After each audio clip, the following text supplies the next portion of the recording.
Ever wondered what happens when you'll get all you favorite adult fictions at one place? Yay, you heard it right! Welcome to my Patreon. Currently, we have more than 200+ stories collections. Exclusive, uncensored, 18+ fan fiction awaits you. Stories too bold for the mainstream, crafted for true fans. Dive into steamy world of Harry Potter, Naruto, and Deku. Untamed passion and raw power. Only on Patreon. Ready to unlock the secrets? Join now, link in the description. Now, today, we are gonna see, what if Harry Potter was neglected and taken by mystical tribes, Harry X Daphne. It will have more than 10+ parts with 2 seasons, so please subscribe. It's part 7. Also, join Patreon for early access of Super Op stories, also adult and steamy Harry Potter stories too. Please subscribe this channel, because definitely I will try my best to provide a valuable content for you all. Also check the description to support the original author for this beautiful creation. When Rachel had told him about marriage contracts, he had dearly wished that there was no contract like that for him. Surely his parents would not have done such a thing, but Griphook had yet to be wrong about anything he said. And to think that Susan knew about it and never told him. She had 4 years to tell him about it, but she had not gathered her courage to tell him. He wanted to rage over it, and as it was, he was barely controlling his anger. He clenched his teeth and turned to the goblin. "Send me a copy of the contract at Grimmauld Place and arrange a port key for Miss Bones to take her back to Hogwarts." Susan wanted to say something, calm him down, but he was in no mood to listen. She tried to grab his arm and he jerked it away from her and glared hard at her, making her shiver with fright. Without another word, he simply vanished, leaving behind one very surprised goblin and one very unhappy witch. Griphook and Susan sat in silence for 10 minutes after Harry's abrupt departure. Griphook because he could see that the young witch was hurt and in shock. It would take her some time to recover sufficiently to even react to his words at all. He was also shocked with the way Harry Potter disapparated from the bank. No wizards could do it, because the bank's anti-apparition wards were superior to those of wizards. It should not have been possible unless, no, Harold Peverell could not be one of them. The thought itself filled him with fright. But then Harold Peverell had come with one of them during the summer. While it was another issue altogether, what needed his attention at the moment was the young witch in front of him. Susan Dee hid her face in her hands, and with the shaking of her body, it was clear that she was crying. He called for a goblin and sent him to fetch some hot chocolate from one of the bakeries down Knockturn Alley to elevate Susan's mood. He knew that wizards and muggles equally preferred the dark brew. This one which he had sent to be fetched would also be laced with calming draught, meaning it would help her calm down. After waiting for 5 minutes, he asked her, "Heiress Bones, would you like us to contact Madame Bones at the Ministry and inform her of your whereabouts?" She shook her head and said hoarsely, "No. I think I will manage. Can you get me a portkey to Hogwarts? That will be all. I will get a portkey to you in 20 minutes. Is there any other way I can serve you?" "No, Account Manager Griphook. That will be all. Thank you for your services." He nodded curtly. "Gringotts at your service." 30 minutes later, after the hot chocolate had been consumed, Susan returned to the school by the portkey.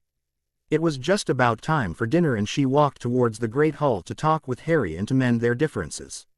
She had made a mistake and she was witch enough to accept it. Hogwarts. In the Great Hall, with a wavering gaze, she saw her friends sitting at the Gryffindor table as usual, but Harry was conspicuous by his absence. Her eyes were still blotchy, her charming smile was a scent, and she did not want to face any questions, so she skipped dinner in the Great Hall and went to the kitchens where the elves served her with relish. She returned to her dormitory and went to sleep before Hannah returned. Good thing that she was a prefect, because that meant Susan could use the excuse of being so tired that she straight away went to sleep. The next morning, Harry was not there to greet her at the entrance to the Badger's Hole. Rather, she was met by an agitated-looking party composed of Hermione, Ron, Neville and Hannah. As she emerged, Hermione asked her, "Susan, Harry did not return to the school yesterday. You two went to the village together. Where is he?" She tried to look indifferent and snapped, "Do I look like his keeper to you, Granger? He is a free man who can do as he wishes. He abandoned me in London and I have not heard from him since." Ron ferociously asked her, "London? What were you doing in London? What did you do with Harry? He does not abandon people. After being brought up by her auntie, Susan was not intimidated by him, but she had been hurt by the way Harry disappeared without saying a word or hearing her side of the story. She morosely said, "He found out about the marriage contract." Hermione kindly asked her, "Do you mean to say that you had not told him of the contract yet? This is really bad. He's going to think you were keeping secrets from him. What's more is none of us told him either because it was your secret to tell. He's going to think that we are all in it together." This time it was Ron who interceded. "Give her a break, Hermione. She was just a child like us when she came to know about it. She tried many times to get close to him before telling him, but my idiocy impeded that. What is more important right now is to find where Harry is. Also, it is equally important to keep this news away from others that he is missing.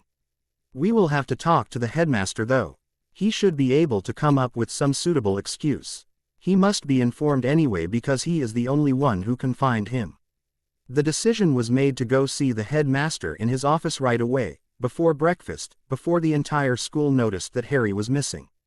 Since no one's heart was in it, practices were abandoned. The students were told that Harry was away from the castle and therefore the sessions would not be happening. Had day, however, if any of them wanted, they could do their exercises as they had been doing. Daphne had guessed that something was not right and waited for the right moment to grab hold of one of them to know where Harold Peverell was. Headmaster's office. Albus Dumbledore was in his office tending to some paperwork when the gargoyle alerted him to the arrival of some visitors. As the sound of the staircase ascending stopped, he opened the door with a flick of his wand. Hermione Granger, Ronald Weasley, Susan Bones, Neville Longbottom and Hannah Abbott stood on the threshold. He waved all of Hem inside his office and offered seats to them. After they had been seated, he asked them, "What brings you all here at this hour of the morning?" Hermione started, "Professor, it's about Harry. Harry is missing." Dumbledore was confused. "What do you mean Harry is missing? Please tell me what you know." Susan started telling him everything that had happened the previous day and how they had gone to Gringotts, where he had come to know about the contract and had left without sparing a glance at her. Her entire narration was coherent, but she had to stop many times during her narration to calm her breath or control her emotions. After she ended her narration, Dumbledore said calmly, "Miss Bones, I would say that you should have told him of the contract when you got the opportunity, but that is water under the bridge now. Harry does not easily trust people and does not open up to them. It takes a lot to make him trust anyone, and when he does, he would do anything for them. He is hurt because say he thinks you deceived him, but I believe he will come around eventually. I have no idea where he is, but I believe that he is safe wherever he is. Now you all go to your classes and other routines as if everything is normal. I will try to find where he is. If anyone asks you where Harry is, tell them that he is suffering from Spattergroit and is admitted at St. Mungo's." As the students were dismissed, he sent a Patronus to Vikram, who arrived promptly. "What is the matter, Albus?" Albus Dumbledore was agitated now. He had tried to remain calm before the students because he did not want them to love Harry as the grandson he would never have, and was worried for him, even if he knew that Harry was powerful. The mere thought of Harry coming to harm ate at his conscience. He agitatedly said, "Harry is missing. He was last seen at Gringotts going inside with Miss Bones, but no one saw them leaving the bank." Vikram gave him a smirk. "I know where he is, Albus. We can find him whenever we want. He is perfectly safe but in emotional turmoil. He needs to come to terms with his emotions and that his life has changed in a second. In a few days, he would be fine. However, you would do well, to inform others in your order that he has taken a leave of absence and that they should not worry. Weasley Manor, unknown location. On the day of the Hogsmeade weekend, Molly Weasley was in the kitchen preparing dinner for her and Arthur. While the children were at school, usually only she and Arthur were at home, and they always had their dinner together. Bill was living in Wizarding Britain now, but he seldom stayed at the manor house and preferred the Burrow. She knew the real reason for his insistence on staying at the Burrow though. He was seeing the French girl who was part Vila. Someth. Ing about the girl grated on Molly's nerves. There was no denying that the girl was attractive, but she was snobby and fussy. She constantly complained about how Evie Molly's cooking was no matter how lovely or good things were. The girl constantly compared them to everything in her life that was better. Molly was worried that her Bill was getting involved with a girl that was shallow, self-centered and that she would end up breaking his heart. Billy did not want any problems between Fleur and his family, so he generally avoided the manor. And that was the real reason he continued to live at the Burrow. Charlie was also in Wizarding Britain, but he chose to live in a cottage in Wales near the Dragon Reserve because it made it easy for him to commute to work every day, or so he said. Mole Lee had asked him to take residence in the Pruitt Manor, but he claimed that it was too big for him alone and maybe when he was married, he would raise his family in the manor. Molly also missed the Burrow because it had always given her the aura of home. The manor was too bloody big. It had so many rooms that she could not clean them all. The kitchen was twice the size of the one at the Burrow, and the counters were made of some precious stone. She knew that the manor was one of many which belonged to the Rosier family in the past, and it looked like they had a taste for extravagance. While Mole Lee could work as she wished at the Burrow, here she unconsciously tried not to dirty the floors, the counters, and devoted much time to cleaning the house. She wished that she had a house elf because Hat would have been useful where she was the only one to work. She felt the ward's flare, signaling an apparition in the manor, and she immediately pulled her wand out and carefully went towards the entrance chamber. What had made her cautious was the fact that she was the only one in the house at this moment, and the manor had anti-apparition wards which were up all the time.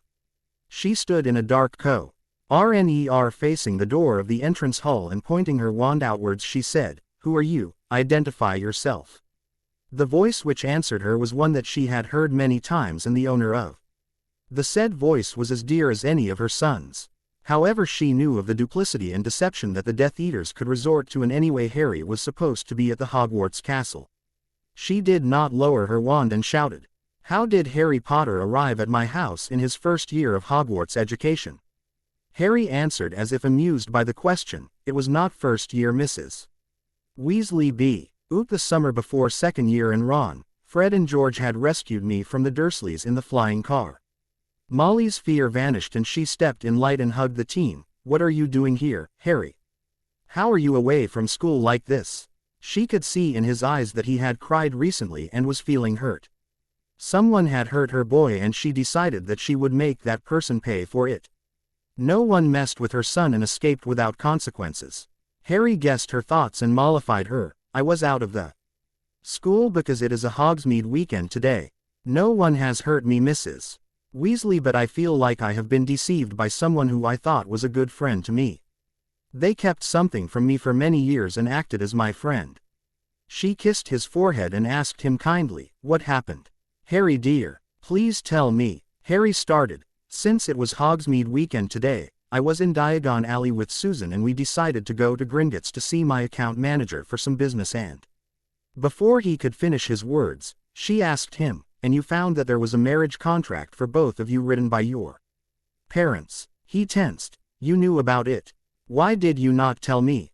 We just came to know about it at the end of last year. It was her secret to tell, so we left it up to her. When you returned from your journey and she started to visit the townhouse, we assumed she had told you about it." Harry slumped in a chair. "She did not, Mrs. Weasley. She was pretending to be my friend but told me nothing about it." Mrs. Weasley said kindly, "No, Harry dear. She was trying to get to know you and let you become comfortable with her before she told you. She is not one to deceive anyone, especially you." Harry waved her aside. "I am not in any condition to be rational at this time, Mrs. Weasley. Would you mind if I stayed here for a few days? I do not want to see anyone right now because there are a lot of people who owe me answers for keeping things from me." She said to him kindly, "You do not need to ask, Harry. You know you always have a place at our hearth, being an honorary son to us. Would you mind if I told Arthur about you though, because he lives here, you know? He can keep a secret if he needs to." She had said the last lines in such a way that made him laugh despite his grim mood. She sent him away to the one of the rooms on the first floor of the manor, which was vacant because they had more space than they needed right now. Harry took up residence in that room and summoned Dobby, asking him to bring him some cloth. from the townhouse and not to tell anyone about him at the present, and also to watch his mail, and any letter from Gringotts was to be brought to him directly. When he came downstairs after an hour, Arthur had arrived home and was sitting at the dining table. He greeted Harry jovially before they started on dinner, and during dinner Molly filled him in on everything that had happened during the day. As dinner was winding up, Harry asked Molly, "Mrs. Weasley, how do you manage to keep the place clean and tend to your awesome cooking?" She sighed. "I manage as best as I can. This manor is too big to be managed by myself alone. I could do with an elf, though they are hard to come by." Harry asked her, "Would you mind if I procured one for you?" She gave him a reluctant smile. "If that does not cause you any trouble, Harry dear." Harry summoned Dobby, who arrived with a faint pop. "Did Master call for Dobby?" "Yes, Dobby. I want you to find a house elf who would be interested in serving the ancient and noble house of Weasley. Dobby be bringing you an elf, Master. There is one be willing to be bonded to a family." With that, Dobby popped away. Dobby returned a few minutes later with a female elf that was considerably younger.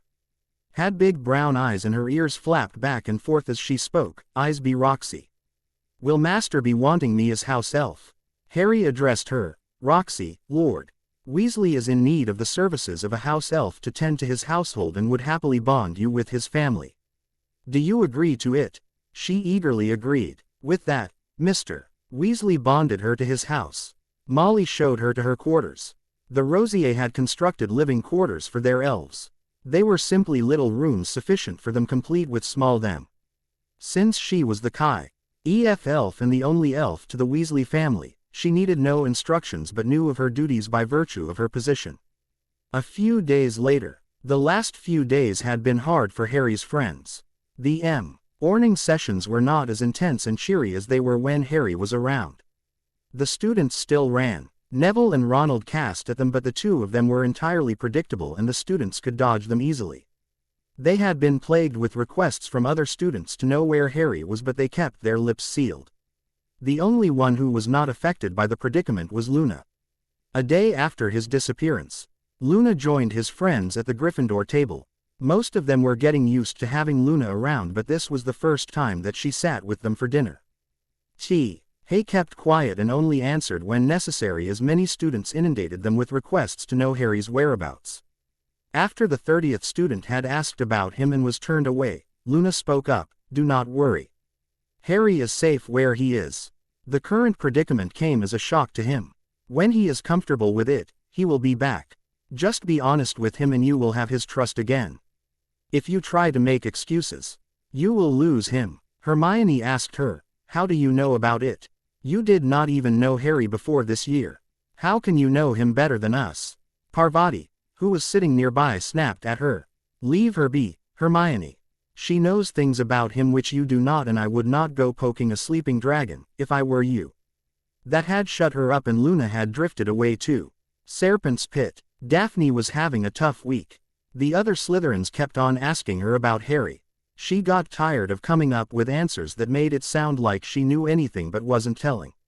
She got so frustrated with them that she gave serious thought to hexing each one of them. She hated not knowing things about Harold Peverell being missing. She hated even worse admitting it to anyone. She had been able to obtain a little information. She had cornered Hermione Granger after arithmancy classes on Monday after the other students were gone. "Granger, I want to have a word with you." Hermione was surprised to say the least. "What is it, Daphne?" Daphne realized her mistake. She had called her Granger as if she were addressing a stranger, while Hermione called her by her name as she would address a friend. "Hermione, where is Harry?" Hermione fretted a little, biting her lip before she answered. "He is suffering from Spattergroit and is recuperating at St. Mungo's." Daphne scowled. "Pull the other one. It has bells on it and everything, Hermione. I know he is not in St. Mungo's. I checked. Nor is it likely that he is suffering from Spattergroit." Hermione tensed. "What do you mean?" Daphne smirked. "You see, being in Slytherin we learn many things. One of those is to tell if someone is lying. I must say that you can't lie to save your life. You have all the telephone telltale signs that you are lying to me. Nervousness, no eye contact, fretting." Hermione sighed. Daphne was too perceptive. This is Harry's secret to tell, so I will not sell him out, but what I can telephone LU is that he is currently inaccessible and no one knows where he is. The headmaster is confident that he will return soon. The Spattergroit story has been created as a cover for him. She refused to say more and Daphne had to be content with that. She had parried off the serpents who questioned her about it. She also missed Tracis Company, who spent most of her time beside Fred Weasley now, who according to her was a charming bloke, always made her laugh and tried to keep her priorities above his own. She had gone to the village with him and otherwise was busy in researching charms for he contraption that Harry wanted them to make while the twins worked on different metals. She still made time for Daphne, but not as much as she would have liked. Tracy had also asked her if Harry was all right because she thought she could smell a rat. Daphne had confided in her what Hermione had told her, though forbade her from telling it to anyone else. Sometime during the last week, she had been approached by Astoria when she was returning to her dorms from the library. She had heard someone calling her and turned to find Astoria, who looked scared of her and hesitantly asked, "Can you spare a minute for your sister?" Daphne was horrified. She had not realized how much her sister had been affected by her cold attitude in the last week. She had also been told by Harry about how she was scared of Daphne and wanted to apologize to her. She loved her sister more than anything, and to think she had caused her troubles made her heart ache. She hugged her sister gently. "Come here, you troublemaker. I am not angry with you at all. I was just a bit irritated that you told him about my feelings when I wanted it to happen in its own time. Next time, please talk to me before you get up to any such antics again." Astoria had smiled and hugged her sister even tighter. After a moment she let go and asked, "Where is Harry?" "I have not seen him for 3 days in the castle." Daphne shrugged. "As far as I know. Strapped to a bed in St. Mungo's suffering with Spattergroit. It was a mild case which was discovered before it got too bad. He will be as good as new in a few days." Daphne could see that Astoria did not buy her story but chose to let go in favor of the newfound peace with her sister. Other than that, the week had been agonizing. The members of the Order still had met for their weekly session, and this time, their training had been taken over by Neville Longbottom, who was very good and showed them the ropes of Selvio Hexa. He had followed the pattern laid down by Harry and did not divert from it. She just wished that Harold Peverell would return from wherever he had disappeared to. Since he had come into her life, she had buried the Ice Queen that she was called prior to this year, and now it was hard to stay aloof when almost half of the serpents wanted to be in her good graces. Since she was the only one seen with any real power in the Serpent's Pit, it was hard to pretend to be above them. That would be detrimental to their plans. The only other person who could have been a serious contender was Malfoy. Since he had returned to the Serpent's Pit after the duel, he had stopped straying out of the dormitories unless he was going to classes or Quidditch practice. Everyone knew that he had bought his place on the team, but it was also true that he was the best seeker that Slytherin had to offer. They were not ready to give up on him. Besides, as they said, everything was fair in Quidditch and war. Lion's Den. Life was not the same without Harold Peverell in the common room. While they may not have professed their undying loyalty to him, it was clear that the house always stood behind him. He was their champion, the embodiment of a true Gryffindor, and the one who had won them renown as they had not seen for years before he arrived.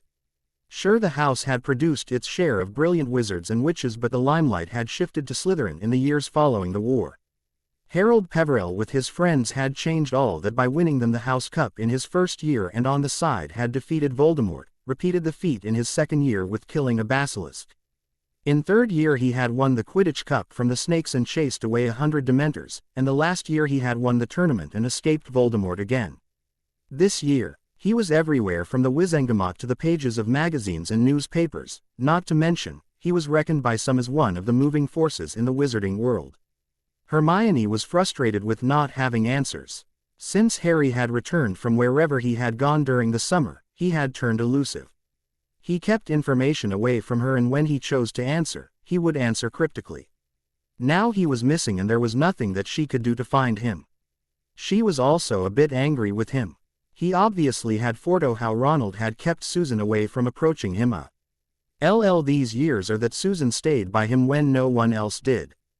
She was determined to give him an earful when he returned. Ronald was also worried, but not as much as anyone else. He knew about his best mate. The bloke had been hit with the killing curse twice and lived to tell the tale, and with all the skills that he had been demonstrating lately, there was no one except Tom Riddle who could hurt his friend. And there was some question about even that. Neville was worried about his god brother, but there was no one who could give him answers. He had asked Dumbledore, and the old wizard told him that they were looking but could not find him. The headmaster also confided to him that Harry's friends knew where he was and were keeping an eye on him and not telling anyone. As far as Neville was concerned, he did not care about his friends but Harry, and wanted his godbrother to return. Ginny Weasley had seen people around her worried for Harry and was a bit baffled. Spattergroit was a nasty disease, but it was not as if it could not be cured anymore. In fact, Harry had discovered his ailment in the early stages, meaning he could get well quickly. Why then were others so worried? The heal-RS would have him as good as new in no time. But there was something that she sensed was not right. Something about Harry that no one was telling her. To find peace for her inner turmoil, she had HT up with Hermione one day in the common room. Hermione, she called, and Hermione perhaps did not hear her or purposefully ignored her. She sped up until she was beside Hermione and caught her by the shoulder. Hermione, I have been calling you for a few minutes now. Hermione looked like she just woke up from a trance. Oh, sorry, Ginny. I did not hear you. Of course you didn't. What is it that has been troubling you all? I know that Harry is ill, but he will get better in no time. Why are you all acting like you are waiting for an explosion? Hermione sighed, because I fear that is what will happen when Harry comes back. Please don't talk to me in riddles. Save those for your own red head and give me a straight answer. Hermione decided that it was time that she shared her concerns with her best friend, Ginny. What do you know about Susan? Ginny thought for a few seconds, gathering everything that she knew about the strawberry blonde before she started speaking. She is the model of how a Hufflepuff should be loyal and hardworking. Other than that, she seems to follow Harry more than anyone else does, in my opinion. While I would not brand her as a fangirl, she seems to be very possessive of him. I have heard over the years how she defended him in his absence before others. Even last year, she defied her housemates for him.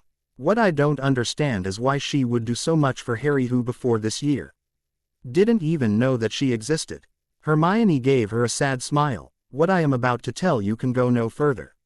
Last year, when Harry was in the hospital wing, Madame Bones had visited him there when he was in magical coma. Flashback. Madame Bones entered the hospital wing behind Dumbledore and Mr. Weasley and took a seat on one of the chairs arranged around Harry's bed. After everyone was seated and Dumbledore had informed Madame Pomfrey that they would not be long, she retired to her office. Albus addressed Hermione and Mrs. Weasley, who were in the hospital wing. What I am going to say here should not be known outside this room. There are things of a sensitive nature which need to be kept secret for the time being. Hermione was alert now, curious about anything that the headmaster was willing to tell them. Molly, he said to Mrs. Weasley, you may not like this, but I feel it is best if this does not find its way to Harry's ears for now. When Mrs. Weasley acquiesced, he started speaking again. Shortly before James and Lily died in the First War, they had met Edgar and Ellie Bones, who had been blessed with a daughter only a few months before. Since both sets of parents were very active in the war and fighting for the Order, they did not know if they would survive the war and see their children grow up to be the fine wizard and witch that they are. They also had concerns about the future of their children if something were to happen to them. You must remember that Charles and Doria Potter were dead and James had no other family who could take Harry in if something were to happen to him. Lily had her Muggle sister and her husband, but they were not their choice of guardians. Likewise, Edgar had Amelia, who was an Auror and no one knew if she would survive to see the end of the war either. To ensure that their children would at least have someone to call family and to protect them, they decided to enter into a marriage contract. Marriage contract? Hermione blurted. Are they still a thing? The Muggles don't do them anymore. Dumbledore replied to her, Miss Granger, please be quiet till I am done.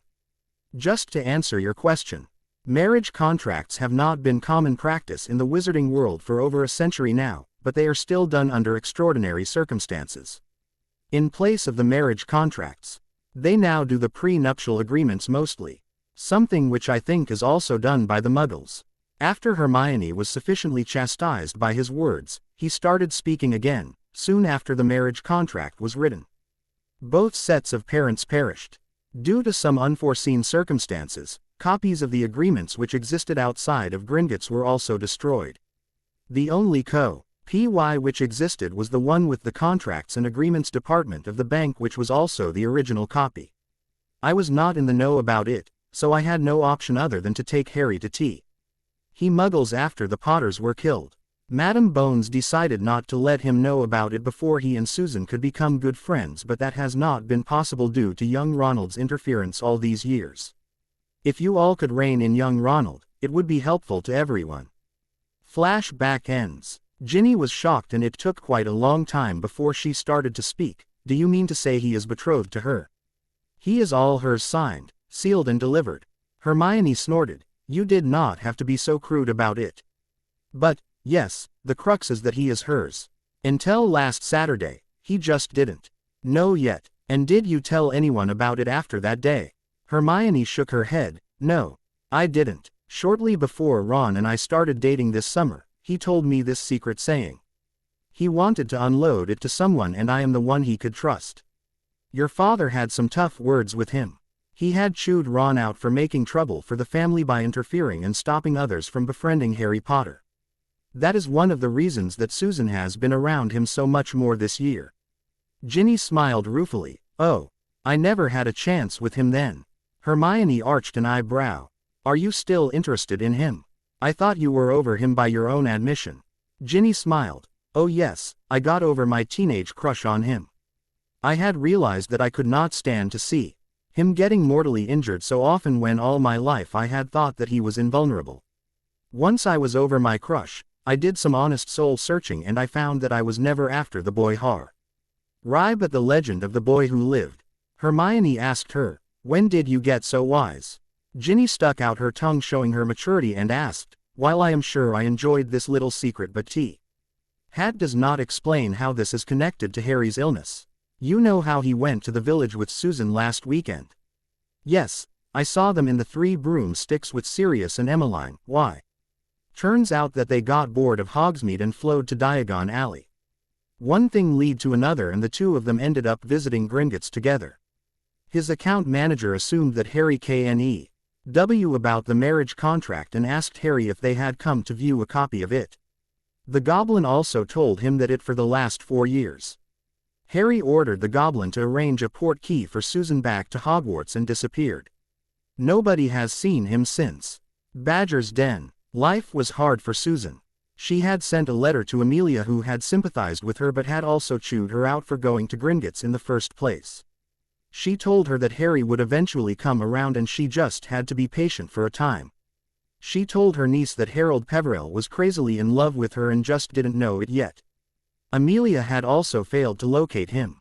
She was relying on the information that she had received from the Order of the Phoenix that he was well.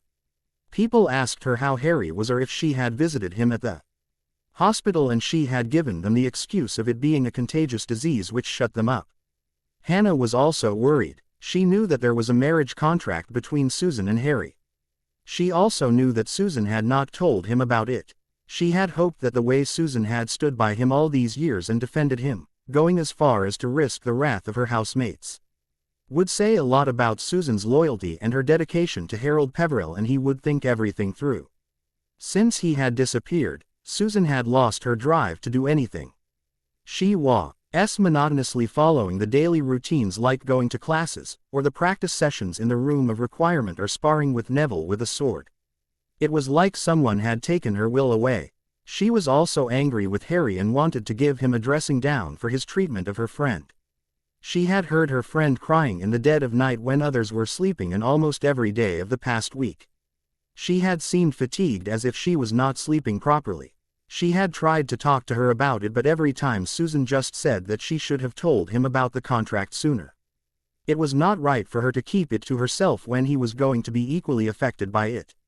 She would have words with Harold Peveril once he returned from wherever he was.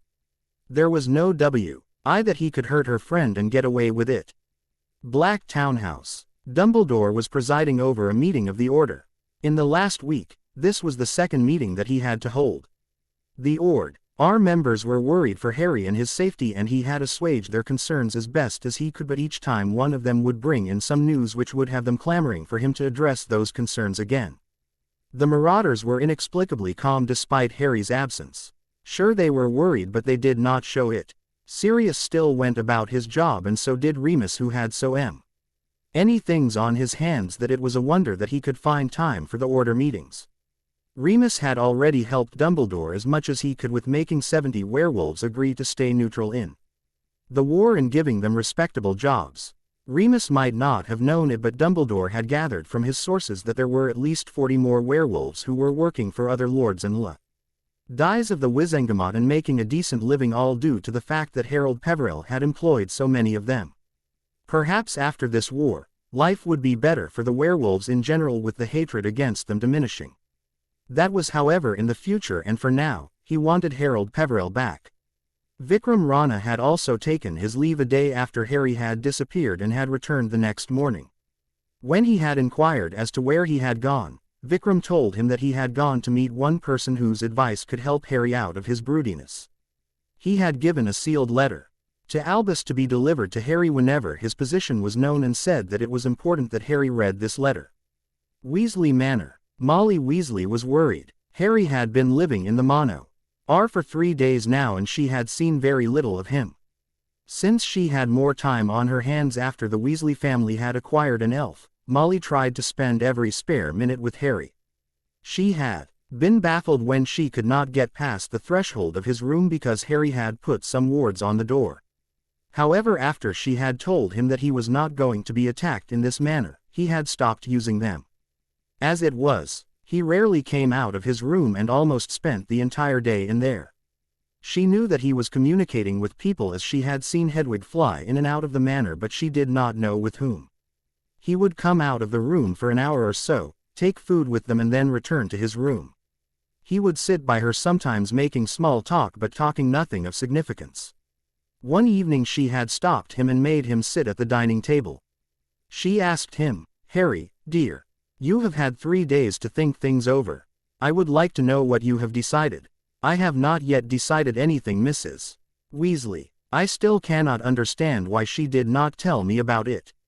I mean, that way Madam Bones could have taken me in and raised me as her own ward. I would have been able to get away from the Dursleys years ago. I don't even know if I can trust her again." She patted his hand and said, "Harry, I want you to consider this. She was only 11 when she learned about the marriage contract. Think what a surprise that must have been to her. Instead of blurting it out the moment she saw you, 4 years ago, she tried to get to know you, the boy, instead of the legend in the books. She approached you several times, but our Ronald kept chasing her away. She has been nothing but loyal and kind to you. Now, I can't say that I know why she put off telling you. But I'm sure that she is a good girl and would not intentionally do anything to hurt you. On the contrary, she would stand between you and you know who if it came down to it. I would only advise you to please listen to her before you make any decision." Harry stood up from the table to go to his room. "Mrs. Weasley, I will think about what you have said." That had been 4 days ago, and then Harry had not broached the topic again.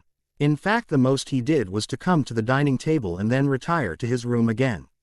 She did not know what to do to bring him out of his funk, because there was nothing she could say that would appeal to his sense of righteousness. That was when she decided to send a letter to those she thought could help him: Alice Longbottom and Amelia Bones. Alice because she was his godmother, and Amelia because she owed him some answers. The letters had been delivered to them by Arthur with the Fidelius secret to the manor, and right now, she was waiting in the entrance hall for them to arrive. There was a copse of trees outside the manor at some distance where the apparition point had been set, and Amelia and Alice appeared in that copse from where Roxy took them inside to Molly. When they entered, the first thing Alice wanted was to see Harry. Molly dutifully pointed her to the room on the first floor. Alice pounded on the door. "Harold Peveril, open this door now." There was no answer from inside and Alice shouted again, I know you are inside and if you do not open this door right now, I swear by Merlin that I will blast it out of the way. To show that she was serious about what she said, she whipped out her wand and pointed it at the door. I will wait for 10 seconds and at the 11th second, I am storming this room. However, the door had opened before 10 seconds had passed and Harry stood there, his face looking gaunt, his hair uncombed and his expression was like he was carrying an unbearable burden. It looked like Harry Potter had returned in place of Harold Peverell. Alice wrinkled her nose. What have you done to yourself? I came here expecting to see the Teen Lord and not some street urchin. Tidy up and come down to the dining table. Harry arrived after about 10 minutes and took a seat at the table. Amelia and Alice had forbidden him from ever bowing to them, so there was no need to show his manners. Amelia opened the conversation. Before we say anything or you ask your questions, I want you to Blador gave this letter to me this morning to hand it over to you, telling me that it has come from some special person. Harry took the envelope from her and gave a cursory glance to the seal on the letter. It was a Snidget. In anticipation, he tore the envelope open. As he had expected, the letter was from Rachel. Dear Lord Peverell, firstly I must offer my heartfelt thanks to you for making the offer of sanctuary to Terence and saving him from being branded by that abomination. I am grateful that you granted me the boon I asked of you. Secondly, I have been informed that you found there was a marriage contract between yourself and Eris Bones written during the last war by your parents and that you left that poor girl stranded in goblin territory when your emotions got the better of you. I must confess that I am ashamed of your conduct and feel that all the training I imparted to you was in vain. It is easy to maintain your manners when you are in charge of things, but the real test is to maintain them when you are not feeling like it. Harry, I cannot make your decisions for you, but remember that she is as affected by this contract as much as you are. She might have had different plans for her life, but with the contract, that may have changed. I beseech you to please hear her side and ask all your questions before you decide upon your next course of action. I am waiting to hear from you as to how you will conduct yourself in this situation, which will be a test of your character. Love, Rachel. Harry read the letter carefully and then slipped it into his robes. He had yearned for some advice from her for days and now he had it. What she was advising him was not too far from what he had been thinking anyway. He knew that others would be going spare with worry without him or any news of him, and he could not stay here. While everyone was worried, he had sent letters to Moony and Padfoot telling them that he was fine but had not disclosed his location. He had also not expected to find Alice and Amelia before him. Amelia started, Now I know you have a lot of questions for me, Harry. I will try to answer all of them. First, you must promise me that you will listen to me with an open mind and will not jump to conclusions before I have finished speaking. Alice, who had not stowed her wand back into her wand holster and was twirling it between her fingers, said, Oh, he would not dare to interrupt when you are speaking. He is a very good boy. Aren't you, Harry? She finished, showing a very toothy grin. With the menacing expression that Alice had on her face, Harry knew what was good for him. I promise I will not interrupt her, but why are you here? Alice sighed. My godson goes missing for a week without a word about his whereabouts, and when I find him he asks why I am here. Of course I am here to keep my wayward son on track so that he doesn't do something stupid. Lily had told me once that if she was not around and I was to raise you, then I was at liberty to use any means necessary to make you toe the line. Molly smiled inwardly. She loved Harry so much that she could not even take the demeanor as Alice had done, and he looked like he was quaking with fear before her. Perhaps it was a good decision to let these witches know about his whereabouts. Amelia was saying, We are digressing here. Please ask your questions, Harry. Harry asked the first thing that was on his mind, Why? Why didn't you or Susan tell me that she was my betrothed? I don't know how long she has known it, but she could have let me know about it as soon as she came to know. Why did my parents have this contract written? I came to know of the contract on the day Susie turned 11. Your parents and her parents had made the contract sometime after Sybil had made that wretched prophecy and your parents were going into hiding. I think they wanted to ensure that you would have a family to go to in case something happened to them.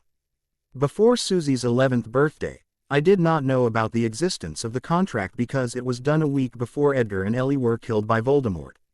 Their copy of the contract was with their solicitors, who coincidentally were the same as the Potters, Tonks and Vaughn, and their copies were destroyed in the office fire. In the wake of their death, I was occupied with arranging for their funerals and other details, so I could not contact them or the bank.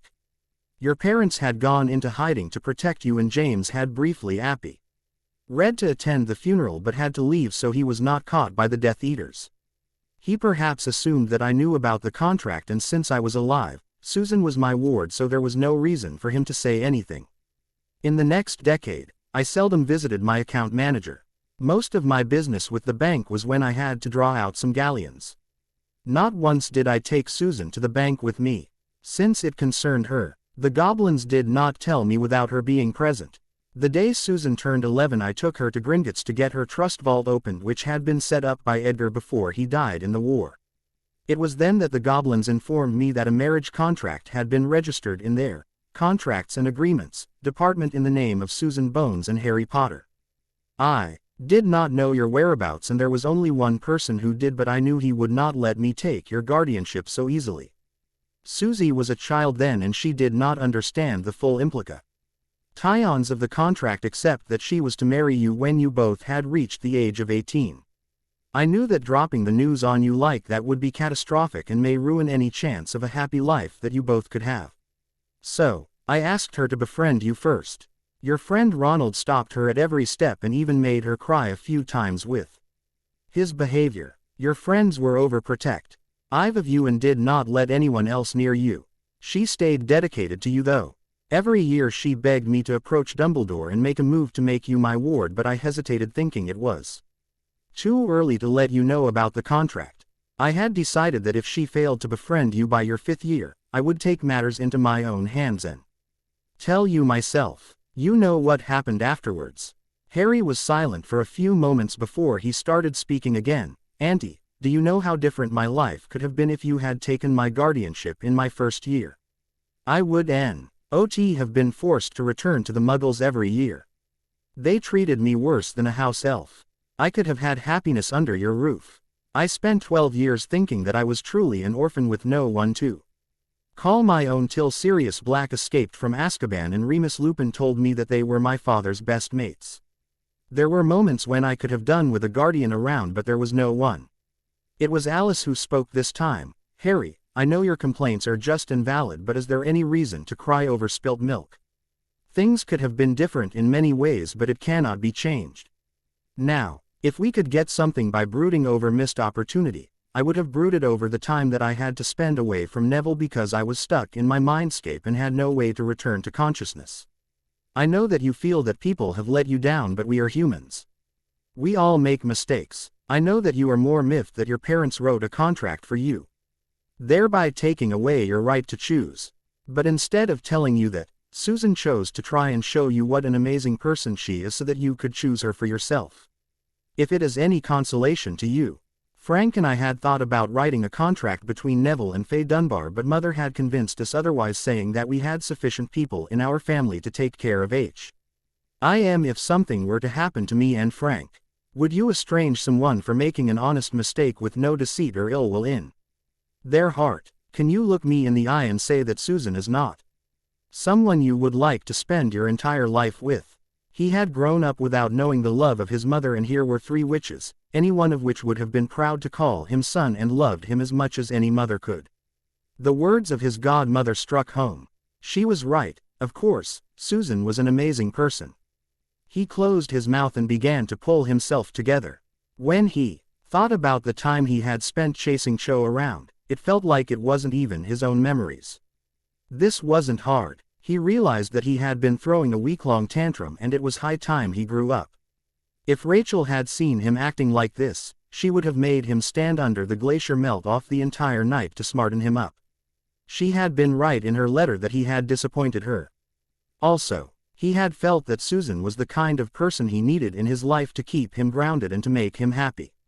Amelia was taking the responsibility for her actions, which had nothing to do with Susan. If she had her way, she would have tried to tell him in the 1st year itself, despite what Ronald did to stop her. Molly, who had been sitting silently hearing everything that was said, finally opened her mouth to speak. Harry dear, I know it is not my place or anyone else's to tell you what to do, but I would say that Amelia and Alice are right.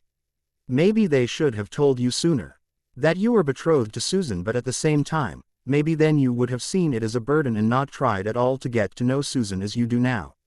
I have seen you with that girl and she brings happiness to you. You smile more often in her presence and she can always calm you down no matter whatever has worked you up. And I swear that I will have words with Ronald Weasley when he is home during the winter vacation. Harry hung his head. I know, and I apologize for my conduct. I know that I should have talked with her, but my emotions got the better of me. I will return to the school tomorrow and apologize to her. Molly whipped her wand out and shot a stinging hex at him. Not tomorrow, but today. Be gone with you, and I want a letter as soon as you can manage detailing everything that has happened between you two after she is done giving you an earful about your stupidity. Hastily saying his goodbyes, Harry scrambled out of the manor and apparated to Black Townhouse. He had no wish to return to the Gryffindor Tower and face an Inquisition squad just yet. Black Townhouse. Harry entered the townhouse to find it empty except for Tonks, who was sitting in the kitchen, sipping tea and looking as if she was lost in thought. He tapped her on the shoulder. Nymphadora. She bared her teeth at him. Do not call me Nymphadora. After she was done baring her teeth at him, she did a double take when she realized that it was Harry who had addressed her. Where have you been? Do you know how much trouble you have caused? The minister has deployed a team of 10 Aurors to search for you. Dumbledore is going spare with worry. Mother has been morose for the last week since she heard that you were missing. You were so irresponsible and in so much trouble. You will pay for this, Harry. I am going to line up the firing squad and enjoy it while they take shots at you. Harry raised his hands in surrender. Calm down, Nymphadora. I did not do it on purpose. Why has the minister launched a manhunt? Am I a wanted criminal? Sirius knew I was safe wherever I was. I had sent him and Moony a letter a day after I disappeared. Why did you tell Aunt Andromeda? I'll bet that she is part worried and part angry with me, waiting for some news so that she can hex me out of existence the moment she learns that I have been found. Tonks smirked. Oh yes. She has vowed to curse you so bad. You will never ever do anything like that again. I must send a message to her before I forget. Gleefully, Nymphadora sent a Patronus to Andromeda while Harry Mirror called the Marauders to come to the townhouse as soon as they could manage it. In 10 minutes, there were many Order members in the townhouse, which included Dumbledore, Sirius, Remus, Bill, Amelia, Frank, Augusta, Arthur, Moody, Andromeda, Ted, and to his surprise Fleur Delacour among others. After Harry had assured everyone that he was fine, most of them left except for those who wanted to get their hands on him to teach him a lesson. Dumbledore opened the Inquisition. Where were you, Harry, and why did you disappear like that? Headmaster, I had just learned that day that I have a marriage contract with Susan Bones and she never sought to let me know despite knowing about it since she turned 11. Moody barked. So you left without any message to anyone about your whereabouts and made us all comb through the wizarding world, employing the ministry's resources to search for you. Is that what your friends taught you? To run away from your problems thinking they would disappear? Master Auror, I had sent a letter to Sirius and Remus that I was fine wherever I was. I was in no mood to talk to any of you. Everyone at this table knew about the existence of the contract, but not one of you saw fit to tell me about it, did you? It was not a question but an accusation. Sirius said, you know, pup, it was not our secret to tell. It was for her to tell, and if she did not choose to let you know, then she had her reasons. No matter how ridiculous they may sound to you. I just wish that you had listened to her side of the story. Andromeda growled. Pull anything like that again, Harold, and I will let you know why blacks are feared. Do you have any idea how worried we were? Ted put his 2 nuts in. Lad, she has not been her usual charming self even for one moment in the last week. At times, I thought that someone else had replaced her. I urge you to never do anything like that again, at least for my sake, if not yours. Everyone chuckled while Tonks pouted. You got off very easily, Harry. If I had done anything like that, I would have been grounded for a week, no matter that I am an Auror. Frank said to him, Harry, you know, I thought that you would have stood your ground, but you chose to abandon a lady who was with you. That was not chivalry. However, that is water under the bridge now. He turned to Dumbledore. Headmaster, can I call off the manhunt now? Dumbledore nodded. Of course, Minister. There is no need for it to continue. After everyone had told him what they thought of his antics and Harry was feeling suitably chastised, the elves produced dinner for everyone. Most of the Order members took their leave, including Dumbledore, saying their own tables were waiting for them, leaving behind just those he considered family. He sat at the position of the head of table with Remus on his left and Sirius on his right. Andromeda sat beside Sirius with Nymphadora beside her, and Ted sat with Remus. Harry had persuaded Bill and Fleur to stay because he wanted to talk to them. He asked Fleur, "What are you doing here, Fleur? I heard that you had disappeared and I was worried. This evening, after Bill was told by Dumbledore that you were back to your own, I chose to tag along." "That is all good, Fleur, but what I meant is, what are you doing with Bill?" Sirius snorted. "Miss Bones is right about you, Harry.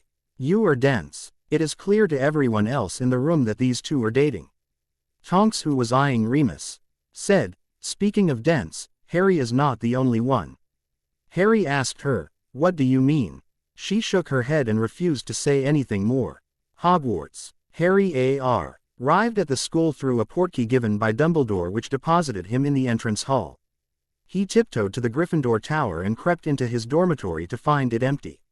He realized that Hay must be in the dungeons at their morning practices. He wanted to go down and mix with them but hesitated. He was afraid of facing Susan because he was ashamed of his conduct in the bank. He knew he would have to talk to her eventually, but he wanted to avoid that for now. He picked up a book to read, occupying a seat in front of the fire in the common room while he waited for his friends to coming in. Most of them cheerfully hailed him and asked how his health was now. While he was confused as to why they asked this question, he told everyone who would ask that he was fit as a bull. His friends came into the tower and he stood to greet them happily, but they all ignored him as if he was not present. He followed the boys to their dorm, all the while calling their names, but none of them paid any attention to him. After a long time, Neville asked Ron, "Ron, can you hear some mosquitoes buzzing around?" Ron guffawed. "Could have sworn that I heard something like that too. Aren't there wards around the place to keep them out?" Other than that, none of them said a word to him. When he arrived at the Hufflepuff dorm to escort Susan to the Great Hall, she was not there. On the Marauders map, he found her in the Great Hall already. He was surprised at the hostile reaction of his friends towards him. They were all behaving as if he didn't exist. In the Great Hall, Susan was sitting with Hermione, Neville, Hannah, Ron and some others, but they had not kept a place vacant among them for him. He was flabbergasted at their conduct. They were treating him as if he did not exist at all. He sat alone at the Gryffindor table with no one around him until Daphne came and slipped into a seat across from him. "So, recovered from Spattergroit, Peverell?" "Who was suffering from Spattergroit?" he asked her, baffled. She raised her eyebrow. "Didn't your friends tell you? This is the cover story that they thought up for your absence for the last week. They told everyone that you were diagnosed with Spattergroit and were recovering at St. Mungo's. I'll keep that in mind. Daphne, can you tell me why they are giving me the cold shoulder and treating me as if I do not exist?" "Why have decided to give you the silent treatment," she said gleefully. "What?" he sputtered. "Why would they do that to me?" "Because word is that you left abruptly without letting anyone know your whereabouts, and your friends have decided to have a reckoning from you for your behavior. I am the neutral one, so they sent me as a messenger that they want to see you on the 4th floor after class sans me." With that, she took off to sit at the Slytherin table, leaving him frowning at the behavior of his friends. Hi, guys. I cannot even begin to tell you all how elated I am with all the love reviews that I received for the last chapter. I was overwhelmed that people think so kindly of this fic. I have decided to not to redo the starting chapters because, as many of you pointed out, it shows my evolution from amateur writer that I was to someone who makes a little sense now. I hope this fic will keep entertaining you all the way it has been doing. This chapter was in my mind for a long time and I wanted to find a suitable time to make the big reveal. I know some of you may not like the way I handled this. I hope you would express your pleasure or dissatisfaction with your awesome reviews. Chapter 36, 4th Floor. On the 4th floor, Harry waited for his friends in the space behind the mirror. The classes had been tense with none of his friends talking to him. The teachers, too, were miffed with him, and Professor Flitwick in an undertone told him that his disappearance from the school for a week during the term without any reason had put them off, because this year he had RTED to show his true potential, and he always had been a favorite of most of the teachers since he had come to the school. His friends were a different matter. He had asked something of Hermione and he had said nothing but gave him a look that said, "We'll talk about this later." Hannah gave him a look which said that she wanted to talk to him peacefully on the one hand and smack him upside the head on the other. At least he could understand her anger, because she was Susan's friend first. His own friend's behavior was what baffled him. It was he who should be angry with them for keeping secrets from him. True, they themselves had not known about the marriage contract for long, but they were his friends, and he thought that they at least should have persuaded Susan to tell him much sooner, or tell him directly. Harry knew that the adults at the Black Townhouse were surprised when he did not vent his anger on them like they had expected, but he had been talking to Sirius and Remus on the MIRR and had some very harsh words with them. He told them what he thought of their choice to keep the secret from him and their failure to advise Susan to tell him the moment they knew about it. Sirius and Remus had literally pleaded for him to forgive them. Anyway, Harry could not remain angry with them for long. His friends started trickling into the space behind the mirror, and with his musings interrupted, he noticed that it did not include everyone who was present at the last meeting, but only Hermione, Ron, Hannah, and Neville. Harry started to say, "I just want to." But Neville cut him off abruptly mid-sentence. "No. You listen to us, Harry. Whatever happened last week between you and Susan should remain between you and Susan, and we will try to keep our noses out of it. Our only issue with you is the way you took off and disappeared without a word. We didn't know what happened to you and we were worried. If you think that sort of thing is okay, you have a lot of curses coming your way. Having said that, I am your god brother, and I am sorry that I did not tell you anything about the marriage contract. If you needed some time to yourself to think things over, I get that. Just don't ever disappear without a word again, or I will hunt you down and make you regret it." As Neville finished, Hannah started speaking. "You know, Harry, for the last 4 years, all Susan ever talks about is you. From the moment that she learned about the contract, she has been your friend and has been trying to figure out how to help you. We had planned to befriend you the first day of school. During the sorting, when she first saw you, she noticed how you looked underfed and malnourished. She insisted that the Hufflepuff prefect take her to the Ollery to send a letter to Andy telling her everything. She was worried and wanted Andy to become your guardian as soon as possible. Andy had her reasons which I don't remember her ever telling us about, but from the first day that we have known you she has been loyal to you. When you went off the last week, even then she was worried about you, but last night, Andy sent her a message through an owl that you had been found, and we asked why. Our friends if you were in the Gryffindor Tower and you weren't there. That was when she lost it and got really angry at you. She wanted to apologize to you that very same day when she returned from Hogsmeade weekend, but you were not here. Do you even have any idea what she has been through the past week? She has spent every night crying and trying to pretend as if she is okay. She still will not say a word to you because that's the way she is," Hannah said ruefully. "You know, Harry, you might become the most powerful wizard in the world, but if you cannot understand others' emotions, their feelings, then it will all be useless. Every single day for the last 4 years, she has been loyal to you, helping you when she could, defending you when you weren't there, and I wanted to hex you when you forgot all of that in one go. Is that how you reward those who are loyal to you?" Hermione started speaking. "You know, Harry, I had assumed that with all the skills that you have acquired you have become more understanding of others' emotions and feelings. When Susan told me that you left her alone in Gringotts, though not without instructions to ensure her safe passage back to school, I was disappointed. I thought that you were better than that. What you did was completely out of character for you. It took me a few days before I began to understand why you did it. Since we have known you, you have been doing feats which no one our age can do and live to tell about it. With everything you did, your legend grew and we started to forget you have done things that most adult wizards can't accomplish. Beneath the mysterious and hard exterior of the wizard that you have become, still beats the heart of a 15-year-old boy who can feel emotions as we do.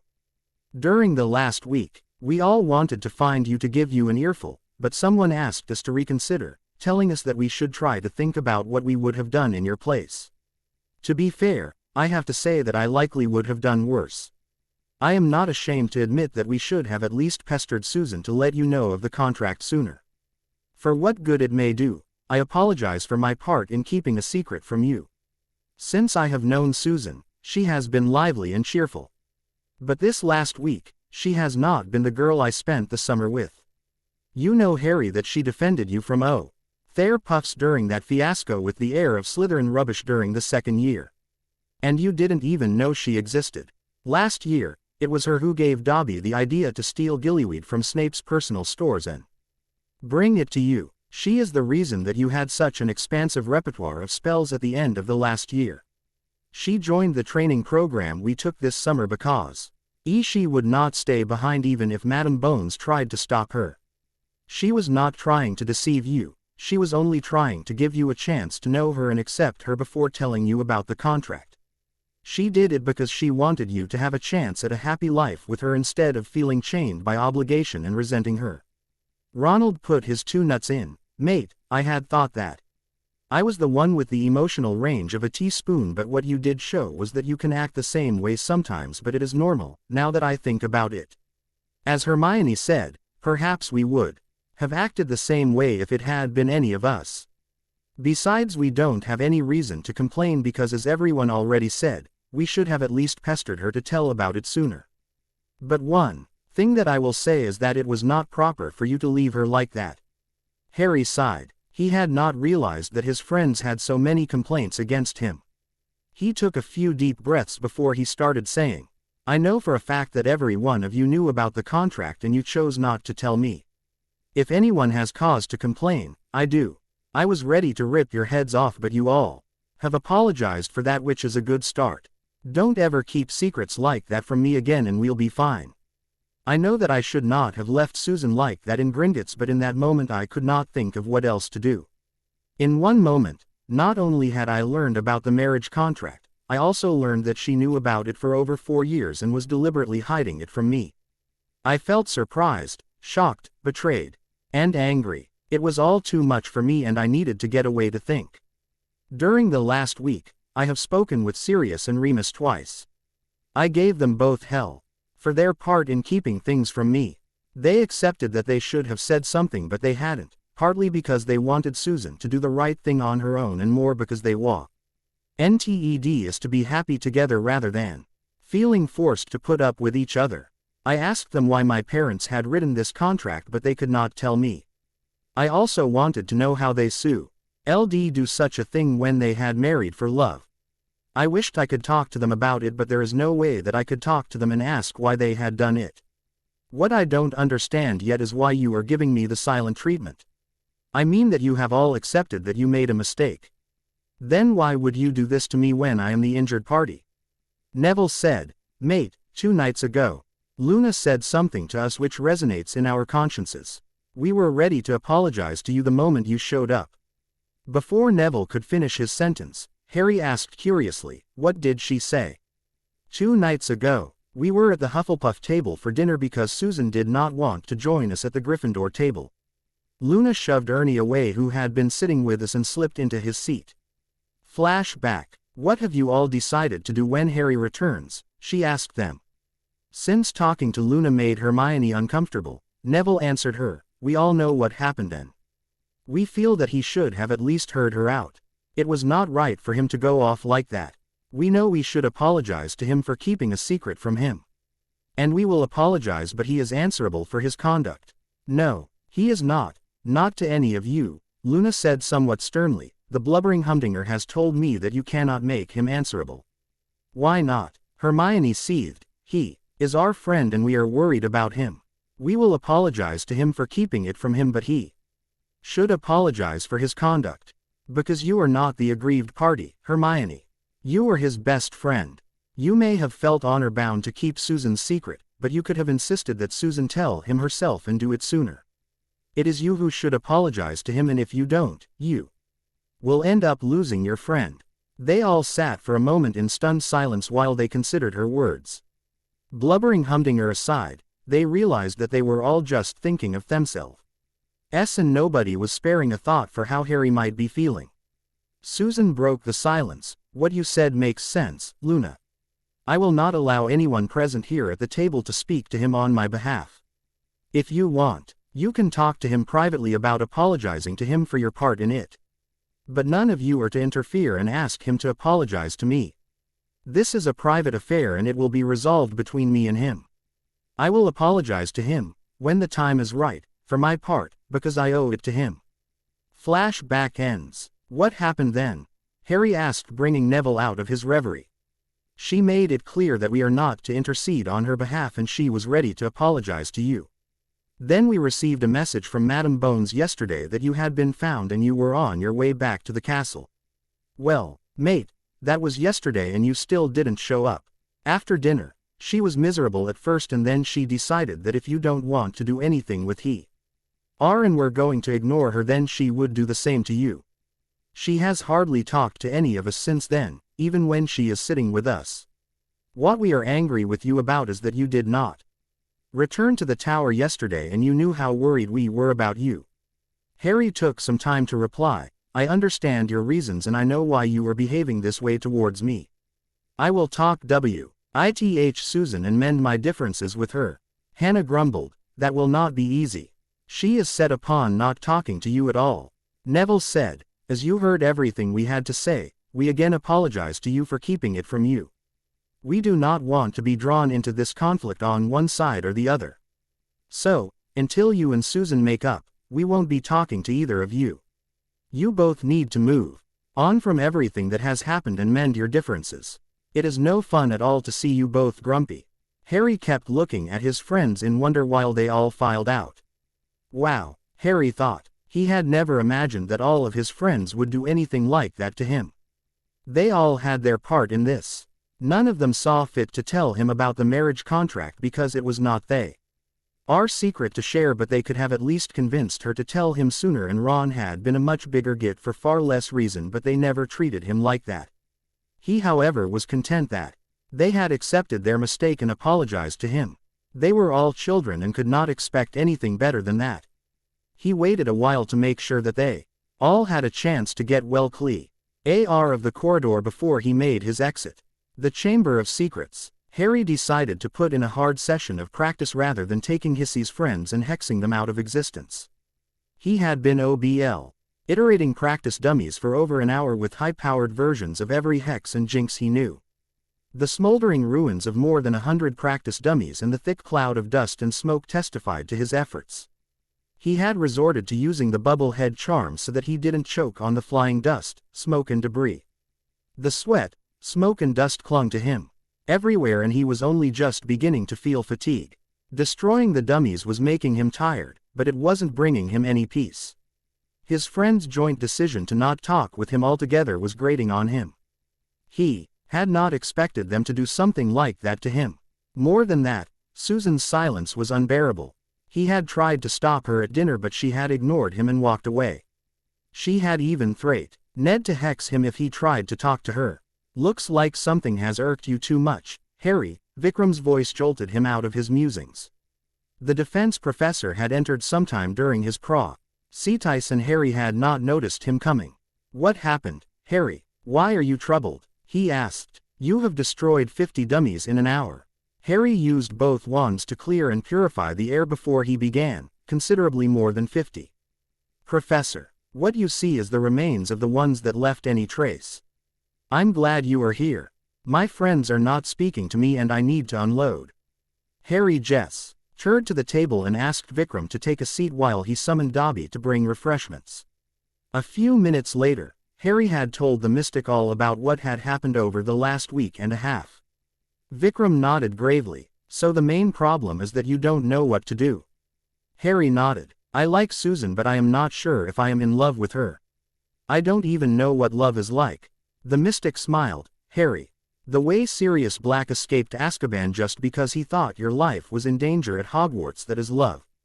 The way your friends stood before someone they thought was a mass murderer challenging him that he would have to go through them to reach you, that is love. The way James Potter stood before Voldemort, ready to face him so that his wife and son could escape. That is love. If someone is ready to stand before death to save you, that is love. Someone is loyal to you even at the cost of their own life, that is love. Love is the most powerful moving force in this world, and the most powerful of magics to ever exist. A person in love for another can do feats considered impossible. As to whether you are in love with them, it is an answer for you to find. He hesitantly asked, "Have you ever loved someone? I am not trying to pry, but maybe you can help me understand." The professor wistfully smiled. "I am a mystic, Harry. For us, there is nothing other than the cloak and the wand. In other life which I hardly remember, I loved someone, but that is past. What happened? I don't remember, Harry. That was different man, different life. What matters is what I am now. What you need to remember is that you have to find for yourself if you love someone. No one else can decide that for you.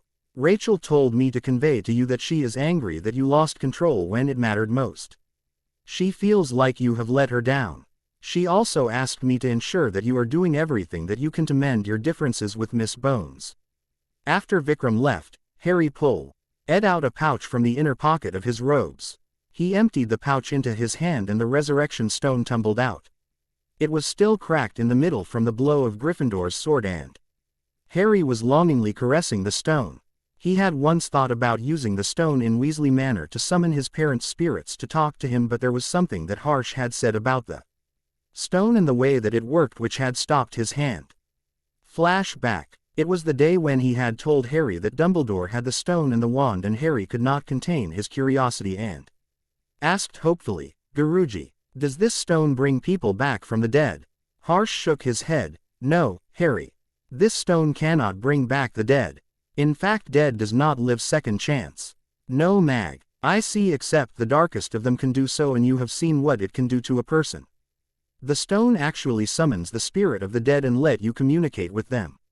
But remember, Harry, it lures those weak of mind and have been doom of many a persons." The original holder of the stone, Antioch Peverell himself, died thinking of his long-lost love who had visited him that day when death gave this stone to him. She was a spirit which was summoned, and this astral plane is too painful for them to exist for long period of time. Existing on this astral plane is too painful for them. Summoning the M is destroying their peace which they may have attained in afterlife. Spirit summoned with the stone returns eventually to where they came from and would drag those of weak of mind with them. The stone is dangerous and should not be used unless you know you would not be lured by it. It is never wise to go raising spirits of the dead. Flashback ends. Harry slipped the stone back into the pouch and tucked it into his robes. He could not use the stone to disturb his parents again, not after he had seen that they were at peace again. He remembered that they had hinted at the existence of the Contract in Limbo when grandmother made a cryptic and vague allusion to a charming lady waiting for him to wake up. The next day, Harry was early to the morning session and the students welcomed him enthusiastically except for his closest friends. He had not made up with Susan yet and they were keeping their word. When it came time to assign practice to the gathered students, Neville and Ron got down to business. He tried to talk to Susan but she ignored him, not willing to listen to him. It was all getting too wearisome for him. After the morning session, Angelina cornered him. "Where were you, Harry? You missed a week of practice. Are you sure you want to play in the next match, which is only 10 days away? Since there was no sign of you, I had to use Ginny Weasley as substitute seeker. She may not be quite as talented as you, but at least she was there." After she was done with her tirade, he said, "Angelina, I have had a difficult week, that is all. I promise that I will be there for practice next time. You will not miss your seeker." In fact, the next Quidditch match was not far away.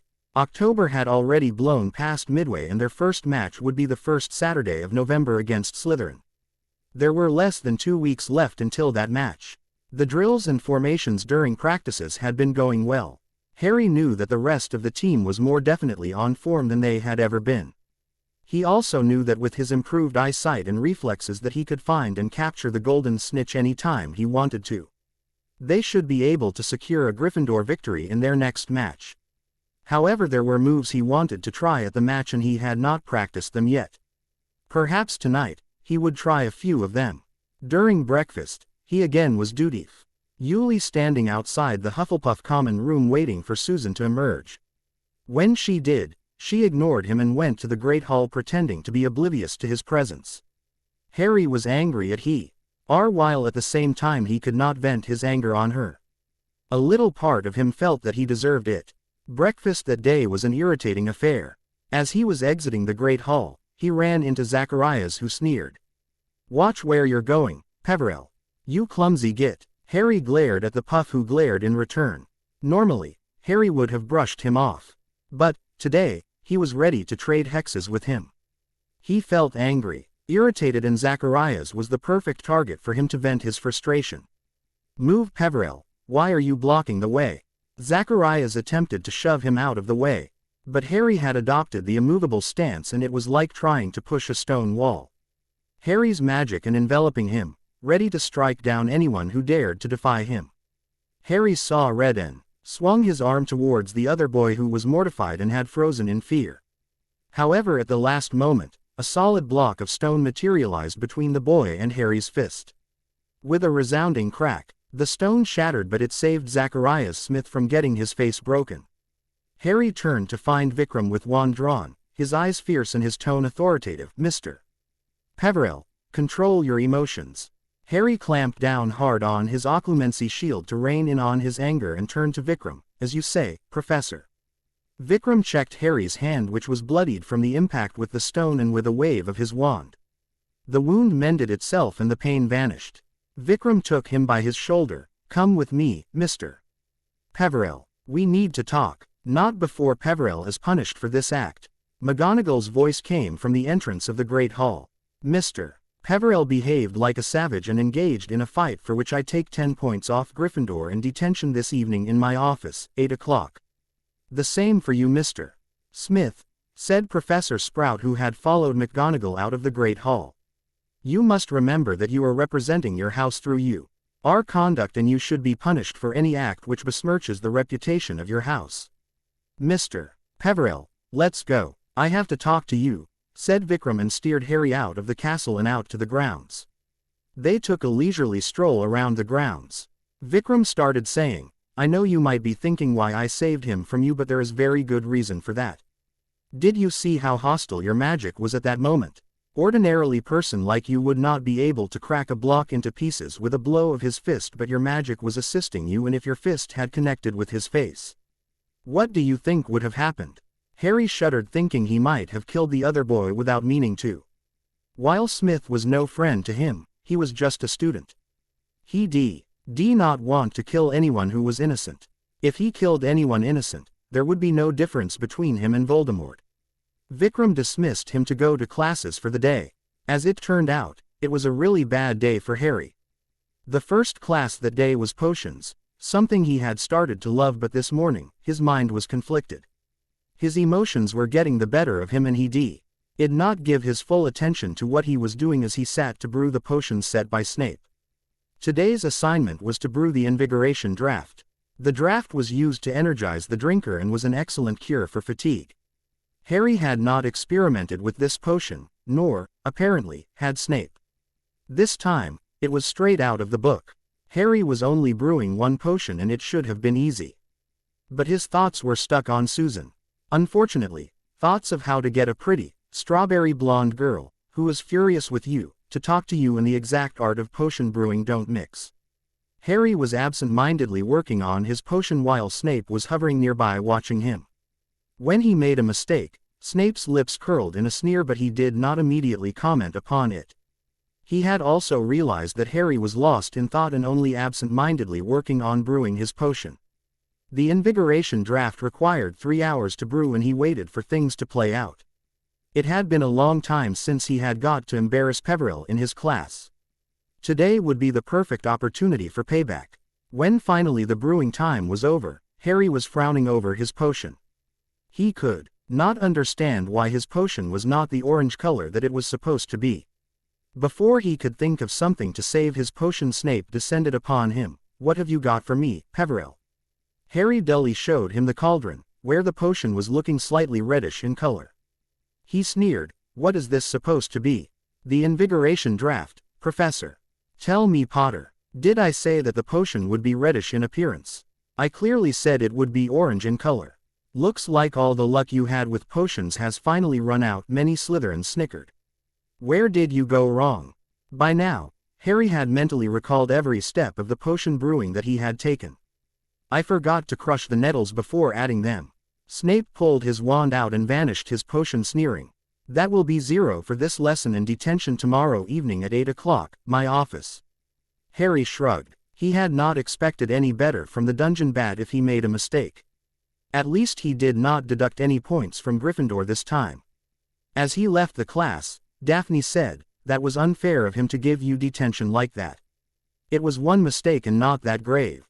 Harry shrugged. I honestly did not expect any better treatment from him. He has been this way since forever. During lunch, Angelina cornered him. I told you to join the Team Prague Seatice this evening and you have gone and landed yourself in detention. What's more, you have given up tomorrow evening too. Harry, grieved, responded. Angelina, my detentions don't even start until 8 o'clock. Were you planning to have team practice in the dark? She almost shrieked. I don't care. You have to be there when the team needs you. What is happening here? Asked Professor McGonagall, who had just come up. Professor, Harry has not been to a team practice in the last week and he is going to miss practice today and tomorrow also. The first match is just 2 weeks away. Angelina was near hysterical. The professor's mouth formed the thinnest of thin lines while Angelina ranted. Then she spoke. Miss Johnson, I will thank you not to take that tone with me or you shall find yourself in detention as well. As for Mr. Peverell, his detention does not begin until 8. I trust you can get your practice time in before it gets too dark to see the goal posts. He violated rules and he must be punished. Just make sure he arrives at my office by 8 or you may just have to do without him for the next game. Do I make myself clear? McGonagall's office. At 7:59, Harry arrived. At the deputy headmistress's office door, out of breath, carrying his broom and still in his Quidditch robes. Angelina, with her usual exuberance, had not let him go until the last possible minute. He used his broom to fly to the main doors of the castle and without even slowing down, dismounted and ran through the castle to her office. When he entered, she pointed him to a cupboard. The cupboard is dirty. Clean it and arrange the books neatly. You may use magic for this task. Harry summoned all the books from the cupboard and arranged them neatly on the floor. After he finished emptying the cupboard, he cast a wide area Scourgify and the cupboard was cleaned in a trice. After it was done, he cleaned the dust from the books with magic and sent them back to the cupboard, organized first by category, then by title. For a finishing touch, he cleaned the glass on the doors and polished the wood. Within 10 minutes, he was done. It is done, Professor. Is there anything else you would like me to do? Looking up from a book she was reading, the professor remarked, that is lovely.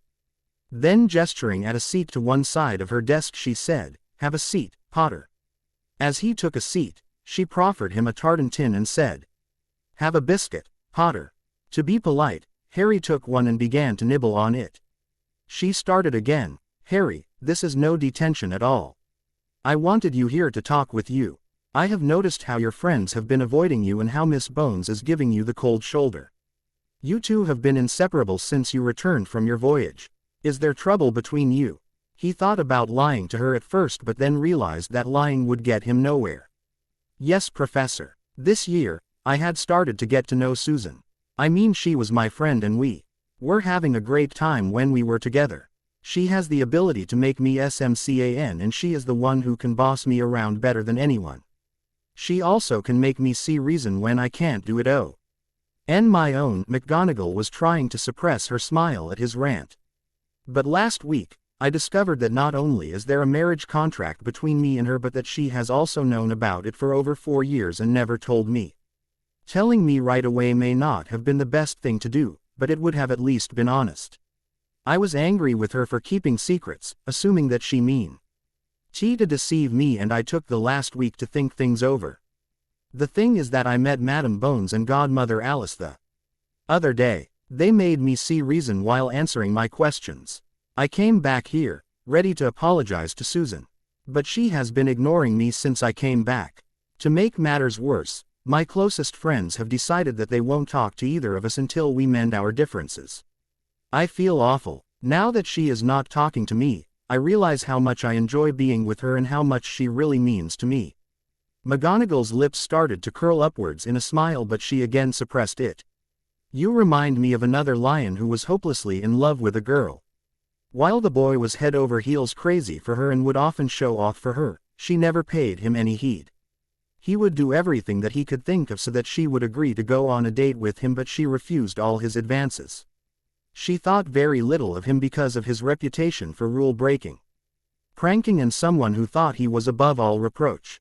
In fact, she went so far as to dub him arrogant little toe rag.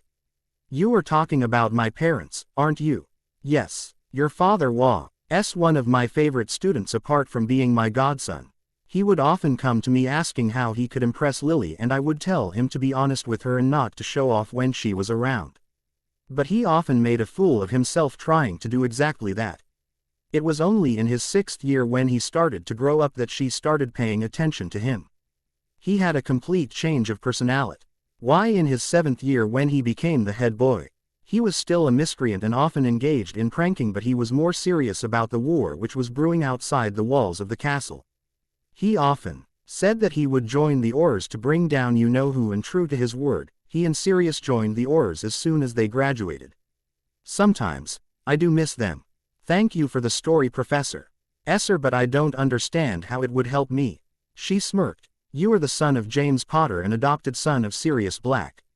Even though he never settled down, he could always charm the ladies when he set his mind to it. I am sure that you can find a way to charm Susan again. Be honest with her. That is all I can say. Now you may go." Profusely thanking the professor, Harry was leaving her office, when she called him from behind. "And Harry, if Gryffindor loses the first match of the season, I swear by Merlin that you will spend the rest of the year in detention cleaning the dungeons without magic." Quidditch pitch. Harry ran down the stairs 2 at a time, leaping the last 5 steps of each flight. He was back out the front door of the castle and mounted on his broom before another half a minute had passed. The sun had long since set and the stars were out, but Angelina just might still be practicing with the team. Harry flew over the outer wall of the Quidditch pitch in a streak of gold and crimson robes. But it was empty. There was not another person in sight. Looking around, Harry realized that it was only thanks to his enhanced sight that he could see anything at all. The rest of the team must have gone back inside some time ago. He started to fly around the stadium, trying to perform every maneuver that he remembered.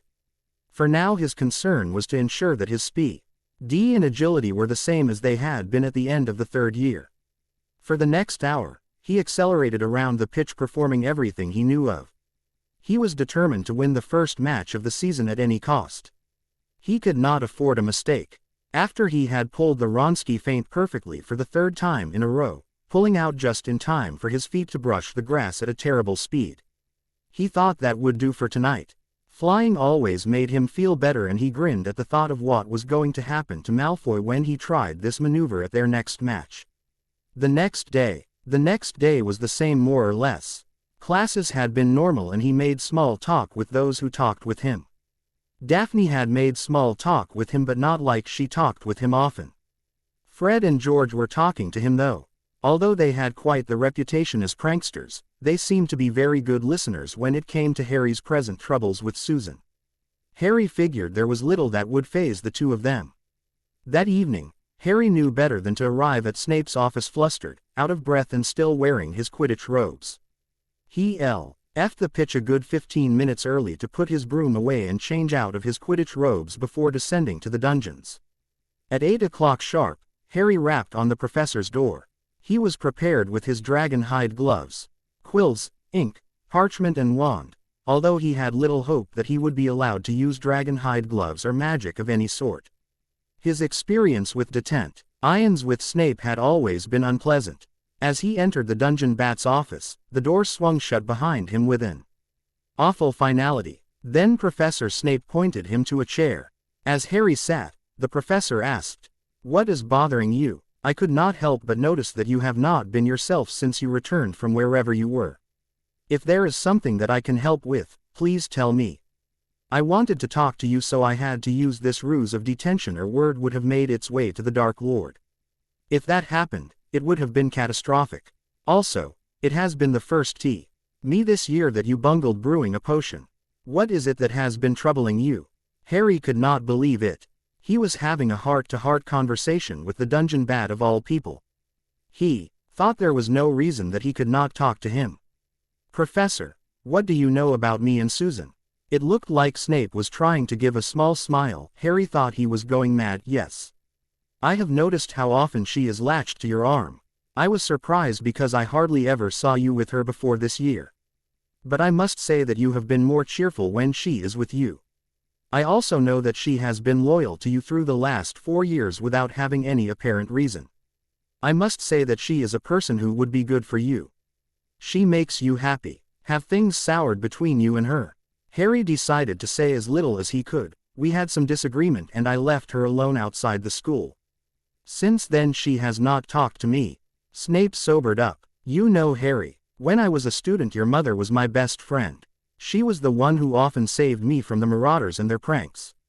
Once during our OWL exams, she saved me again from your father, but I was so angry with everyone that I called her an awful word in anger and rage. Something which has eaten at my conscience all these years, something for which I could never forgive myself until you told me that she has forgiven me. At that time, I was scared that I had lost my only friend and wanted to apologize to her, but she refused to listen to me at all. With the way she was ignoring me, I decided to go ask for her forgiveness outside the Gryffindor Tower. I sat there waiting for her to come out. I was even prepared to sleep there, but one of her friends took pity on me and called her out. I asked for her forgiveness, but she refused to forgive me. That was the last time that your mother ever talked to me. Harry asked him, I ask your pardon, Professor, but what was the point of this story? The point is that sometimes we have to do extra at forgiveness. I was ready to stay outside the common room until she came out to meet me. She came. You have to do something like that to mend your differences with her. Harry's eyes gleamed with hope. He knew what he was going to do.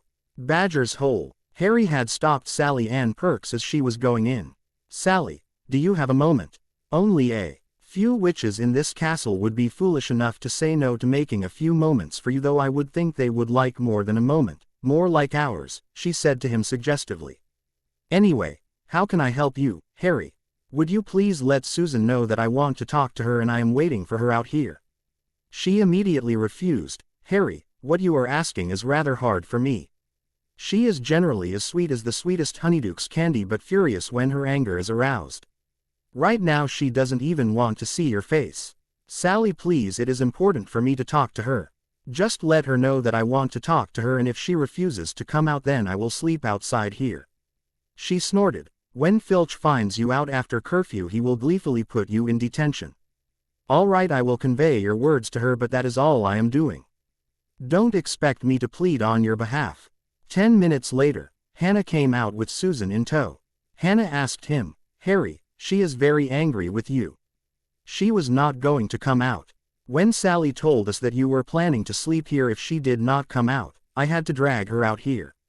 Harry turned to Susan. Sue, I know I was a prat that day to have left you in the bank. It was not right for me and I let my emotions cloud my judgment. I apologize for being an inconsiderate moron that day. I know words cannot compensate for what I have done, but I seek to make amends any way you want. Susan turned to Hannah. Tell him that I don't care for any words he might have to say. I am not going to talk to him. He is beyond reproach and infallible, but he is not. With that she returned to the Badger's Hole, and Hannah helplessly looked at Harry for a moment before shrugging and following her friend inside. That night, many of the fifth years stayed up late discussing what was happening. Justin was saying, Harry is still camped outside the fake barrels waiting for a word from her. Megan asked, I don't get it. What exactly is the deal? She was crazy for him a week before and now she is completely cold towards him. What brought this change on? Sally Smith replied, I don't know. I suspect that a few of their closest friends do. But they aren't talking. We have seen how close those two have been since the year started, but she is behaving like he does not exist at all now. One of the older puffs, Margaret, who had joined the conversation, said, If Bones does not want him, does it mean that we have a chance with him? While others around them chuckled, Oliver said, only if you don't love your limbs. Susan is very possessive, and even if she is behaving like he doesn't exist for her, she will hex you into oblivion if she thinks that you are trying to claim what she sees as hers. Next day, when the Badgers were coming out before dawn the next morning for the training session, they were astonished to find Harold Peveril still outside the Badgers' hole sitting in meditation.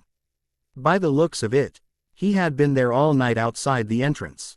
Many of them tried to call him, but it appeared as if he didn't hear them. It took a few minutes for Ernie to wake him from his meditation. Hen Susan finally came out of the Badger's hole. There were a large number of students already standing outside the entrance, crowding around something she could not see. Curious, she and Hannah worked their way to the front of the crowd, and they were astonished to see Harold Peveril sitting on the floor and talking in a low voice to Ernie. The Lions, who were regulars in her group, were there too in the crowd, trying to listen. She is angry with you, Harry. We have tried to make her see reason, but she just simply will not. Then please tell her, Ernie, that I will remain sitting here if she does not come out and talk to me. It is getting tiring that she is ignoring me, and to be honest about it, it hurts a lot. It was too much for her to take in. She had been ignoring him, but every second of it had been very hard for her too. When she heard him say that it hurt that she was not talking to him, she lost it. She knew she could not stay angry at him anymore, but she still had an appearance to maintain. She growled at him. Get up, Peveril. We are going to have a talk. Harry beamed at her and immediately stood. She caught him by his wrist and started dragging him out of the castle. As they disappeared from sight, Ronald, who looked baffled, asked, Bloody hell. What just happened? Hannah grinned. I believe we have just cancelled the morning session for today. She took Neville by the arm and walked off to one side. The crowd dispersed as the others went their own ways. Susan and Harry walked out to the grounds on the far side of the lake. All the while Susan said nothing to him, nor did he try to break the silence. After they had reached the other side, Harry conjured 2 chairs and pulled one up for her. 5 minutes passed and nobody said anything. Finally Susan spoke harshly. Will you speak now, or are we here to just sit and enjoy the scenic beauty of the lake in the pre-dawn light with the damp, chilly breeze? Harry earnestly said to her, Sue, I am sorry. She arched an eyebrow.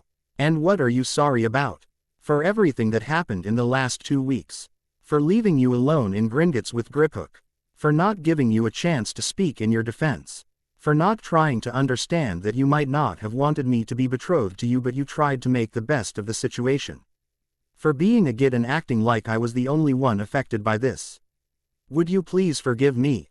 She took a deep breath before she started speaking. You know, Harry, I was 11 years old when I came to know of the contract. I was just a child when I learned that I am set to marry the boy who lived. I was too young to understand the gravity of it, and I asked Auntie. She told me that the least I would get out of this is a new friend. I was excited that the boy who lived was going to be my friend. My head was filled with idiotic ideas from those books that we have all read when we were children. I wanted to meet you and become your friend. When I finally saw you at Hogwarts, I wrote a letter to Auntie that very night telling her that you looked malnourished and abused. I watched you every year and I asked her to make you her ward. I have always been fascinated with you since I can remember. But what you did that day hurt me. Was it so hard to control your emotions and hear me out first? I even tried to send you letters that very same night, but the owl just would not take off. Your owl Hedwig was missing from the Ollery, so I could not contact you either way. Then you did not contact me for a week and I was worried. I thought that you might never talk to me again or end up hating me. I apologize to you for keeping it away from you all these years and not telling it to you sooner. I should have let you know about it because you were as affected by it as I am. I was ready to apologize the moment you returned, and I expected that you would make your appearance here before you told others about your return, but Auntie messaged me the day before you came back that you had been found and yet you did not return to the castle. That is what had angered me. Having said this, I apologize to you for keeping it from you and I hope you can forgive me. Harry softly said, Sue, I am sorry for hurting you. I met Auntie the other day with Godmother Alice. She made me see reason, but wisdom had been coming to me for a few days before that. I had talked Sirius and Remus and made them feel miserable for keeping a secret from me, but they were able to make it clear to me that while you were wrong to keep it to yourself, my own conduct was not beyond reproach. Mother Weaslem about it. She told me in no uncertain terms that you have been a good friend to me and always thought about my best interests, and there is no reason for me to get angry with you. When did you meet all these people? She asked him. He gave her his best lopsided grin. Oh right. I have not told you. Leaving Gringotts, I went to the Weasley Manor where she talked to me or sometime before she agreed to let me stay there. I remained there sending an occasional letter to Sirius and Remus or talking with them on the communication mirror I have. She tried to talk to me and make me see reason that I was an idiot to be avoiding you. When she realized she could not get to me no matter what she said, she sent a letter to Auntie and Godmother, who both had me at one point and talked to me. Godmother said something that I agree with. What did she say? Susan asked curiously. She asked me if I could put a hand over my heart and honestly say that you are not a fantastic person that I could spend my life pleasantly with. I have to say I agree with her. The last 2 months since I have known you I have felt livelier, have smiled more and have been happier and ever in my life, despite Voldemort's shadow hanging over me the entire time. I don't yet know if I love you, but I can certainly say that you are one person I would trust with my life. Susan's demeanor fell slightly, but she was content. Things were on the mend between them. True that he said he was not sure if he was in love with her yet, but they will get there. For now, having him beside her was sufficient. I think we had our first major spat and we are over it now, Harry. I hope things are better between us now. He smiled. Of course, Sue. At breakfast, the two of them were sitting close and their hands often touched, but at the same time, they kept some distance between them. Their friends breathed a sigh of relief to find that they had reconciled their differences. It had become overwhelming on their nerves to see the two of them so distant. In the minds of most of them, Susan and Harry were perfect together, and to see them smiling again was pleasant. Apart from the two, more people were happy to see those two smiling, Minerva McGonagall and Severus Snape.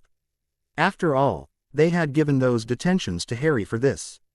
To tell him that if he wanted something he should act to get it. In fact, Dumbledore had leaned in close to Minerva that morning and asked her, "Was that the reason you gave him a detention, Minerva?"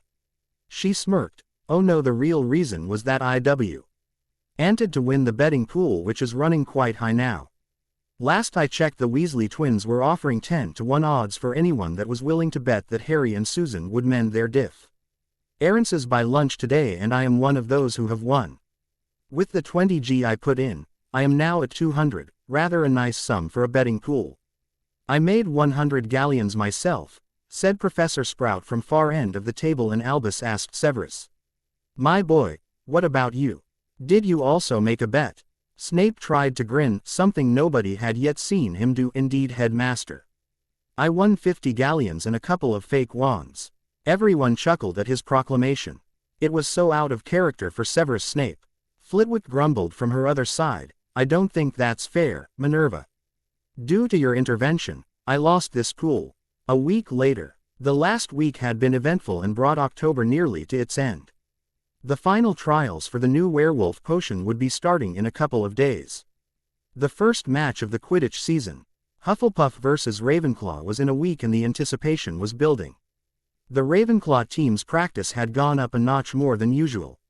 Harry had scheduled a session on Tuesday in the Room of Requirement, but had to postpone after Ernie told him that the Puffs had practice that evening.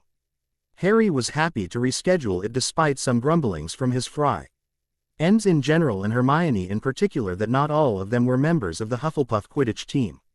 The next reschedule was on Thursday, and on that day Michael Corner had requested him to reschedule practice. Harry had done that too without questions asked or without expressing any discontent over it. When Michael had left after the session had been rescheduled, Hermione grumbled, "It looks like they don't care about training at all, requesting to reschedule just for a stupid game practice." Harry gave her a look of incredulity mingled with disgust. "Hermione, this is Quidditch you are talking about. The best sport there is." She snapped, "It is just a stupid sport. What is so special about it?" It was Ron who spoke. "Are you barking mad, Hermione? Quidditch is better than anything. It is about glory." Hermione wrinkled her nose in disgust at them. Boys only care about Quidditch and brooms. Nobody bothered to point out to her that all of Gryffindor's chasers, their backup seeker, the Ravenclaw's seeker and a few other players were all girls. When no one tried to answer her or engage in a debate with her over this, she just huffed and left for the library. As it was, there was no evening session that week. Harry knew there would be none until the first match of the season for Gryffindor happened on the first Saturday of November because Angelina would insist on more and more practice. As it was, she was already pushing them hard. Their sessions had gone for 2 hours each for 3 sessions in the last week alone. For one of her training sessions he had to act a date that he was planning with Susan to the village. He however had to make time for an unfulfilled promise with Daphne Greengrass. She had in fact insisted upon it, telling him that he had promised Ed to make up for the lost opportunity when he had to return to the castle after receiving a talking Patronus. Harry was not sure if it was a good idea to go to the village with her, but a promise was a promise. They took the secret passage from the ground floor this time and came to the 3 broomsticks. This time too, they were under glamour charms and took a seat at the back where no one coming in could see them at once, but they would notice anyone else coming in or going out. After they were seated, their food delivered and Harry had put wards around the table, Daphne asked him, "Harry, what is your greatest wish?" He thought for a few moments before he started replying, "Family. That is what I want more than anything in the world. With the Muggles, I was nothing more than a freak and they never considered me a part of their family. I yearned to have a family all these years. I am starting to have a semblance of a family now, though." "What do you mean?" she asked him. "Oh, as you know, Sirius Blackblood adopted me this summer, so he is my father and he was already named my godfather at the time of my birth. I don't know if someone ever told you, but Alice Longbottom is my godmother, so Neville is a brother to me." Hermione, even though she is often an overbearing, know-it-all, she is really sweet beneath her persona. She is like the sister that I never had. Augusta Longbottom insists that I call her grandmother when I visit her. Minister Longbottom is like the cool uncle that you could wish for. Remus Lupin, who was our teacher in 3rd year, is one of my father's best friends and uncle to me. There are the Weasleys, who have always loved me as one of their own. Then there is Aunt Amelia, who is like the strict yet loving aunt in the family who would discipline you on one hand while loving you on the other. And what do you think your life will be like 10 years from now, provided you survive? You know who? Call him Tom Riddle, Daphne. That is his real name. His father was a Muggle and his mother was a Squib. In answer to your question, about 10 years from now I see myself surrounded by family, living in a manor since I inherited so many of them," she snorted. "Doing nothing but flying for one of those Quidditch clubs if any of them find me good enough to recruit for their team. Or maybe I would establish a potions business. Many people from my family discovered some important potions. In fact, Sleek Easy quadrupled my family's fortune, which was already substantial." Her eyes were opened wide in surprise. "He is a half-blood." "Yes, just barely. On top of that, his mother was a Squib. Imagine what would happen if the Death Eaters knew that their master is a half-blood and that too, descended from a Muggle. Maybe if they knew about him, not so many people would have followed him. That is something to think about. Daphne, however, I think most of them would follow him anyway because he really is a descendant of Salazar Slytherin. The patriarchal line died out centuries ago and the Slytherin name with it, but he was the only son of Merope Gaunt. The Gounts were the badly inbred, last of the Slytherin line through one of the daughters. That is why he was a Parselmouth. That is why he was able to open the Chamber of Secrets 53 years ago. That is what he lords over his followers, without being specific about who his parents are or that he is a half-blood. The other reason that I think they follow him is because while not all of them would agree to his vision of the world or share his dreams of world domination, there are certain things they can do in the name of their service to him. For the more cunning of them, Voldemort is just a means to an end rather than someone they would follow. We have seen how people wormed their way out of punishment after he was vanquished the last time. While she was out of topics to talk about, Harry asked her, "Tell me something about your family." She eagerly started telling, "As you know, we are one of the families to have descended from Morgana Le Fay. In fact, we are the last of the 3 families which descended from her. We have always been known neutrals throughout history except when someone committed an offense against us. My father is Cyrus Greengrass. He runs a potion business which he inherited from his father and invests in many ventures. My mother does not need to work, but she has a job at the ministry in the Department of Family Records. Then there is Astoria, whom you have met. And what about your friends? While growing up, I never had many friends. You should know of the politics in pureblood circles. Malfoy's father would often bring him to parties asking us to be friends and play together, but I never liked the arrogant, entitled little Ponce. Not even when we were very little, and I avoided him. My father left it up to me who I chose as friends. So, I've never been a bargaining chip for their stupid power games. I have lots of acquaintances. I practical. Why know everyone of any importance at all? But, through all these years, the only one I really consider a friend is Tracy Davis, whom I have known since I was 4. Tracy's mother and my mother were best friends in school, and it is the same with us. When I came to Hogwarts, I saw all the same kids I have known since I could walk. I did not know Pansy before Hogwarts though, because the ancient house of Parkinson has never been considered to be of the same social standing as House Greengrass, and her father was not entitled to roam the same social circles as us. I loathed her from the start for her condescending attitude, and it is no secret that we are not friends at all. Then there is Lilith Moon, whose father is like the wind which blows aimlessly, and she was much the same until this year. Then here is Millicent, who looks dangerous and brutal but is quite harmless. The only thing she does is follow Malfoy around because her father shadows the elder Malfoy. Among the boys, Nott lives by himself, Blaise is a ladies' man. Malfoy is a Ponce, and Crabbe and Goyle are his lackeys. They called me the Ice Queen because I didn't want to have anything to do with any of them. This year, things are different. Thanks to you, there are many that I consider to be friends now. You, Hermione, Longbottom, the twins, Abbott, Macmillan, Mandy, Morag, and a couple more whose name elude me at the moment. Now what about your friends? While growing up, I had no friends at all. Whenever anyone tried to be my friend, Dudley, the Muggle's son, and his goons scared them away. When I came to Hogwarts, Ron and Hermione became my friends while we were still on the train. I was content with having 2 best friends. Little did I know how many of them Ron was blocking from talking to me. I guess Neville, Dean, and Seamus were also my friends, but they were not so close. Now I have more friends than I can even count. Before she could ask him more, the door opened to the inn, and the trio of Sirius Black-Wit, Emmeline, and Remus walked through the door. Harry mentally groaned. When Daphne asked him what was wrong, he pointed out the newcomers to her. Looks like my father is keeping tabs on me.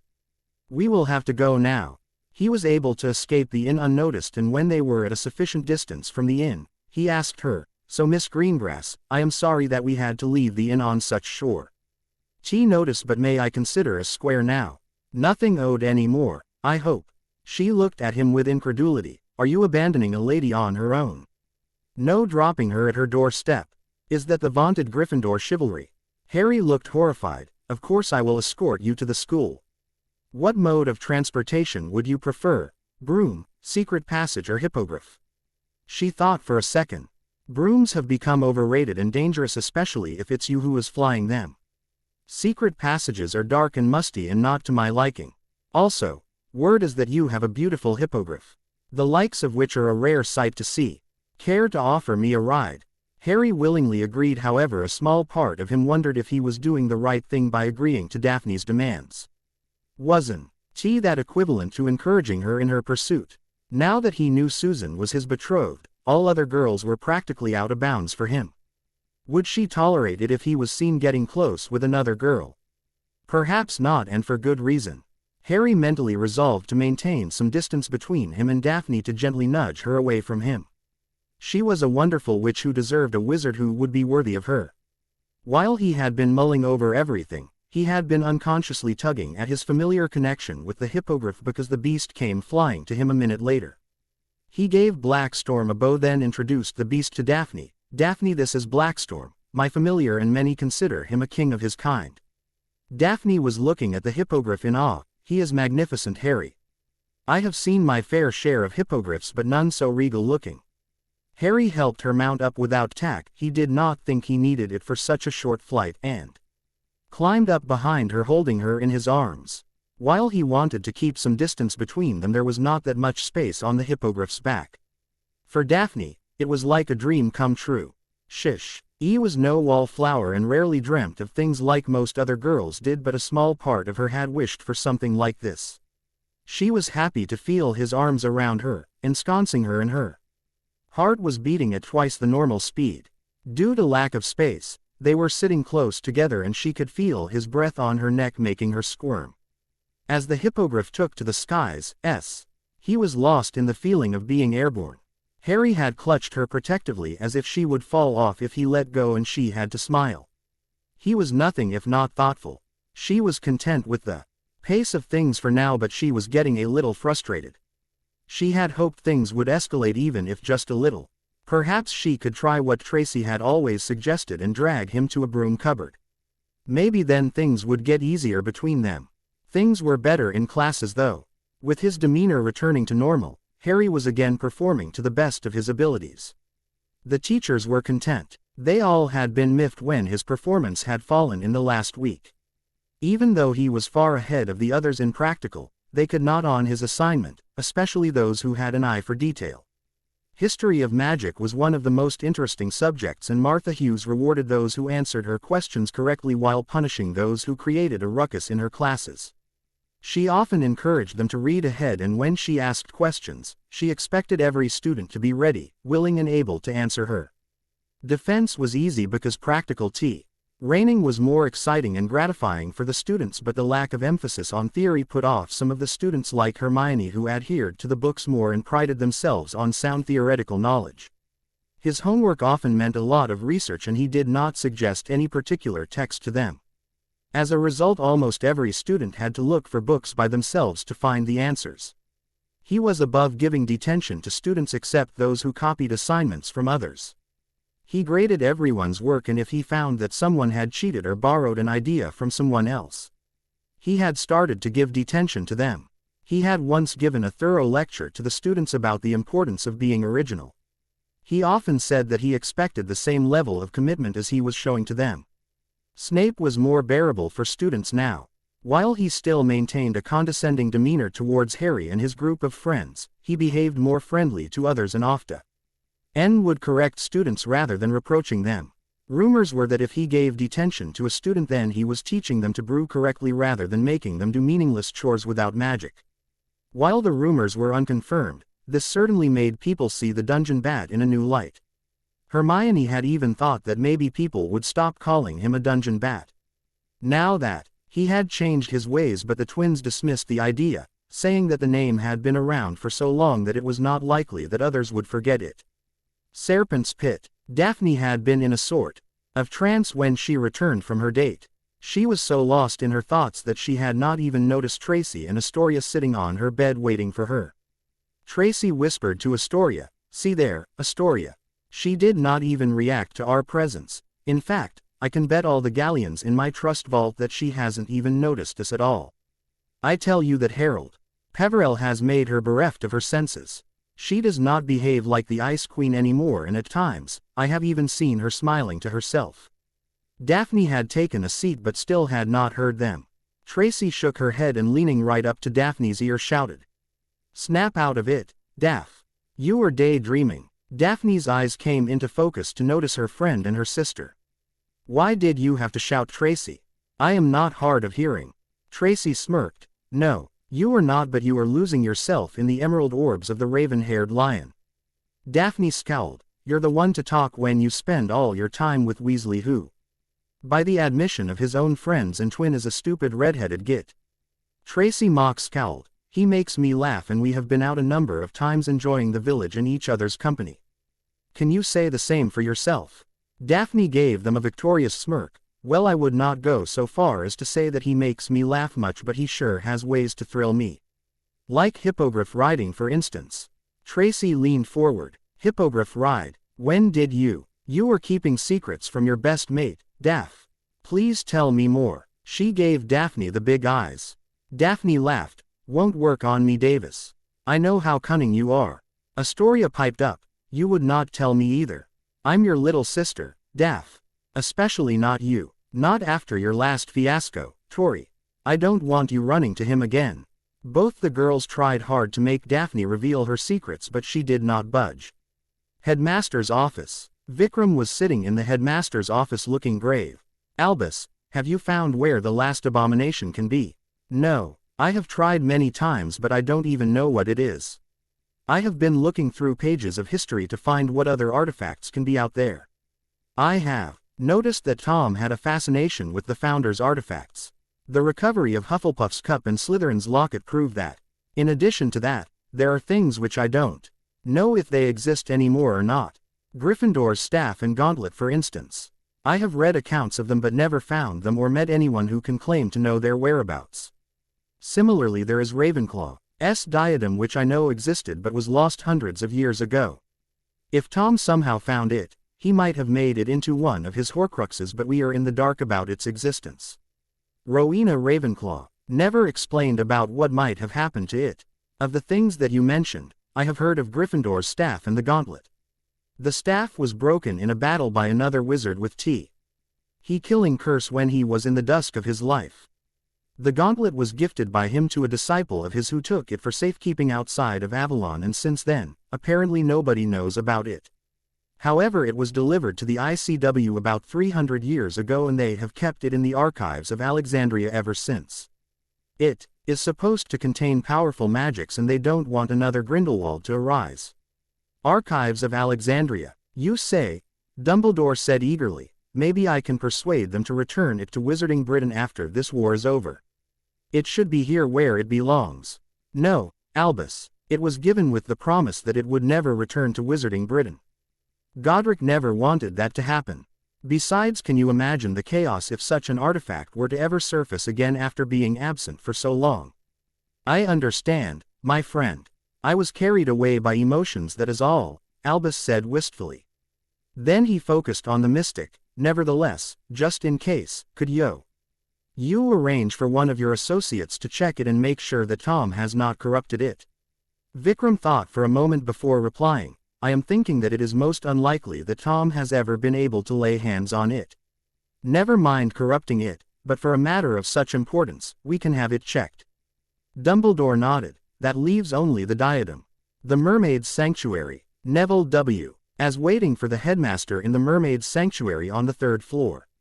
He had learned enough mind magic to be able to practice on his own, however Dumbledore had warned him against trying to rise masters of mind magic such as Severus Snape and Harold Peverell with it. They would interpret such an attempt as an attack and their defenses would prove fatal to him. Snape would not be forgiven. Of someone who tried to pry into his mind.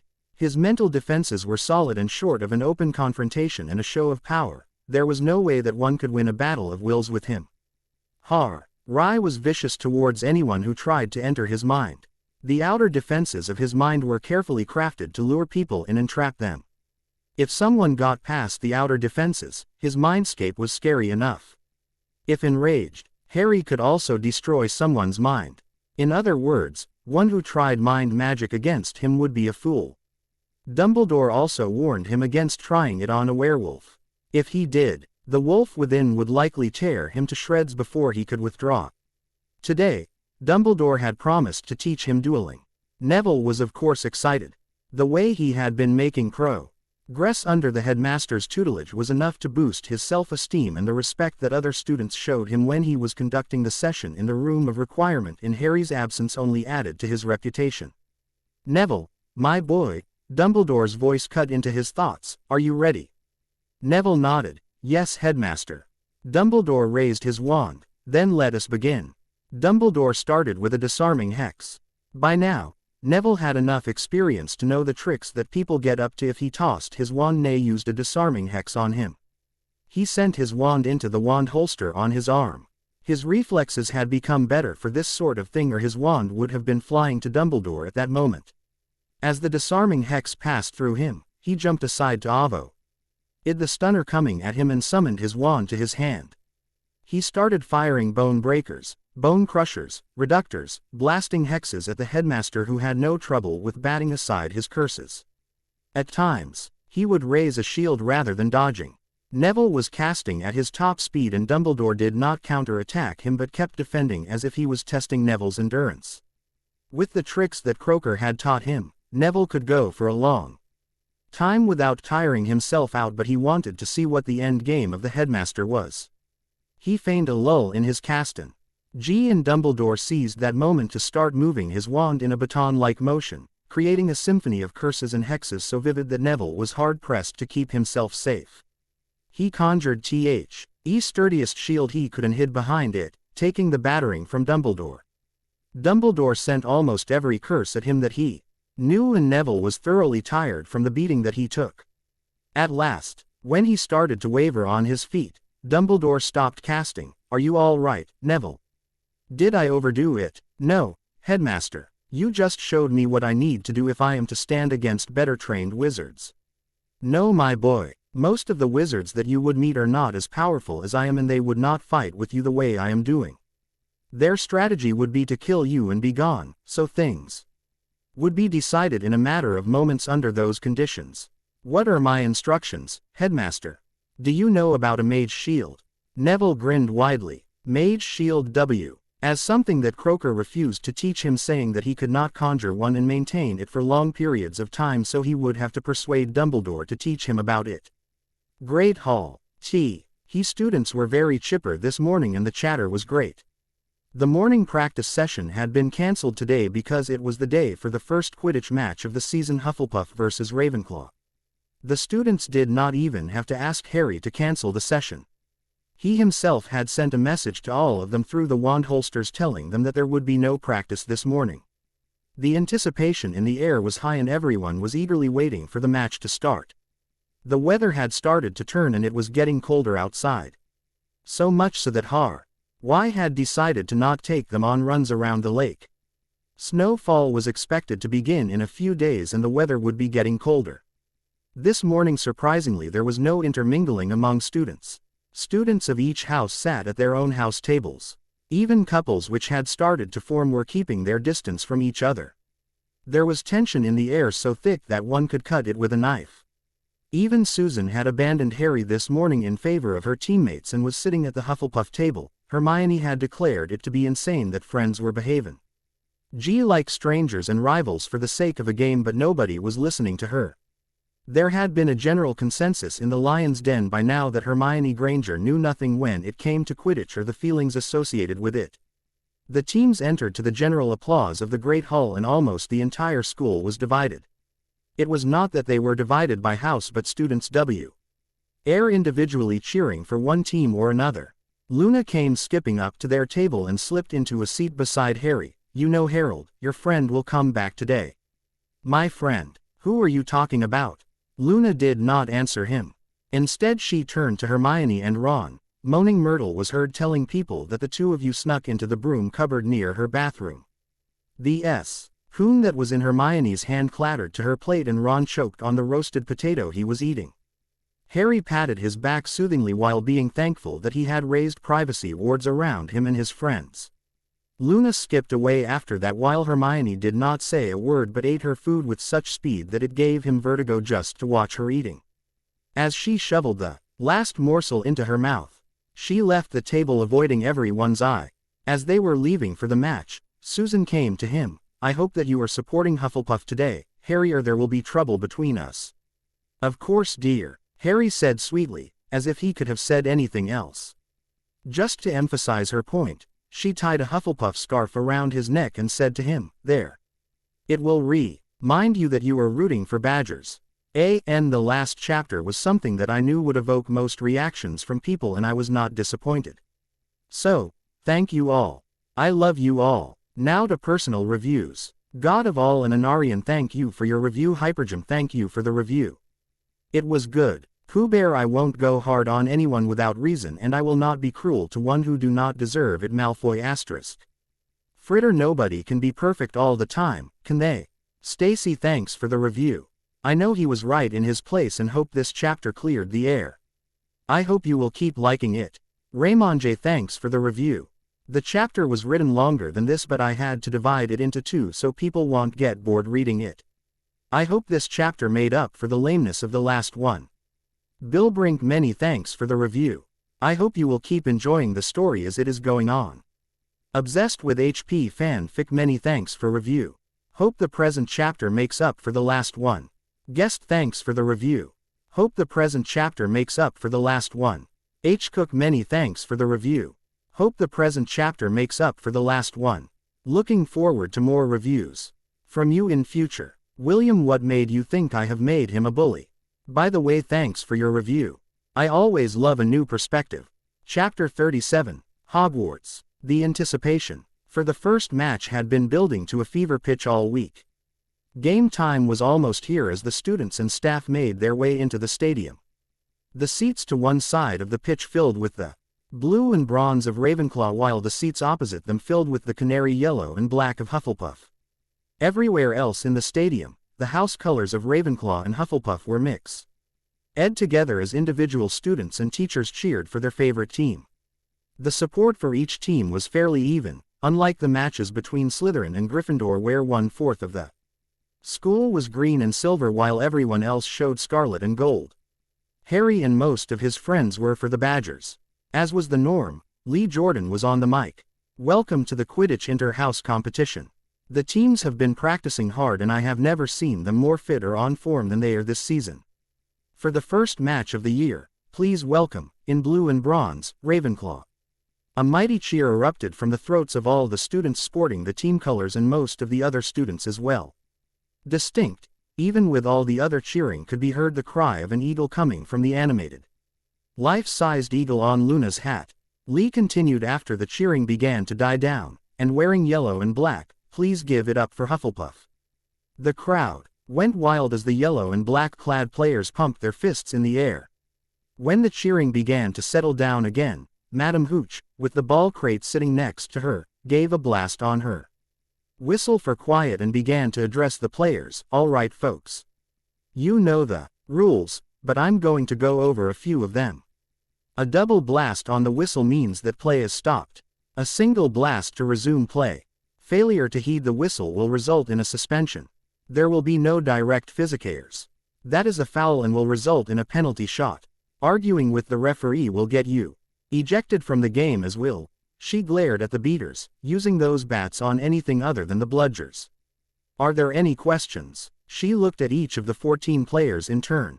They returned her gaze with a faint shake of the head.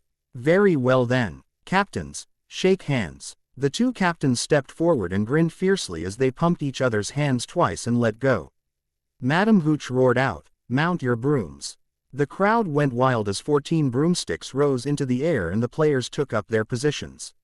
She released the snitch as the seekers watched it fly off and disappear around the Hufflepuff goal posts.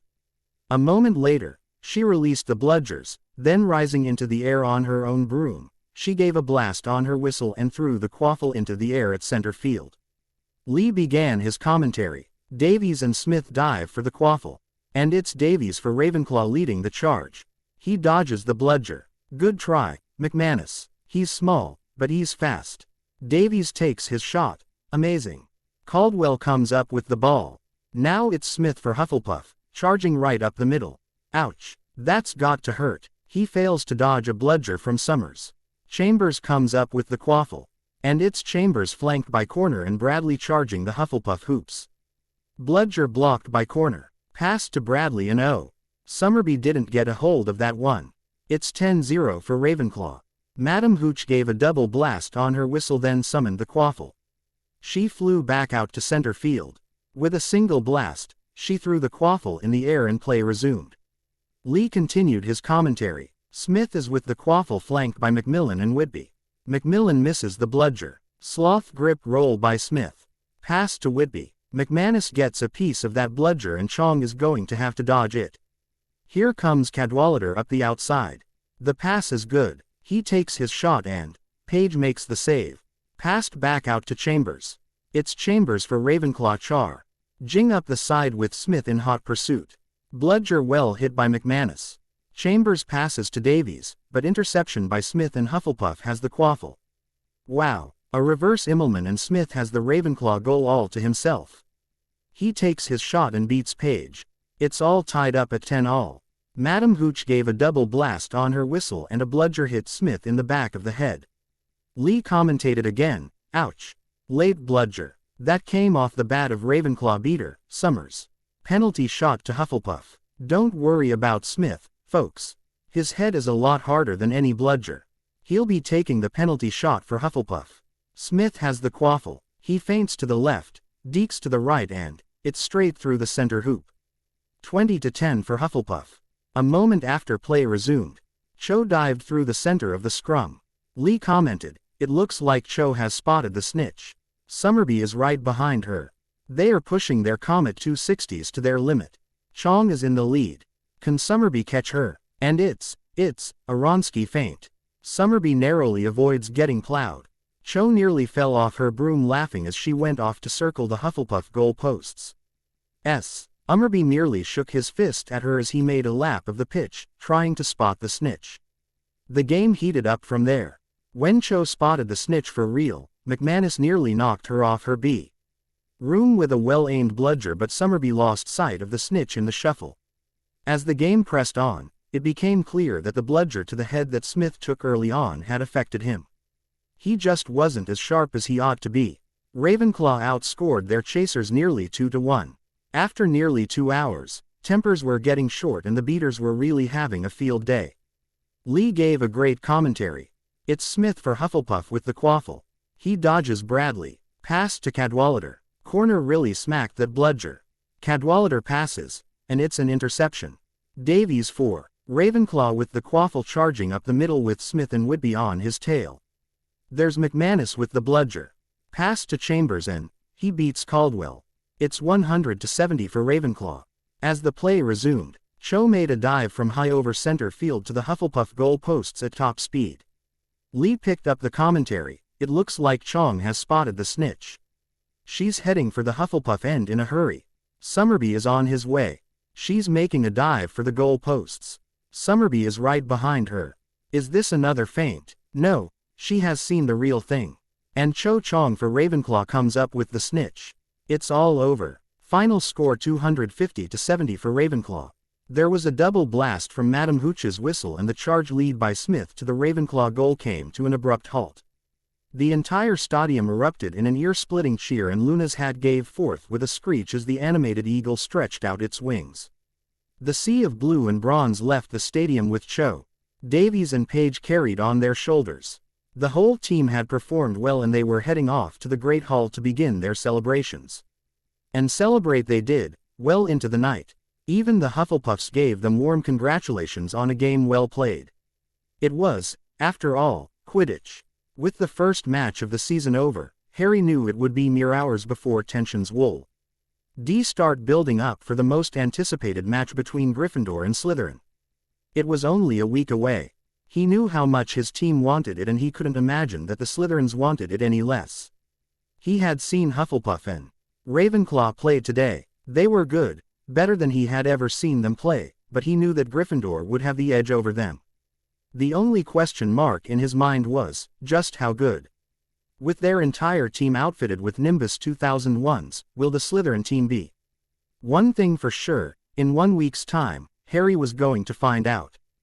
Dorset. The trials were supposed to start the next day and Remus had started to write the article to be sent to Potions Today on Harry's behalf. The article was about the potion, the substituted ingredient and the change that Harry had made detailing how it worked differently from Wolfsbane potion. The only thing that they needed was a name to commercialize the product. He knew that the potion would be a game change, more important than the sleek easy potion. Harry had expressed his wishes to sell this as a not-for-profit product but it would still bring in healthy returns. Harry had a good heart but he did not see the bigger picture, so it was Remus's job. If it had been before the anti-werewolf laws were scrapped, he would have seconded Harry's decision to sell it at cost, but things had changed since then. He knew that those in Voldemort's employ were given a paycheck for their services to him. Although it was not a lot, it was more than enough to pay for this potion. If Voldemort had anything to say about it, he would rather that they take no potion at all. Mindless monsters spreading terror and lycanthropy everywhere they went fit in with his plans just fine.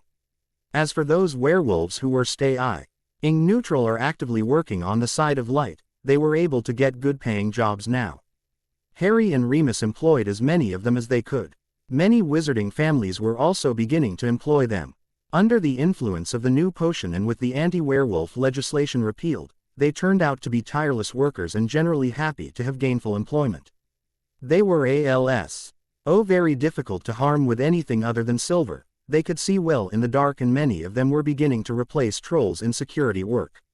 All things considered, there were very few werewolves left in Wizarding Britain who were not employed on one side or the other.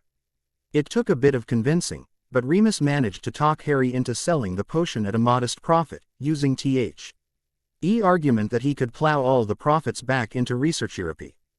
Besides, this stuff could be sold at 1/7 of the price of the old stuff and still clear a profit without causing any hardship. Thanks to Griphook's efforts, Harry's ventures were earning buckets full of galleons every month, but due to long neglect, it was all going back out again for repairs and upgrades. It would be about another year before many of his properties began to show profits again. There was also the matter of his businesses which were still under stasis. The Weber estates were mostly in Germany and there was no regent managing them.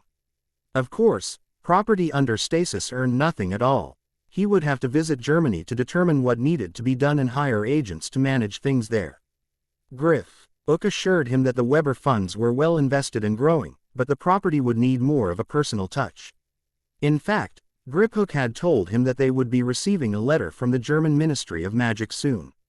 As a lord of one of their houses, Harry was obligated to show his presence there even if it was just for a few days and he had no intention to settle there. There was also an issue which he expected would arise after the new potion was available for distribution. The potion was regulated by the Ministry and ICW guidelines. It was not just sold to anybody but only registered lycanthropes. This meant that every werewolf who wanted to obtain the potion legally had to come forward and register and that subsequently, the ministry could track them. It was quite understandable that with the very recently repealed anti-werewolf legislation, many werewolves were reluctant to be registered, tracked and possibly branded. This was the very reason that many werewolves were not registered in the first place. There was sure to be a huge political uproar in the Wizengamot over it. He would need Harold Peverell to deal with it because as a werewolf he had a definite vested interest. He was not against the registry per se but was opposed to the idea of branding them so that the ministry could keep a handle on their lives. It was this aspect which would need to be discussed and a decision would have to be made about it. Hogwarts. The Eagles were very exuberant that day, having won the first match of the season and by such a wide margin. It had put them in the first place for the House Cup since they rarely lost any points during the year. Gryffindor was a close second, tailing them by only 50 points. Hufflepuff was not too far behind because even their loss had netted them 70 points toward the House Championship. The Slytherins were in last place this year because Professor Hughes was very liberal with deducting points from students who failed to show appropriate respect in her class. Harry had also lost some points this year but not as many as he did in previous years. He had hardly lost 50 points but had earned a lot. Gryffindor would have been in the lead but the twins, who indulged in pranks as a matter of course, were still getting caught far too often and had points deducted off them. Sirius had asked Harry if he was ever caught pranking someone. And when Harry said he was too clever for that, Sirius chortled that if there was no proof left, nobody would believe his claims. He and James still made the teachers shudder with fright because the IR pranks were phenomenal and they had been implicitly named in the act. Boxes full of detention slips in Filch's office with their deeds were a testament to their brilliance. The way Sirius had talked about his reputation as a prankster, he almost made Harry feel ashamed because he did not even have one detention for pranking this year so far and he had pulled some of the most spectacular pranks. Hell, he did not even know if there was a record about his and Ron's arrival at the school in the flying car at the start of second year. This could not stand. Sirius would never let him live in peace for a moment if there was no one to sing of his brilliance as a prankster. He decided to enlist help from some of his classmates for what he had thought, namely Susan and Neville, because Hannah, Ron, and Hermione were prefects and Hermione was a stickler for rules. Ronald would by default be included in the group. That left Neville and Susan. However, that sort of prank would need more time. He could start small. It was really simple to get caught though. Just a flash of wand and a priori incantatem would be enough to get him a detention. He also knew the first victims, poor Vincent Crabbe and Gregory Goyle, and the perfect person to catch him, Professor Cassandra Lester. The wizarding ethics professor, from what he heard, was a very soft-spoken person but adhered to rules, and most of the W. Easley twins' detentions were given by her. That was a thing for later, because right now, Susan was sitting with him at the Gryffindor table and he was talking to her, telling her that losing one match did not mean that they were out of the running for the title, though he knew Hufflepuff had very faint hopes to win against Gryffindor. Mandy Brocklehurst slipped in beside him and it was a first. As far as he knew, none of the Eagles had ventured to the Lions' table yet. She was addressing the twins. "You two, cough up." They pressed a handful of galleons into her open palm, which she pocketed, and Harry asked her, "Did you bet on the match?" She grinned. "Oh yes, it was a good bet. I put in 5 galleons and got 25, not to mention, I won 70 in the last betting pool." Harry asked her curiously, "How many betting pools are actually running in the school?" She said, grinning, "Right now, there are none. However, the last one ended the day you patched up with Bones here. Next is the Gryffindor Slytherin match, where these two are offering 10 to 1 for a Slytherin win over Gryffindor. Not that there are many takers for that one. Another bet is that you will catch the snitch this time too. They are offering 20 to 1 that Malfoy will catch the snitch, and almost nothing if you catch the snitch. Since I started at Hogwarts, I have participated in at least 20 pools, out of which 15 were about you." The twins had been frantically making hand gestures to Mandy to stop talking, but it looked like the Ravenclaw had not noticed. When she finished telling, they quickly left the table. Harry's mouth was open in surprise. "Betting pool? On me? Who participates in them?" "Oh, all of us do. Even the teachers bet heavily in your favor. The first task of the tournament was the biggest one yet. Here I was getting 20 to 1 that you would survive the task. House of Slytherin had bet heavily against you and lost a bunch of money. Rumor has it that Malfoy had paid for those bets. While others air snickering and teetering on the edge of laughter, Harry was almost livid. "Did anyone among my friends bet on any of those betting pools?" "Oh yes. Granger had bet on the second task that you will make the highest score and won the most out of that." "She didn't tell you." Harry looked towards Hermione, who had hidden her face behind a book. Harry wondered at all sorts of secrets coming to him now that he had more friends. "What was the last pool about?" "Oh, it was that you would mend your differences with Bones by lunch that day." "And who won?" "Professor McGonagall won 200 G, Professor Spro won 100 G, and the greasy-haired dungeon bat made 50 G out of it, if you can believe it." Harry was absolutely mortified. So many things happened behind his back, and he thought he was the master of the cloak and dagger stuff. All these years, so many things he did not know about the Harry Potter fan club, betting pools and whatnot. He smiled at Mandy. "Thank you, Mandy. You have been most helpful to me. Harry, what do you say about betting in the next pool? Would I gain from it?" "Oh yeah. In fact, I would ask you to make bets on the fact that Malfoy would catch the snitch this year and encourage others to do that. I intend to make the twins bankrupt this year." Mandy left happily while his friends were looking at him like he had grown 2 heads. "What? Did I grow 2 heads, or do I have horns on my head?" "Blimey, mate, WTHE snitched to the ferret?" Ron asked. "Not in a million years, Ron, but those who would bet against me do not need to know that." Harry decided at that moment that H.E. would terrorize the school with pranks in the days to come. Things were getting too monotonous anyway. Harry noticed that his first 2 victims were getting up from the table, and he stood up asking Susan to stay. She raised her eyebrows at him, but he gestured her to remain seated and pleaded with his eyes. Reluctantly, she stayed in her place. He made a rather noisy exit out of the Great Hall. A.N.D. stood outside of the Great Hall at such an angle that he knew Cassandra Lester would be able to see him directly. As Crabbe and Goyle exited, he charmed their clothes to levitate, and in the next moment, Crabbe and Goyle were hovering in the air, yelling and flailing their limbs.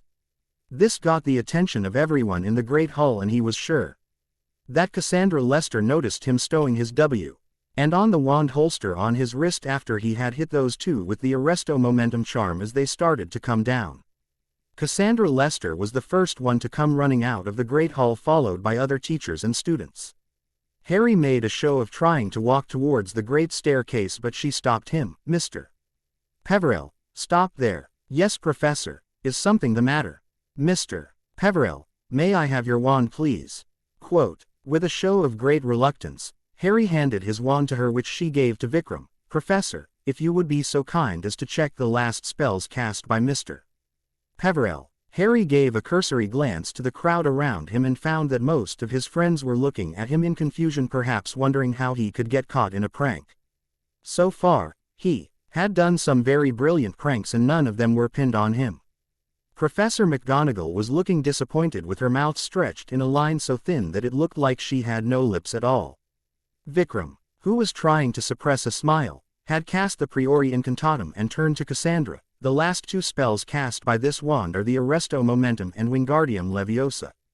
Professor Lester addressed him. "That will be 10 points from Gryffindor, Mr. Peverell, and detention tomorrow with Professor Sprout at 6 o'clock. After 15 minutes, he was sitting in the space behind the mirror on the 4th floor. Without saying anything, most of the members of what he would call the inner circle of his order had followed him. Everyone wanted to know the answer to the question of how he could get caught. Hermione decided to address the elephant in the room. "Harry, how could you get caught? You have performed pranks bigger than those and nobody could pin them on you." He asked her incredulously. "Hermione, tell me that you don't really think that she caught me unaware." "What do you mean, mate?" Ron asked. Susan answered, "It is simple. He wanted to be caught, Ron. He could have pranked them anywhere, anytime, but only did it where she could see him with his wand out and put him in detention. What I do not understand is why he would want to get caught." Hermione shrieked. "Harold James Peverell, tell me you did not do that intentionally." "I solemnly swear, Hermione, that I did that intentionally.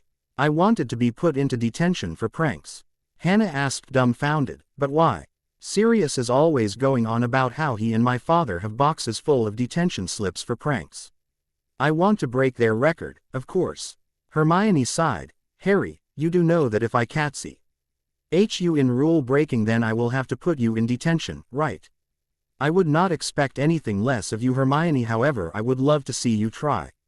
The prefects present there shuddered. It was something that they had not thought about and certainly would be changing the course of things and bring a lot of action to their otherwise boring night patrols. Maybe it would bring some excitement to things. Later that night, Harry was sitting in the Gryffindor common room with his friends while it bustled with activity around them. Some were playing gobstones, some were playing exploding snap. Ron was sitting with Hermione at chess. The twins were testing their products out of her sight and Neville was bent at the fireplace talking to Frank and Alice. Harry was busy finishing the homework which had been given to the students the week he was absent from school. He had a lot piled up and was diligently working to get through it all. A little part of him scoffed at why the teacher had to be so tough and give so much homework before he banished the thought from his mind. After he had finished the potions essay about the proper use of nettles in potions, he stood to stretch his legs and to get his weary joints in action when he happened to look out of the window of the common room and whooped at the top of his voice. He knew which friend Luna had talked about. Hermione, who was startled, asked him, "Harry, what happened?" Harry grinned. "Hagrid is back and I am going to see him." Hermione tersely said, "Harry, this is after curfew hours. You cannot go down right now. I so want to meet Hagrid, but we cannot break rules." Ron grumbled. "Come on, Hermione, it's Hagrid." Hermione glared at him and he slipped down in his chair, withering under her glare. She turned to Harry and found he was gone. She gave a questioning look to Neville, who shrugged his shoulders. He went to the dormitories. Harry really had gone to the dormitories, but he had jumped down from one of the windows and flew down to the ground. The grounds were empty and there was no one out there, so he knew he would not be seen. A few minutes later, he was knocking on the door of Hagrid's hut. "The Gion!" He bellowed over Fang's howling and barking. "Don't break down the door." "I am coming." He opened the door and Harry had trouble recognizing his friend. Hagrid was still as tall as he used to be, but he was sporting 2 black eyes and his hair and beard were matted with blood. His untamed hair looked even wilder than usual and there were wood chips tangled in his bloody beard. He was moving with some difficulty. If Harry was any judge, his healing training told him that Hagrid had some busted ribs. When Harry took it all in, he asked, "Hagrid, what happened? What attacked you?" he asked with concern. Hagrid leveled his crossbow at him. "Who are you?" Harry said. "Hagrid, it is me. Harry." Hagrid said menacingly. "No, not Harry. I know him personally. Hagrid, 4 months have passed since you last saw me. It is me, Harry." "Really? If Harry tell me something that only he would know." Harry smirked. "Let's recount then. You were the one to take me from the ruins of the cottage in Godric's Hollow. You put me at the doorstep of the Muggles. You were the one who rescued me from the rock in the sea. You gave Dudley a pig's tail. You tied Vernon's rifle in knots. You told me, a wizard, Harry. You gifted me my owl. Your wand is concealed in your umbrella. You took me to Gringotts for my first time. You gave Fluffy to Dumbledore to help guard the Philosopher's Stone. Will that do?" Hagrid pulled him into a bone-crushing hug, making him yelp, "OWW. My bones. Blimey, you have grown up, Harry. Last time I saw you, you looked peaky and small and you were in a magical coma.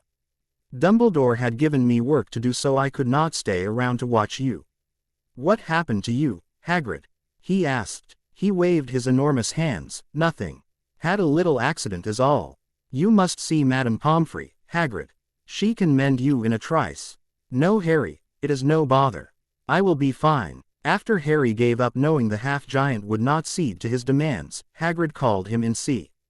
De Werefang the boarhound put his massive head in his lap and started to drool while Harry scratched him behind his ears. Harry was concerned for his friend who had fresh blood starting to trickle down and asked, "Hagrid, did the giants do this to you?" Hagrid, who was putting a kettle on the fire, dropped it. "What was that?" "Who said I was on a mission to the giants?"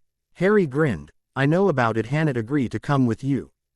"Did they?" Hagrid said gruffly. "I do not know how, but nothing escapes you and those two. You can find out about anything that is happening, but I am not telling any more." "Come on, Hagrid. Tell me about your summer and I will tell you about mine," he pleaded. Before Hagrid could reply or Harry could say anything, a soft knock was heard on the door and Harry pulled out the invisibility cloak from under his robes and covered himself with it. Hagrid opened the door and standing on the threshold was Albus Dumbledore with an amused-looking Vikram Rana. Hagrid welcomed them. "Professor, please come in." He asked Vikram, "Who are you?" Albus replied, "Hagrid, meet Vikram Rana. He is the new defense professor." "Professor Rana, this is Rubeus Hagrid, our care of magical creatures professor." Vikram warmly shook hands with him. "It is a pleasure to meet one so blessed by Mother Magic."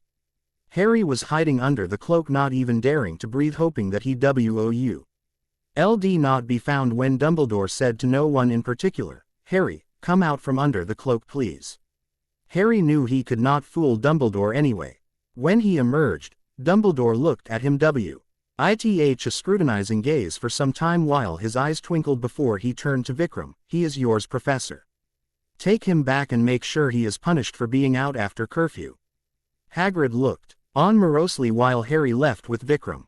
He decided to meet the half-giant the next day to assure him that he was okay. Vikram took him into the castle while they talked. "Really, Harry? You have turned so careless all of a sudden. Miss Granger did not want you to come down today and you did anyway. And you chose to exit through the window in the dormitory. What exactly were you planning to do?" "Professor." "Who told Professor Dumbledore?" "I was on patrol of the school around the 5th floor when Miss Granger came running almost hysterical saying that you had been abducted. I calmed her down and would have sent her back, but then Dumbledore came out of nowhere, perhaps alerted by one of the portraits." "So, are you going to give me detention?" "I did not want to, but now that Albus knows of your misdemeanor, I have to. That will be 10 points from Gryffindor and you will serve detention with Professor Sprout on the 1st of November at 6 o'clock. Now off you go and do not let me catch you out of bounds again." When Harry returned to the common room, it was in an uproar. Hermione was shouting at Ron, "Why won't you come with me to put him in detention?" Everyone else around was watching them with interest. Harry had heard the last part of what he supposed was a very long rant. "Because he has already been found and put in detention, Hermione," he said, and everyone noticed him. Hermione turned on him. "Harold James Peverell, how did you leave the tower?" I flew, he said simply. You what? She spluttered. Harry pulled out his shrunken broom from under his robes. I flew down, Hermione. I am the best flyer at the school for a reason. Everyone around chuckled. As she turned to glare at the other students, Harry climbed the stairs to the dormitories. He quickly erected a ward, preventing her from entering his dorm. Knowing that he would not have a peaceful night of sleep, nor would any of his dorm mates if she was allowed inside. Hermione tried in vain to enter for some time before he realized that it was futile and left for her own dorms.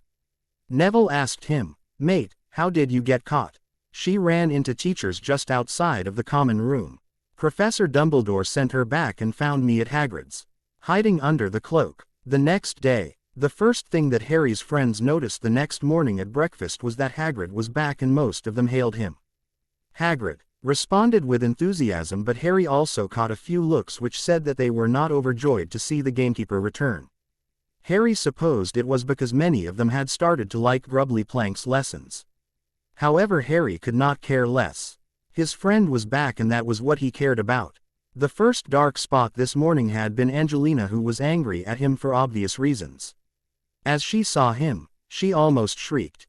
"Harry, why do you have to get so many detentions with just a week to go until the match? Are you trying to miss all the practices?" Harry gave her a grin. "Angelina, I did not intend to do that, but it feels like I have some bad luck these days. Why don't you book the pitch in the early mornings, because I believe that the Serpents would also try to book the pie TCH at our practice time and clash with us over it. In fact, Oliver used to host practices in the early mornings. That way, we can all be present, including the reserves. There are 11 of us and we can do without a few morning runs. Flying is also exercise and helps build endurance." Angelina reluctantly agreed. "Okay, I agree, but if you are absent at morning practices, then I will hex you into tomorrow." Classes were easy. There was nothing that could faze him anymore, and with Susan talking to him there was nothing more that could disturb him. He decided to give his attention to his newest fixation, pranking others. He had been seriously thinking about the next big prank. True that Voldemort was out there, a war was brewing, but they still had some time before the war would come to Hogwarts. Air preparations for the war were in full swing. There was little more they could do anyway. Until then, Harry could prank the hell out of everyone if he so chose. When he arrived for lunch, he realized that perhaps Hagrid was back to work again. The Halloween decorations were in full swing, which was the next day, and giant pumpkins were being brought in the Great Hall to be hollowed and enchant to hover near the ceiling with candles burning in them. It was during lunch when he thought about what he would do for the first thing. This afternoon he was sitting only with Susan at the lunch tab. Because his friends were otherwise occupied. He had been thinking hard and grinned wickedly when a plan had formed in his mind. Susan, who was sitting beside him with their hands touching, asked him, "What are you thinking?" "Nothing much, Sue. I was only thinking about my next trick." "And what will it be?" she asked him. Harry debated whether to tell her or not. It was not that it was anything special or top secret. He decided to take a leap of faith. "Sue, what I am going to tell you is secret, and no one, I mean not even a single soul, can know about it." "Do you know what day it is tomorrow?" she nonchalantly replied. Samhain, but then clamped her mouth as she realized how casually she had said it and turned to him. "Sorry, Harry, I should have realized what this day means to you." He said to her kindly, "It's okay, Sue. In the last 4 years, that was the first time that someone has actually realized that this is the day when I lost my parents. Others generally indulge themselves in the feasts but do not think about it. I had never known about this day before I came to Hogwarts. I have been thinking about what you said the other day and realized I should have gone to Godric's Hollow before this year, but nobody told me. This year, I am going there. Harry, I don't know if anyone has told you this. Until 1981, the school used to hold a Halloween ball, but that year it was abruptly cut short by Dumbledore even before the feast had started.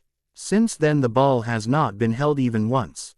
Andy told me that once or twice some of the governors tried to raise the issue, but he told them that he could not celebrate the death of 2 of his favorite students.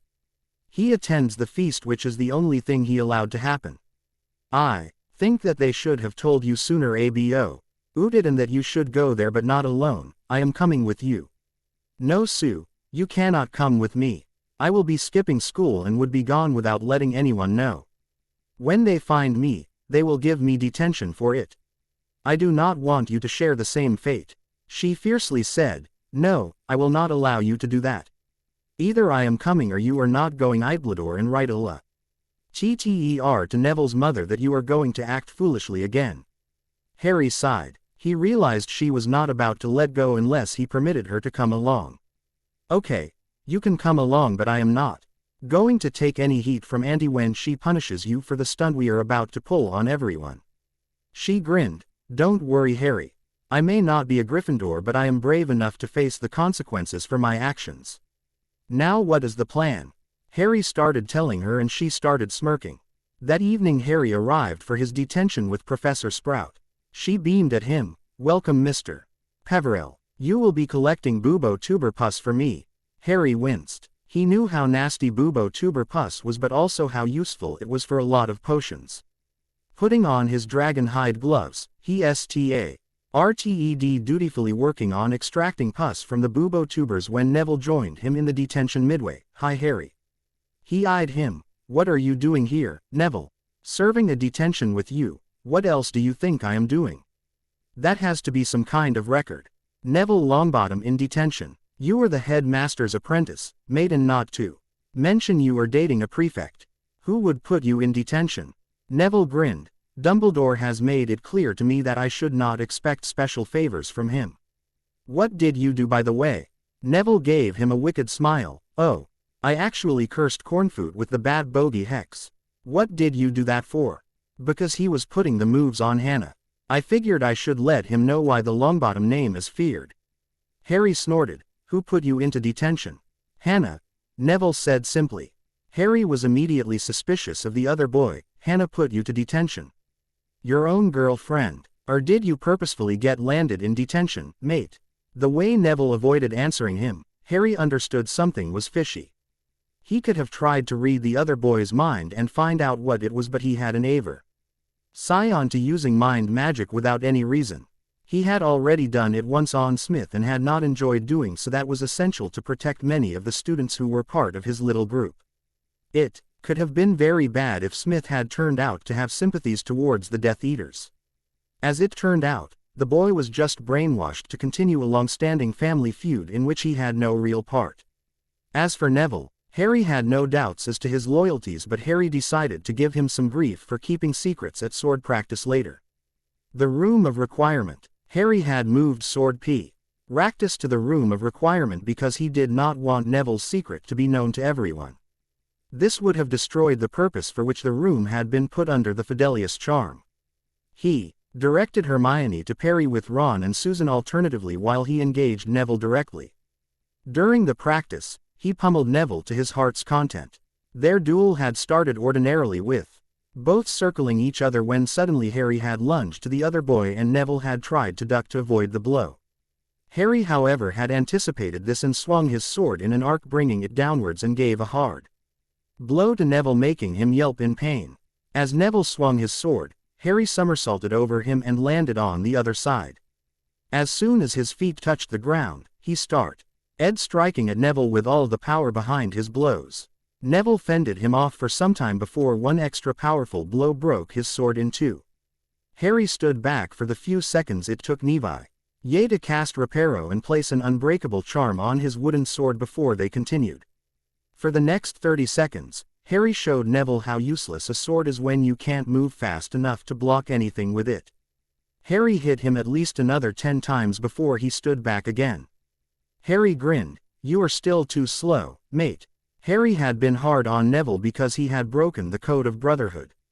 Before the sword practice, Susan had let him know that it was Neville who had put Hermione on his trail when he went off to visit Hagrid. You don't snitch on your brother and live unharmed. After he finished pummeling Neville, he turned to Ron. Mate, would you like to give it a try? Ron immediately shook his head. I am not mental, mate. Hermione however took him up on his offer. Why don't we practice for some time? Harry looked to Susan who subtly nodded her head. He gave one of his best smiles to Hermione. You're on, Hermione. That practice was different. Harry did not swing his sword even once. Hermione swung her sword every way she could think, but he was always able to dodge her blows. She kept trying for 20 minutes. Finally, Harry gave a hard tap on her sword hand with his sword, making her sword clatter to the floor, and put his sword to her throat. Yield, Hermione. Badger's Hole. It was sometime around midnight when Susan came out of the Badger's Hole to meet Harry, who was standing outside. She was dressed in jeans and a form-fitting t-shirt with dragon hide boots to go with her dress, and a traveling cloak. Harry likewise was in a blue shirt, jeans and dragon hide boots with a woolen cloak, which Harsh had transfigured for him once. As she came out, he pulled out a second invisibility cloak, one he had borrowed from Vikram, and put it on both of them. They softly treaded to the front doors of the castle to find them locked. Harry knew the double doors were imbued with enchantments which obeyed the headmaster, and since he had ordered them to close for the night, they would not open until the next morning. It was disappointing, but he had ways around it. Slowly they trudged up to the top of the astronomy tower, and Harry pulled on his familiar connection. Blackstorm came flying up in a few minutes. After the formalities were done, Susan started fussing over the beast, and Harry could have sworn that he was enjoying the attention. And while Harry was left with putting the tack on. They were not going too far on the hippogriff in such a chilly night, but still had a substantial distance to cover. After he was done putting the tack on, he helped Susan mount and then mounted after her. It was then he noticed that she was shivering from cold and inwardly cursed himself for this oversight. He dug into the pocket of his cloak and pulled out some leaves. He handed 2 of them to her. Eat these, Sue. Harry, I am not a grass-grazing creature. Why would you offer me leaves? Trust me for this, Sue. I assure you that you will not regret it. Susan put the leaves in her mouth, and in a few seconds, she had stopped shivering, and he asked her, "Shall we go now?" What were those leaves? Later, Sue, but we need to move if we are to get away from the castle. He told her. Giddy up, he commanded Blackstorm, who took to the skies at once. In a few minutes they were soaring through the skies. Somewhere in Scotland, the Hippogriff landed after about an hour outside a desolate cottage situated somewhere in Scotland where there was not a soul in sight for miles. They had landed in what appeared to be the courtyard, and after taking off the tack, Harry led the Hippogriff to the stable and left him there, after ensuring that he had sufficient food and would be warm in the harsh weather. He led Susan inside the cottage, and she could not help asking, "Harry, where are we?" Harry smiled. "Could you not wait for refreshments before asking questions, Sue? This cottage came with the Rosier inheritance and was a hunting lodge in the past. Since no one expects us to be here, we are safe here. Now about those leaves, they are from a plant which grows in the Himalayas. They can keep you warm in the harshest cold. I brought samples of the plant from India, and they are being grown in one of the Potter estates. I chose not to share it with everyone, so I would appreciate if you would not tell anyone about it." In response, Susan yawned widely, and Harry chuckled. "Looks like you are tired. Do not worry, I have a bedroom ready for you upstairs," he called. "Dobby, and the elf Arp giving a bow. What Dobby B's doing for master? Dobby, please show Susan to her room and see to it that the warming charms are working properly." Dobby bowed to Susan. "You be follow Dobby, mistress." Susan blushed a little but followed Dobby upstairs. It was only when Harry was in bed that he realized Dobby had not called her miss as he used to, but mistress. The implications of the term made him blush too. Diagon Alley. Harry woke in a few hours and went to wake up Susan. He hesitated for a moment, debating whether he should go in or not. He however realized that he had no other option than to go and wake her if they were to go anywhere on time. Susan was sleeping peacefully and looked so innocent in that moment that Harry almost gave up the idea of waking her up, but they had a busy day ahead. He gently nudged her shoulder. "Sue, get up. It is getting late." She sleepily grunted. "Go away, Hannah. I do not want to get up right now." Harry chuckled and more firmly nudged her shoulder. "Sue, get up. It's me, Harry, and you are not in the Badger's Hole." Susan woke up instantly, but it took her a few moments to get her bearings. Harry left saying, "Come down soon. Dobby has cooked a mouth-watering breakfast." When she came down 10 minutes later, Dobby served them a heavy breakfast. When they were done, Harry announced that they were taking a trip to Diagon Alley. She arched an eyebrow. I thought we were going to Godric's Hollow. We are Sioux, but neither of us brought a change of clothes, and I do not want you to meet my parents the first time without looking your best. Being your betrothed, it is my duty to ensure that your wardrobe is not lacking. She smiled coyly. Keep being so considerate and I might keep you. Harry just rolled his eyes. Harry released Black Storm, telling him to go back to Hogwarts. After sending him on his way, they worked their glamour charms to disguise themselves, then flowed to the Leaky Cauldron. They arrived early in the morning, before most of the shops in the alley opened, and walked towards the bank. Susan asked him in surprise, "Why are we going to Gringotts?" "Because, Susan, I still have to ask Griphook if I can lift the stasis charms off the manor at least. Samhain is the day T. Oh, honor your ancestors, and I would rather that we do this in the Potter Manor. I remember that you mentioned that you wanted to see my home, so I thought I should bring you along." Harry entered the bank and went to the same teller who had offended him last time and flashed his ring before him. "Hello there, Ironjaw, I see you still have your head upon your shoulders." The goblin jumped down from his seat and bowed to them. "For which I have to thank you, Lord Peverell. Follow me." Susan poked him in the ribs and asked him, what was that all about? With gestures, Harry told her in an undertone. "I sent a letter to Lord Ragnarok telling him that he should not be executing someone for following orders." Susan smiled inwardly at his thoughtfulness. Ironjaw left them in Griphook's office. The goblin asked him, "How can Gringotts serve you today, Lord Peverell?" "I have come to talk about the Potter Manor," Harry replied. "Of course, as you have been told, you are considered to be of age in the eyes of magic, therefore the stipulation of you being of age to lift the stasis charm is fulfilled. To get to the manor, you only need to twist your lord ring in the right direction and it will act as a portkey. To lift the stasis charms, you will have to offer blood to the Potter crest at the gate so that it can identify that you are who you claim to be. The manor, as per my information, is in fine shape and you have 4 elves who work as caretakers. Can I help you any other way?" "No, Griphook. That will be all." They left the bank to go to Twilfit and Tattings. It was one of the expensive shops, and mostly those in the elite class came there to buy clothes. The proprietor, one Mr. Brown, welcomed them in. "Welcome to Twilfit and Tattings. How may I serve you?" Susan immediately started list off things that she wanted to buy, and Harry decided to let her be at it. He was no good at shopping anyway, and Rachel had taught him that if he loved his limbs, he should never interrupt a lady in her shopping.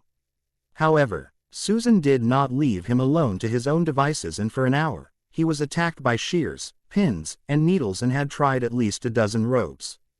After Susan was done with her spree, they had a small trunk packed with 3 robes for him, 2 for her, a pair of dragon hide boots and a pair of sandals for her. He shrunk the purchases and made the payments. When they came out, he caught hold of her by her waist and with a twist of his ring, they were gone. Somewhere in Great Britain, they had appeared in what appeared to be a sparsely populated area with hills at the back of the manor, and there was nothing visible beyond the 2 large gates with the Potter crest on them. Harry knew what to expect. When a property was under stasis, it would look just like Potter Manor looked like right now. There was the gate visible, but there was nothing beyond it except ruins. Susan nudged him and he drew a short knife from his hand and sliced his palm deftly to allow some blood to fall on the crest. A minute later, the gates swung open without a sound and a manor was visible beyond the gates. It looked like a palace, or maybe a small version of one. As they crossed the threshold, Harry could feel the wards around the property humming. As he stepped inside the gates, 6 elves appeared before them. One, who was apparently the leader, joyfully squealed, "Master Harry is home." The other elves joined him in merriment, and Harry addressed the chief. "What are your names and what do you do at the manor?" The chief said, "My name is Sunny. I am the caretaker, Master. James gave me the duty to maintain the manor." Then he adopted a grim visage. "I know they are dead, or they would have returned sooner." The second elf, which was a female, said, "I am Kitty, Master. I am the chief elf for the lady of the house and look after the household." The third stepped up. "I am Happy, Master. I look after the animals being bred at the manor." The fourth, which was also a female, said, "I am Twinkie, Master. I am the chef. If you want anything to eat or have any preference in food, let me know." Harry was visibly impressed. These elves felt different from other elves in Chi. They did not speak the way others did and they had specific assignments. Harry asked them, "What about the chief elf for Lord of the House?" The elves fell silent until Kitty spoke up. His name was Tilver, Master. He wasted away in sorrow of Master James. Harry was overwhelmed with emotions which the elf had shown for his father. However, he had work to do. "So, do any of you want to take the position or do I have to find someone?" Quote, Sonny spoke up, "Master, this is your prerogative and if you have an elf already, you can give him those responsibilities." Harry nodded and called, "Dobby." Dobby arrived with a pop. "What can Dobby be doing for you, Master?" "Dobby, I have been told the position of the chief elf is vacant and I want you to take it." Susan, who had been quiet all this while, spoke, "Harry, he is your personal elf, meaning he is already your chief elf. Now would you introduce me to them?" "Right, I will make the introductions."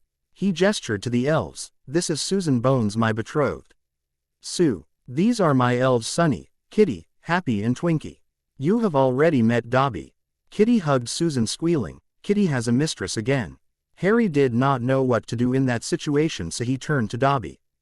"Dobby, your next work is to find what work there is to be done in the manor. What are the duties of the chief elf and to ensure that the household is never lacking in anything?" As Dobby disappeared with a pop, Harry turned to Sunny. "Would you like to give me a tour of the manor?" The manor was 4 stories. The first floor had a reception room where there was a flow so big that anybody over 6 inches could easily pass through. The reception room was done in the same red stone, while beyond the entrance room was a sitting room which could easily sit 40. There were a couple of sofas and chairs spread throughout the room that gave the aura of comfort. No doubt the sofas and chairs were laid with charms to make them feel comfortable. After the sitting room was a big hall. Harry asked Sunny, "Sunny, what is this room?" "This is the ball room, Master. There were many balls held in this manor in the years past." Harry surveyed the room carefully. It was big and out to accommodate 300 and the decorations were pleasant. The ceiling was decorated with murals, there were portraits on the walls, and he spotted some paintings. Susan was looking at the ballroom in awe and whispered to him, "The ballroom at Bones Manor does not even begin to compare with this." Harry smiled, "I am glad that you like this." Before they could go any further, a Phoenix Patronus came soaring to him and spoke in the voice of Dumbledore. "Where are you, Harry?" "Return to Hogwarts, we are worried about you." Susan raised her eyebrows at him and he shrugged, "Wild hippogriffs cannot drag me away today. He should have done this for me sooner." "Let them worry." Harry had talked with Sirius in the morning on the mirrors and told him that he had snuck out and was planning to visit his parents today and Susan was with him. What he had not told was his location. Remembering some of the threats he had received from the adults last time, he asked him to make sure that he had sent a letter to Andromeda. Sunny continued the tour. There were a couple of rooms on the ground floor which were mostly for guests. After the guest rooms was the kitchen, which was big, and Twinkie was working hard on producing some excellent food for him and Susan. The dining room was next, which had a table that could easily sit about 50 at once, but Sunny told him that this was used when there was a gathering, and there was a smaller dining room for the family which could sit 20. There was a small broom cupboard full of some old brooms. Harry decided to explore them later, and there was a basement which had a dueling room, a potions laboratory and a wine cellar stocked with old wine bottles. Harry immediately knew that Sirius should not be allowed in there or he would never leave. As it was, the former Azkaban inmate drowned his nightmares too often in fire whiskey. After the wine cellar, there was a cellar which contained the ward stones. The ward stones were huge boulders and he resolved to charge the wards before he left for Hogwarts. The second floor was where the bedrooms were. There were at least 8 bedrooms on that floor, which Harry counted, not including the master bedroom and the Lord's study, which was locked and opened after he offered a few drops of blood. The Lord's study was a big room and there was an oak table in the middle of the room with a Potter crest engraved on it. There was a big chair behind the table that looked very comfortable. Portraits of his ancestors adorned the walls and had curtains drawn over them. He decided to unveil them some other day. At the end of the corridor on the second floor were massive double doors. Harry opened the door and was overwhelmed. He and Susan gasped in surprise with the library in front of them. It looked bigger than the Black Library and was 2 stories high with a small staircase at the side leading up. On the 3rd floor were more guest rooms and a few rooms which had been made for the elves. On the side were little rooms meant for the elves complete with bed and quilts. The top floor had nothing but an orrery where Harry could see a parliament of owls with every owl imaginable being present. As they came down, Harry called Twinkie, Twinkie. Susan here is my betrothed, so it is clear that she will be your mistress in a few years, therefore you are to serve her and do as she commands whenever she is here. Twinkie gave a radiant smile. Yes, master. I will take care of mistress's needs. 30 minutes later, after Harry and Susan were ready, he summoned the elves. As you all know, today is Samhain and the pot. Have celebrated the festival with all the customs. I was not brought up in this and therefore I want you all to assist me in the celebrations. Susan and I are going to Godric's Hollow. In the meantime I want you to make preparations for tonight. After a light lunch, Harry decided to recharge the ward stones and to put the manor under Fidelius' charm. It was imperative so that no one could find them. After he had recharged the ward stones, he cast the Fidelius and asked Dobby to become the secret keeper. The charm required the secret to be entrusted to a living being, and it could be a house elf as well. Nobody would expect an elf to be the secret keeper. Afterwards, he commanded Dobby, Dobby, I want you to take us to Godric's Hollow, to the graveyard there. I have to pay respects to my parents. Susan asked him, I remember you telling me that you can apparate, yet you are asking Dobby. Why, Sue, I can only apparate to a place which I have seen before, or if I know where I have to go. If I do not know my destination, I may end up going nowhere at all or being splinched. Dobby took their hands and disappeared. Hogwarts. When Ron woke up this morning, he was surprised to find Harry still sleeping. The curtains around his 4-poster bed were drawn shut and there was not a sound coming from him. Shrugging, he went to the bathroom to freshen up. When he came out 10 minutes later, Harry was still sleeping. He wanted to wake up Neville too, but could not because he knew that Harry and Neville slept with wards around their beds, and despite his knowledge in runes, he was not yet accomplished enough to try to break wards. He found Seamus and Dean were also gone, though that was understandable because the Irish boy used to conduct practices with his group on those catapults which Ron was yet to see. Neville woke up when dawn was just breaking and asked Ron, "What has got you worried, Ron?" "Neville, Harry is still sleeping." "Huh, how could this happen? Usually he starts PPERING us with stingers if we are late getting up." They both decided that the matter merited mentioning to their friends. When they got down to the common room, Hermione asked them, "Where is Harry? And why are you both late coming down today?" Hermione, "Harry is still sleeping. We will have to make do without him." Ron, "He does not sleep this late. Did you try to wake him up?" Neville answered, "Hermione, we do not wish to end up dangling from the ceiling or looking like a clown or to be petrified in our places." "What do you mean, Neville?" "Harry erects wards around his bed so none of us can actually approach him. There are all sorts of wards around his bed and none of us can counter them." Hermione climbed up to the dormitories, easily crossed to Harry's bed and turned to glare at the boys who had followed her up. "Honestly, boys, can't you come up with better excuses?" They did not respond to her retort because they knew it would result in a full-length tirade. Meanwhile, she yanked open the curtains on one side of the 4-poster bed and was gaping in wonder. The bed was empty with no sign of Harold Peverell. They left the dormitories to go find the headmaster. It was early in the morning, but it was urgent. They met Hannah on the 2nd floor on the way to Dumbledore's office. As soon as she saw them, she wailed, "Neville, Susan is missing." Hermione, who by now had started to understand what was happening, said, "Looks like Harry and Susan have snuck out of the school." Hannah said incredulously, "Susan would not do that." Neville snorted, "Han, she is with Harry. And I do not know if you have noticed, but since they mended their differences, she is sticking to him like his shadow, never letting him out of her eyesight." Ron grumbled, "We are digressing. Let's go see Dumbledore and have a talk with Harry when he returns. He doesn't even include his friends in his adventures anymore." Headmaster's office. Dumbledore had just come into his office and was sitting in his chair. He had a hard night remembering everyone who had died in the last war. His wounds and made him relive every heart-breaking moment from the last war. Almost everyone who had died In the last war had studied under his tutelage at the school, and to see the young die while the old lingered hurt him. He heard the staircase ascending, and a few moments later, Harry's friends tumbled into his room. Before he could ask anything, Hermione started, "Professor, Harry and Susan are gone. We checked Harry's bed and it looked like it was not slept in. No one knows where is and we are very worried. Do you know where he is?" Dumbledore calmly said, "Miss Granger, please take deep breaths before you start telling me what has happened." He turned to Neville, "Mr. Longbottom, can you tell me what has happened?" Neville calmly told everything that had happened, and when he was done, Dumbledore looked worried. However, he controlled his emotions in a second.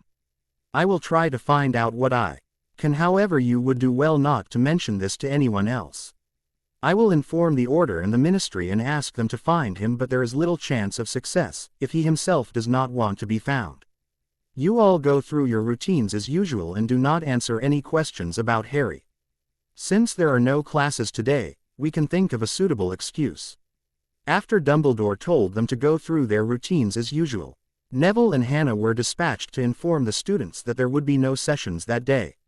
As the students had left, Dumbledore called up Vikram to know if the mystic knew where Harry was, but Vikram told him that he had been out of the castle last night on the errand to meet some of his tribe to check Godric's gauntlet in the archives of Alexandria. When he returned, Harry was not in the school. His mystics were trying to locate the boy. After Vikram left, Dumbledore sent Petroni to Severus and Minerva and flowed to Blacktown House. Blacktown House. Dumbledore had called a meeting of a few members of the Order to inform them, but Sirius calmly told him that Harry had contacted him to let him know he was okay and Susan was with him. He told Dumbledore that Harry had told him that he would return to the school by morning the next day. Amelia, who was present in the meeting, grumbled, "He is a bad influence on Susie. I swear I had told her to respect the rules and she has broken them with impunity since they have started to know each other." Frank snorted, "Amelia, he is James's kid and Sirius's godson. I remember these two had the most detentions for rule breaking and pranking. Besides, as I recall, Edgar was not a saint either, or Ellie for that matter. The number of detentions they got was some kind of record for a Hufflepuff. What else can you expect?"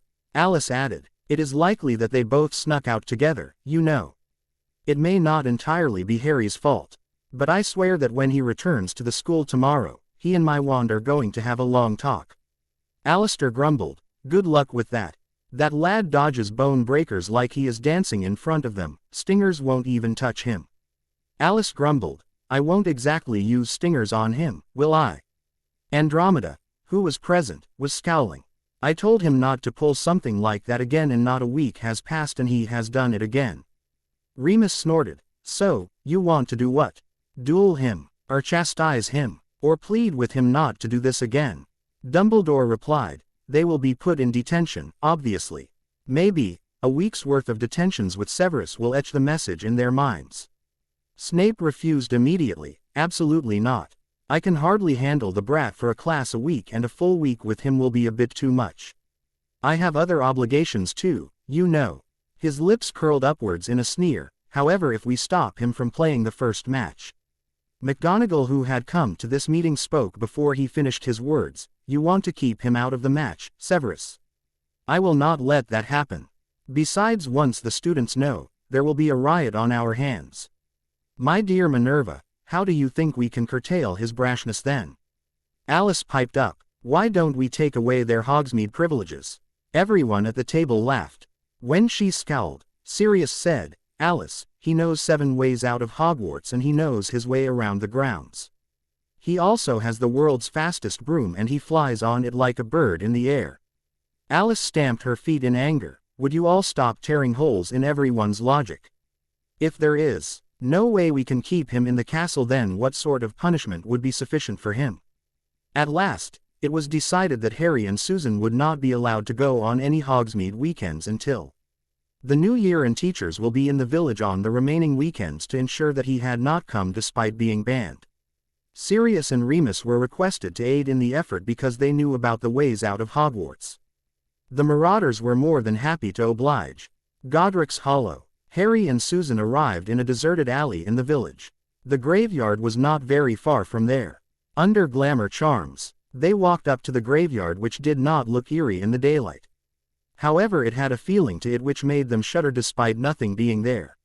Susan started speaking. This is a very old graveyard and wizards have been buried here for centuries. A lot of families had settled in the village, and this was a wizarding village before the Statute of Secrecy came into existence and they all scattered. However, they had started scattering even before the Statute of Secrecy. Harry asked her, "How do we enter?" "What do you mean, Harry?" "Sue, the gate is locked and there are charms upon it." "Oh, I forgot to tell you. You have to touch the tip of your wand to the gate and it will open, but we will have to make haste." "Why, what is the problem?" "I don't know if you forgot, Harry, but today is Samhain and many wizards have ancestors buried here. They will come to pay their respects. As a rule, a great many witches and wizards come to pay their respects to your parents too." Harry contemplated her words in silence before he started speaking. "So, where are they buried?" "I do not know, Harry. I have never been here before." "Then I guess we have to look in every row."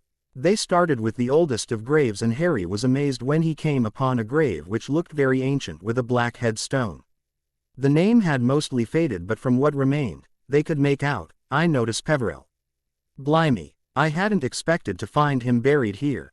Susan had a look of surprise on her face. "Is he one of the three brothers from A Tale of Three Brothers?" Ari meanwhile had bowed at the gravestone and was putting pink carnation flowers at the grave of the long-dead Peverell ancestor.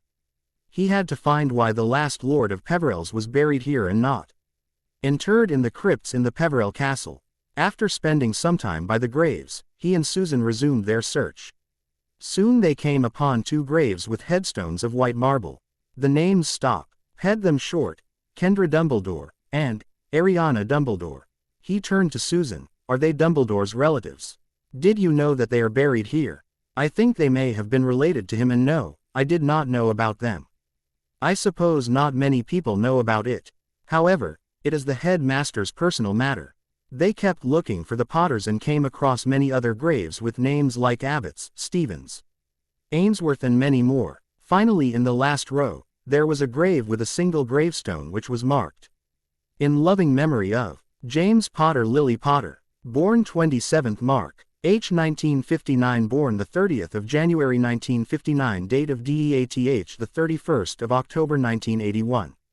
There was a message engraved at the base of the gravestone, "The last enemy that shall be defeated is death." Harry stumbled as he walked towards the grave, but Susan was there and she held him firm and gently nudged him to walk forward. He sat at the foot of the graves and started mumbling, "Hey Mom and Dad, I'm here. I made it this far and I have brought Sue along. I know I should have come not. I just want to say that I sometimes crave your presence." He could not say more because unbidden tears had started to fall. Susan had obviously noticed this and gently cupped his face and wiped away those tears. "Harry, they are always there for you. They love you as much as you them, and I am sure they want to see you happy. It is no normal to cry, but do not think that they are away. They are always with you in your heart."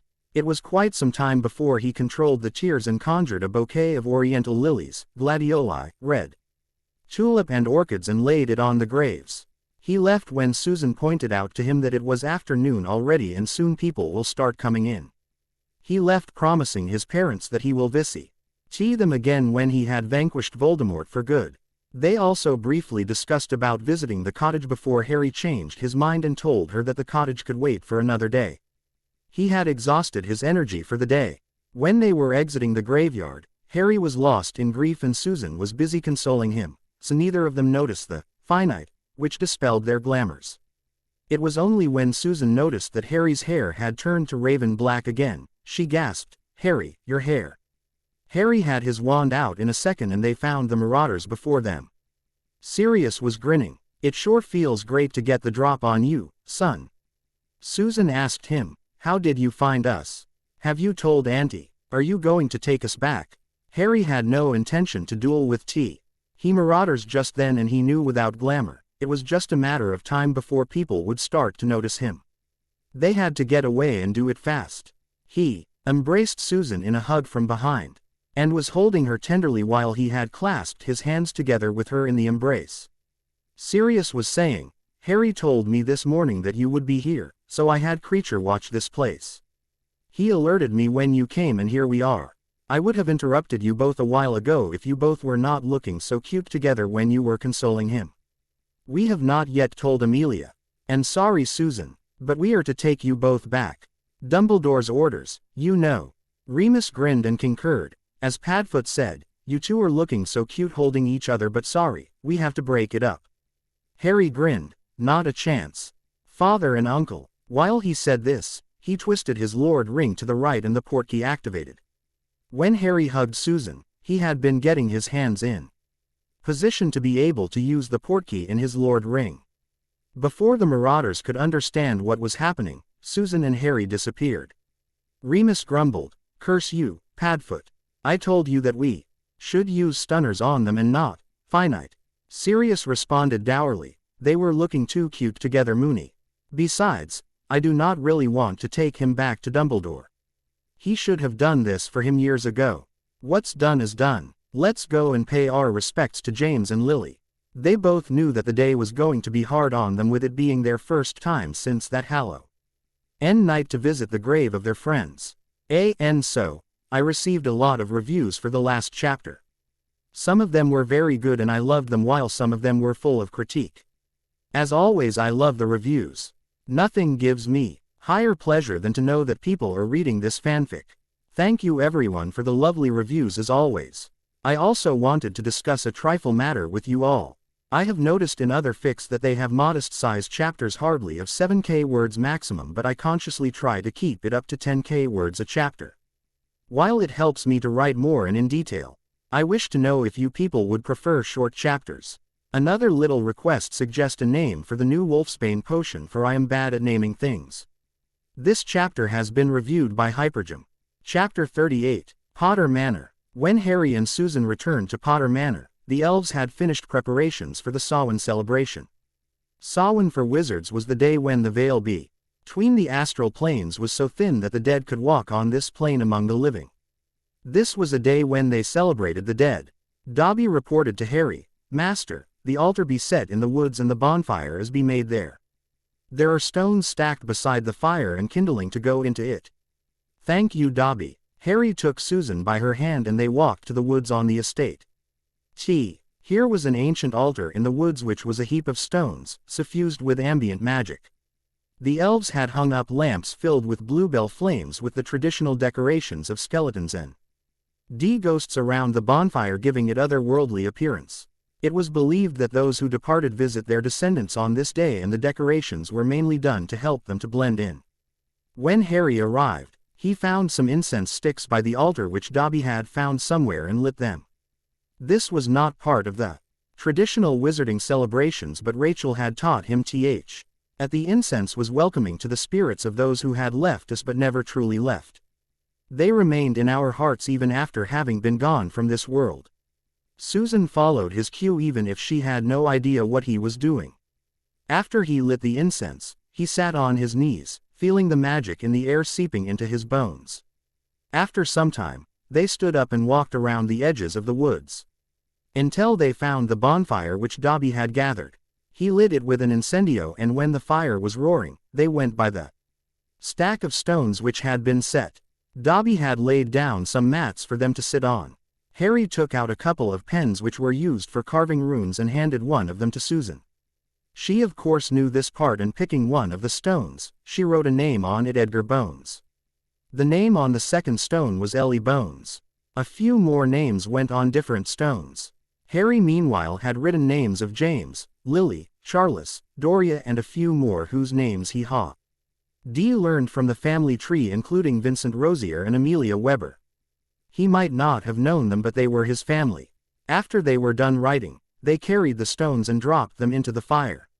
After doing that, they chose another stone on which they wrote their own names and dropped them in the middle of the fire. As they did that, they stood inhaling in the whiff emanating from the bonfire.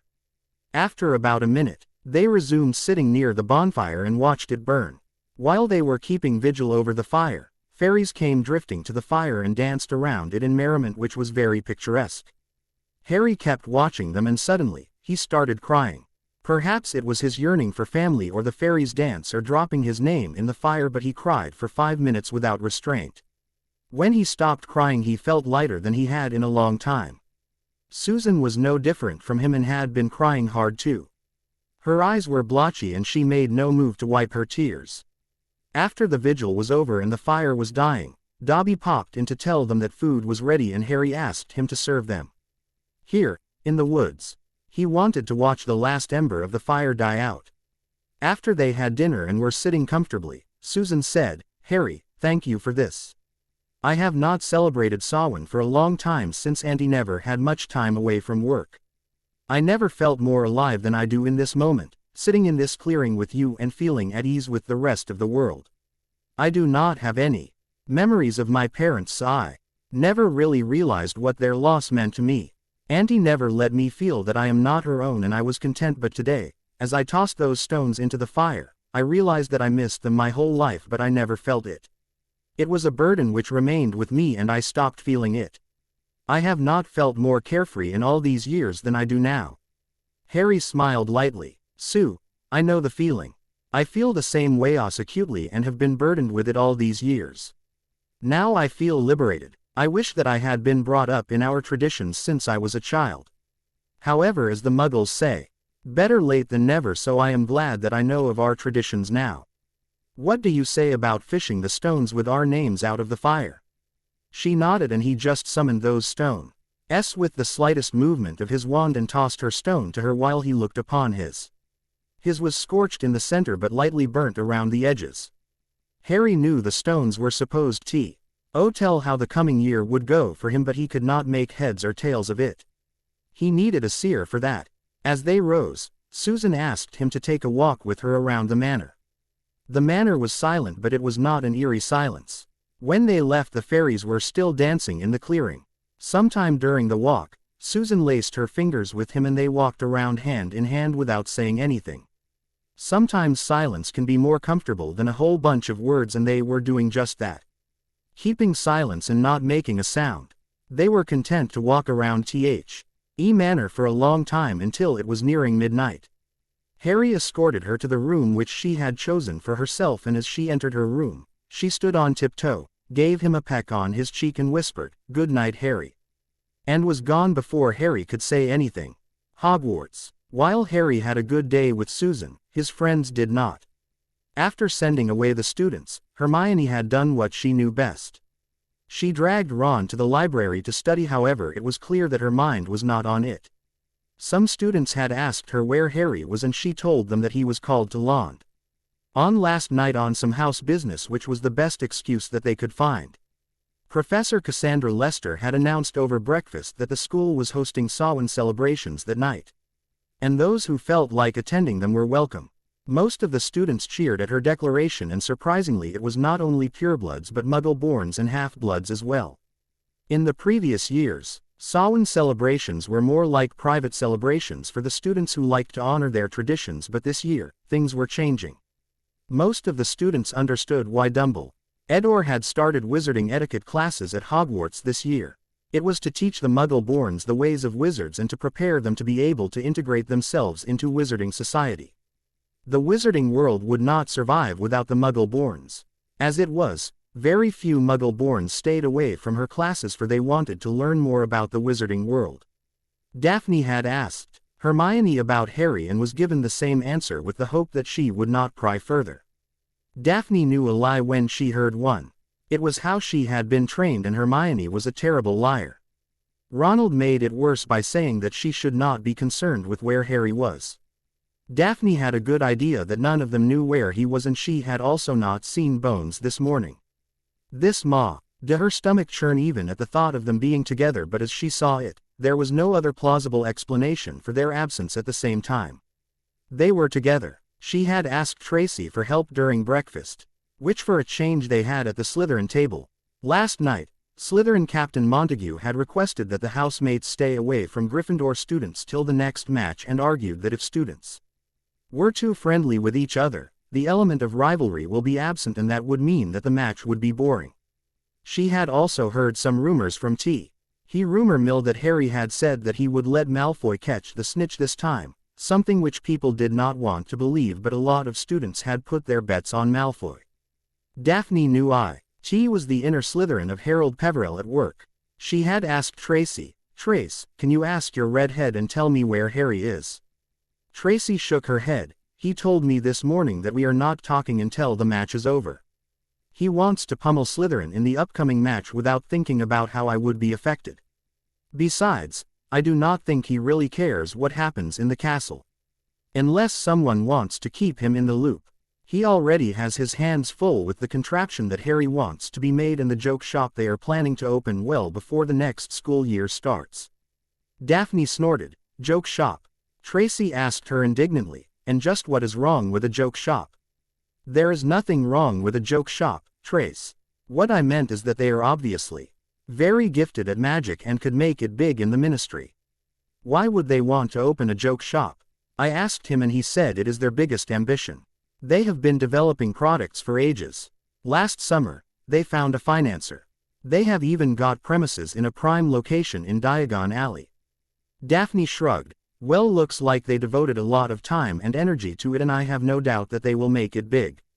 Hermione had spent the major portion of her day in the library, reading about arithmancy while Ron was working on homework which had piled up, knowing this was the last time this week that he would be able to work on it before the match.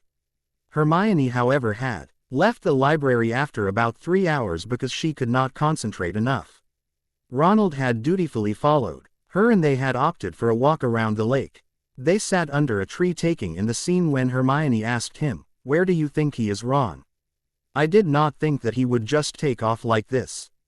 He should have at least told us." Ron snorted. "Hermione, we are prefects and what he did was definitely breaking the rules. Do you really think he would come to you and tell you that he is going to break the rules?" Hermione sighed. "I liked it better when he involved us in his adventures. We at least knew what was happening. I swear we will have to rein him in." Ron grumbled. "Have you seen what he can do, Hermione? What detention would hold him? That bloke disapparated from Gringotts and nobody can do that. Do you realize what that means? We do not even start to learn apparition till 6th year and he already knows it." Hermione did a McGonagall and pursed her lips in disappointment. Angelina was in frenzy and wanted to find Harry so that she could curse him herself. She was livid. Becca. He had left them again and disappeared. If there was anyone else who possessed the same talent as he did, she would have replaced the Seeker, but she knew they were up against Slytherin in the Furs. Match and Malfoy was too good for a Seeker with limited talents. Neville was with Hannah in the Mermaid's Sanctuary. There were only 2 other persons who knew about the existence of the place and both of them were taking a hike, so they had no fear of being caught together. Neville was grumbling that Harry does not even stop to ask his friends if they would like to be involved. Hannah snorted. "Neville, think about it. Of all the people, those that he can really call his friends are you, Susan, me, Hermione, Ron, Ernie, Daphne Greengrass, Padma, Corner, Finnegan, and I dare say Luna Lovegood. Of all these people, me, Hermione, Ron, Ernie and Padma are prefects, which leaves only you, Daphne, Corner, Finnegan, Luna and Susan. I do not think he would share any adventures with Finnegan Beck. Finnegan can blurt out secrets and Corner comes as a package with Padma. You are currently dating me, a prefect, so that leaves only Luna and Daphne, and I do not think Luna would go somewhere unli. She knew there were a chance that she could meet some of her exotic beasts that she keeps talking about. Daphne and Susan, in my mind at least, do not mix well together. Great Hall. The house elves had outdone themselves this year for the Halloween feast, and the decorations were amazing, giving the Great Hall an eerie feeling. The Great Hall was practically empty at dinner time because every stew to the grounds to celebrate Samhain before they indulged in the feast. This was something they all wanted to participate in. The wizarding etiquette teacher was conducting the celebration, however there was no altar there but only bonfires in which the students chucked their names and the names of those they celebrated this day. Most of the teachers were also there except the defense professor. Albus had asked him if the mystics celebrated Samhain, and Vikram had told him that they did but only tossed a single stone with their name on it. There was no one else in their life but the tribe.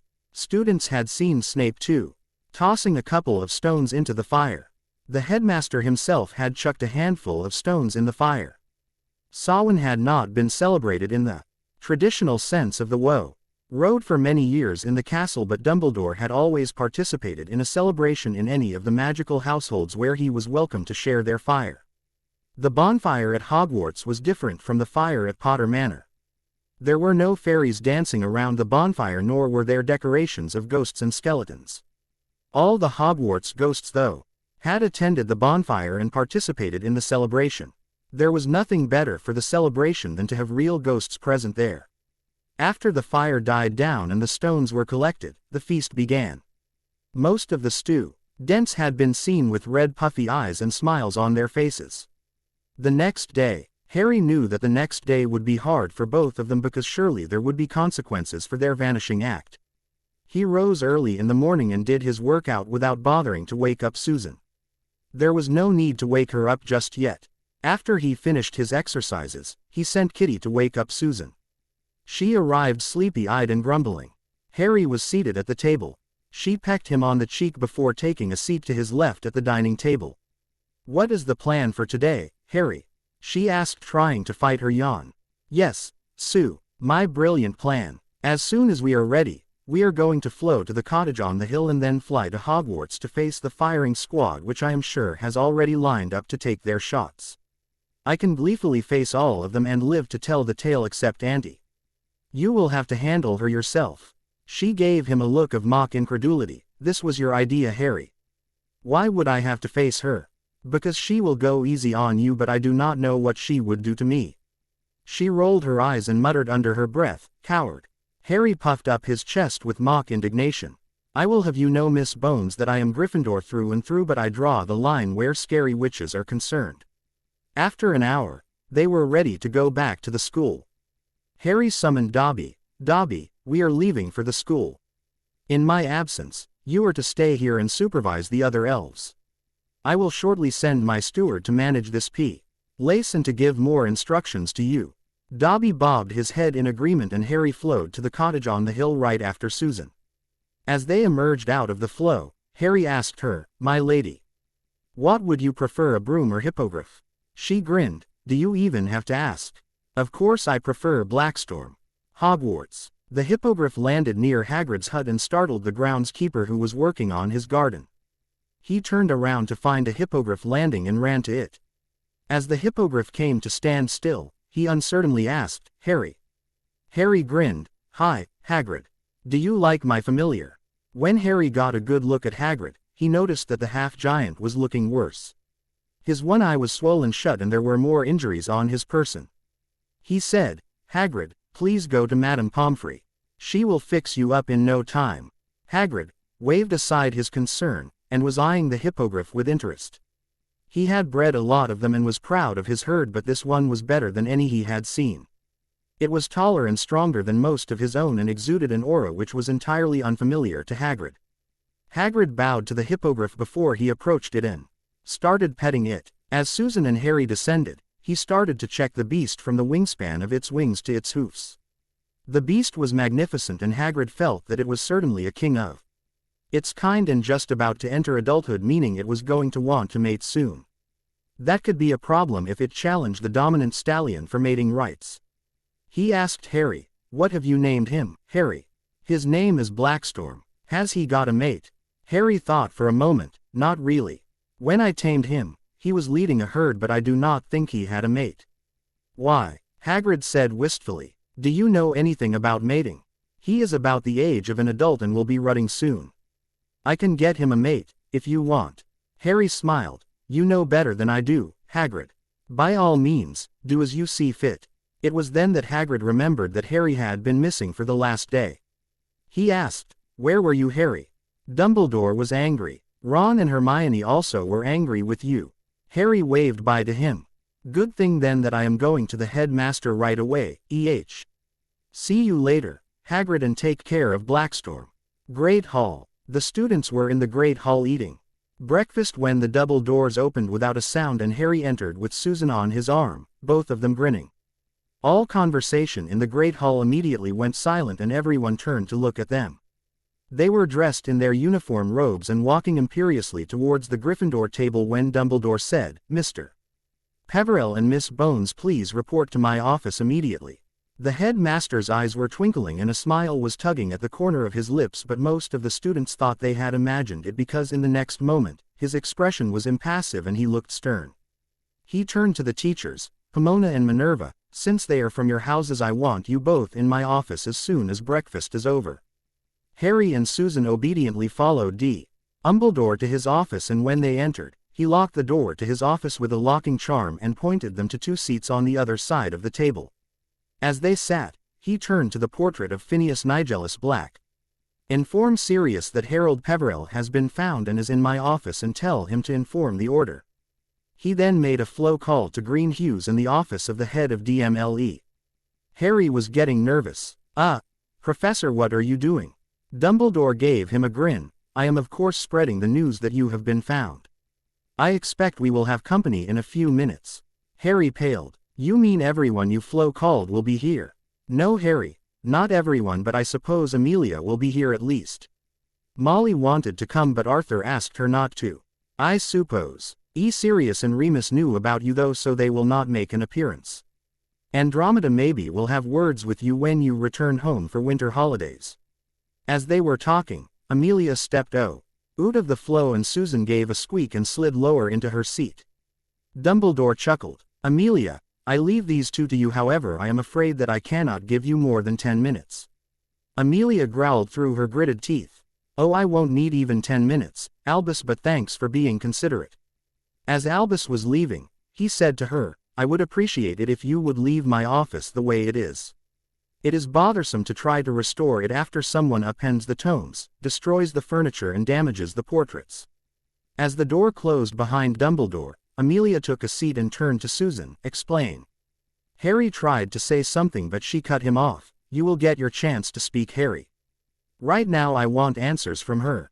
Susan lowered her eyes and started speaking. I am sorry, Auntie, but when he told me of his intention to leave the castle for Samhain, I could not let him go off by himself. He was feeling very low and I wanted to be thighs for this, and I will accept any punishment you want to give to me. Harry is entirely blameless in this because I gave him no choice. She turned to Harry. What do you have to say about it, Harry? I was feeling downcast and had no intention to participate in the Halloween feast, so I decided to take a hike. I wanted to be alone and observe the rituals of Samhain by myself, but Susan was insistent upon coming along.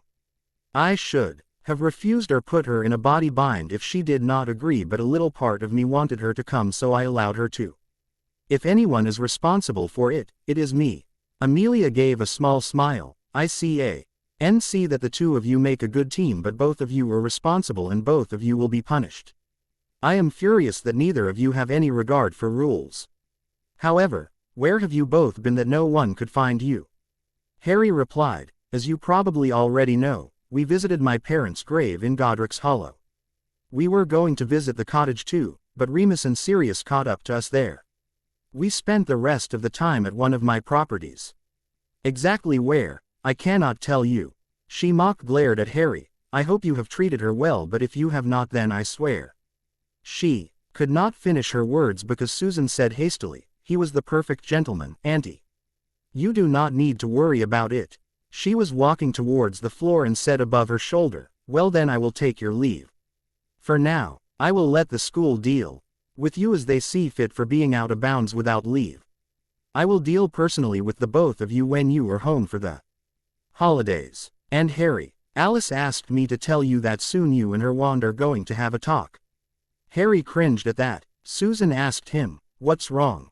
It sounded so ominous, almost like a threat. Except that Godmother never really threatens anyone.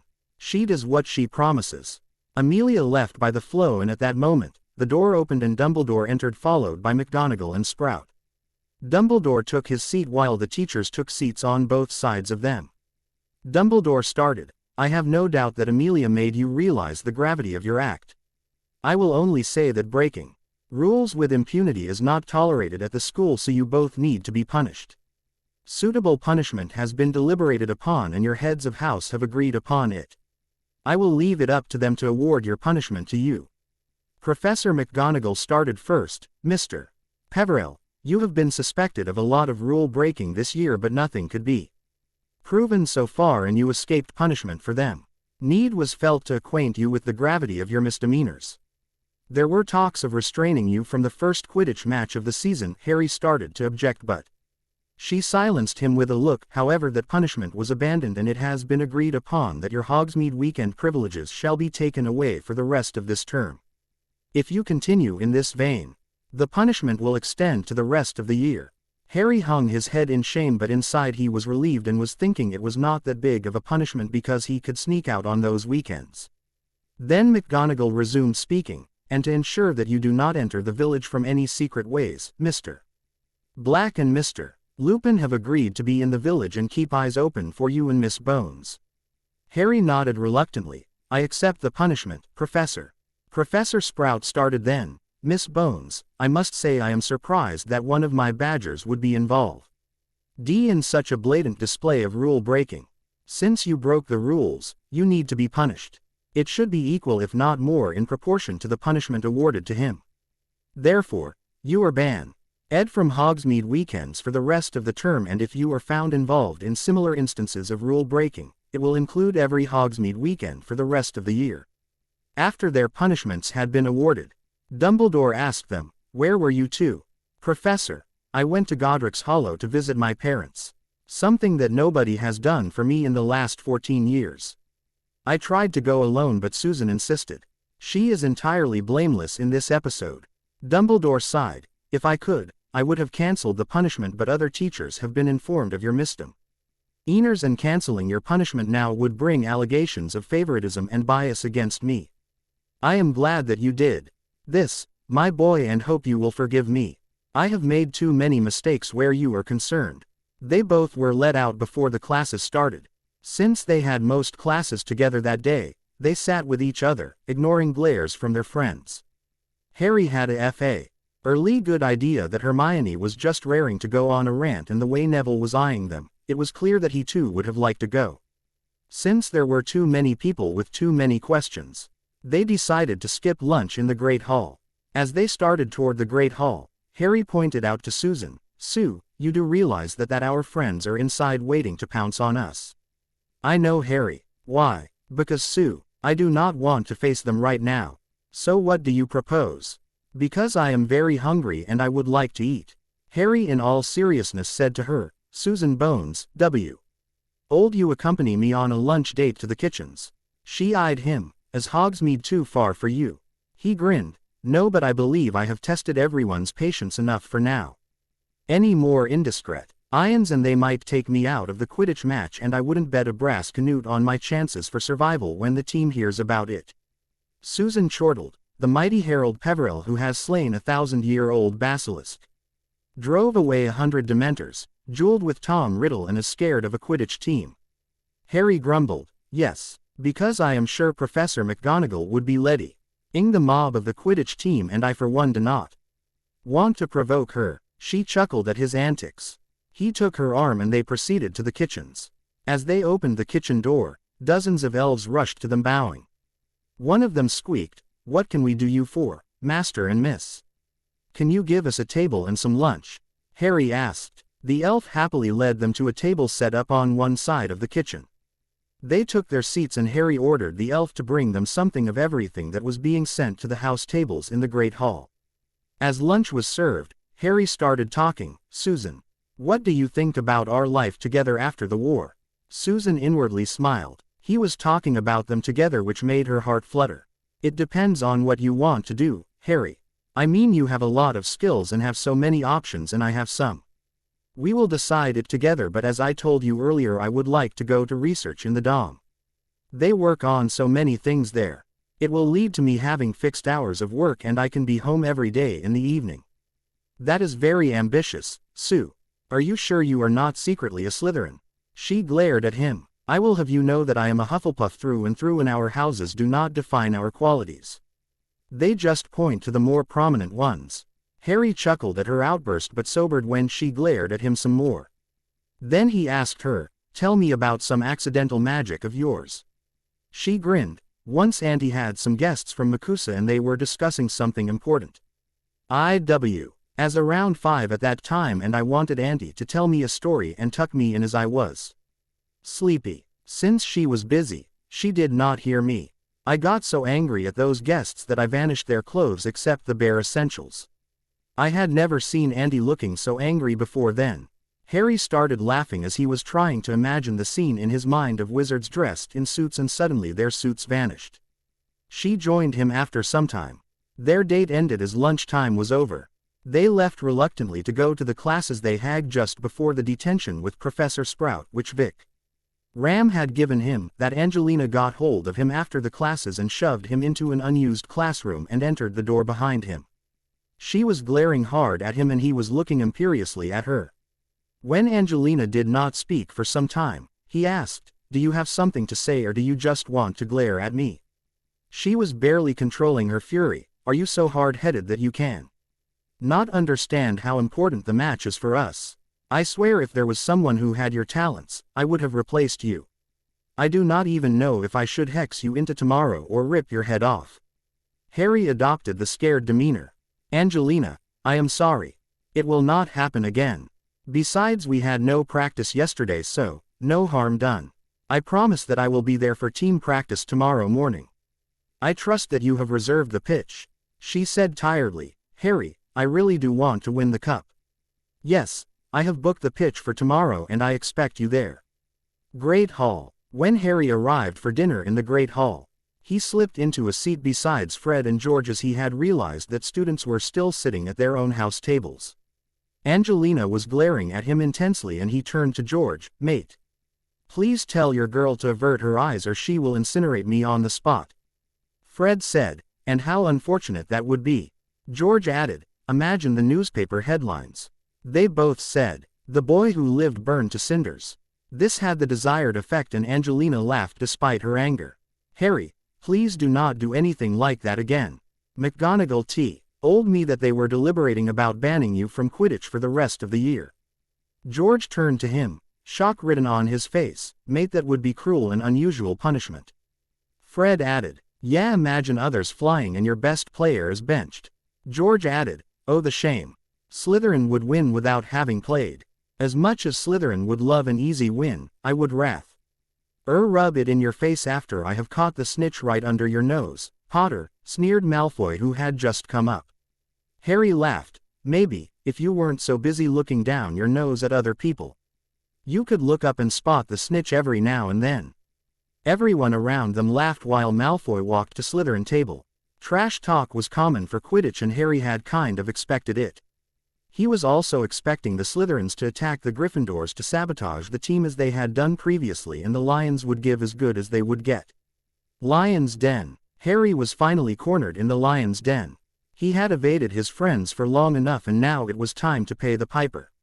As he entered the common room just before curfew, it was surprisingly deserted except for Ronald, Neville, Hermione, Ginny and the twins. Ron pointed him to a chair near the fireplace. "Take a seat, Harry. I think I would rather remain standing.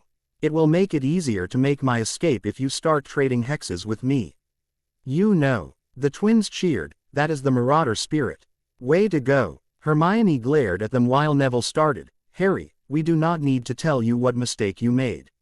Now this was not our fault and I feel that we can chastise you for this.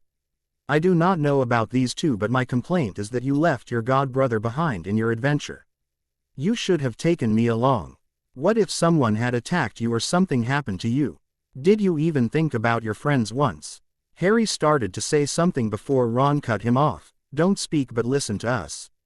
You think you have become so mighty that we are beneath you. You do not make time for us anymore. You hardly sit with us in the common room and most of the time you are living by yourself doing who knows what." Hermione started to speak. "Harry, why did you vanish like that? We were worried about you.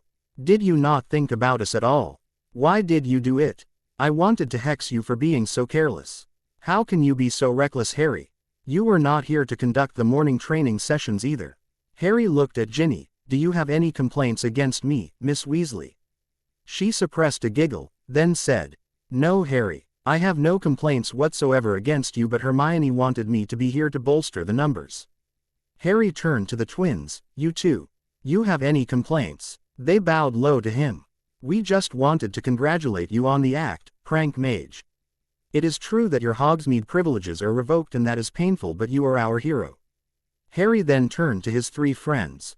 "I realize you have some genuine complaints with me, with the first being that I am not giving enough time to you, but you have to realize that I am stretched too thin at the moment and I have too many obligations, none of which are indispensable. This year, I was determined to have more friends than just you three, and so it is obvious that people would have claim on my time. Then there is Susan, who needs equal time with me so that we can know each other. Then there is the war and Tom. Old Tom is up to who knows what, and I realize that we do not really have much time before he will come out in the open, so, obviously I have to prepare myself to meet him when he comes. I also have to make sure that my friends can defend themselves or fight if war is on the doorstep. As for keeping you out of the pranks, I do not know if you people have realized it or not, but two of you are prefects and the third is dating a prefect. You cannot jeopardize your posts for me. If I had told you that I was going to sneak out of the school to see where my parents are buried and to observe my traditions, would you have kept it secret? No, you would have gone running to Dumbledore or McGonagall, which is your duty. So, to protect you and to be able to pull this off, I had to keep you all in the dark." After that, Harry nonchalantly walked up to the dormitories and crashed in his bed as soon as he could change. As Harry disappeared to the dormitories, Hermione muttered, "We forgot to tell him about the Halloween celebrations." Everyone around her laughed. Badger's hole. In the same moment, Susan was being interrogated by her friends in the fifth-year dormitories, though the line of questioning was different. Her year mates had surrounded her and everyone was looking at her with such eager anticipation on their faces that she had to laugh. Hannah asked, "What did you and Harry get up to, Bones?" "What do you mean, Abbott?" Sally Ann Perks said impatiently. "Come off it, Susan. You know what she meant. You and he were out of the castle, alone and nobody knew where. Please tell us that you at least kissed him." Susan scowled. "Just because your mind is in the gutter does not mean others are like you." Sally Smith said, "Don't pretend to be so high and mighty, Bones. He is so gorgeous that anyone can hardly resist kissing him. I would have snogged his brains out, if I were you." Susan glared at her. "Are you eyeing my man? Do you really want to die that badly, Sally?" Hannah pacified her. "Calm down, Sue. She is just yanking your wand. She has had her eye on Summerby for a long time now, though I would not deny that if he was not yours, I would have tried to make a move." Susan said in a sing-song voice, "Do you want me to tell this little detail to Neville?" "Neville," she gasped and stuttered. Don't, you dare. Or what, Abbott? You will stutter at me." Megan, who had been sitting quietly, said, "Enough of avoiding the topic, Bones. Tell us the details." Susan shrugged. "You can stop drooling. Nothing really happened between us. We had a tiring day, so we did not get up to any shenanigans at all. The only thing which happened was that I pecked him on his cheek a couple of times. Saturday, the same week, Rosier Estate, Dorset. This month's trials were at an end, with the full moon being tonight.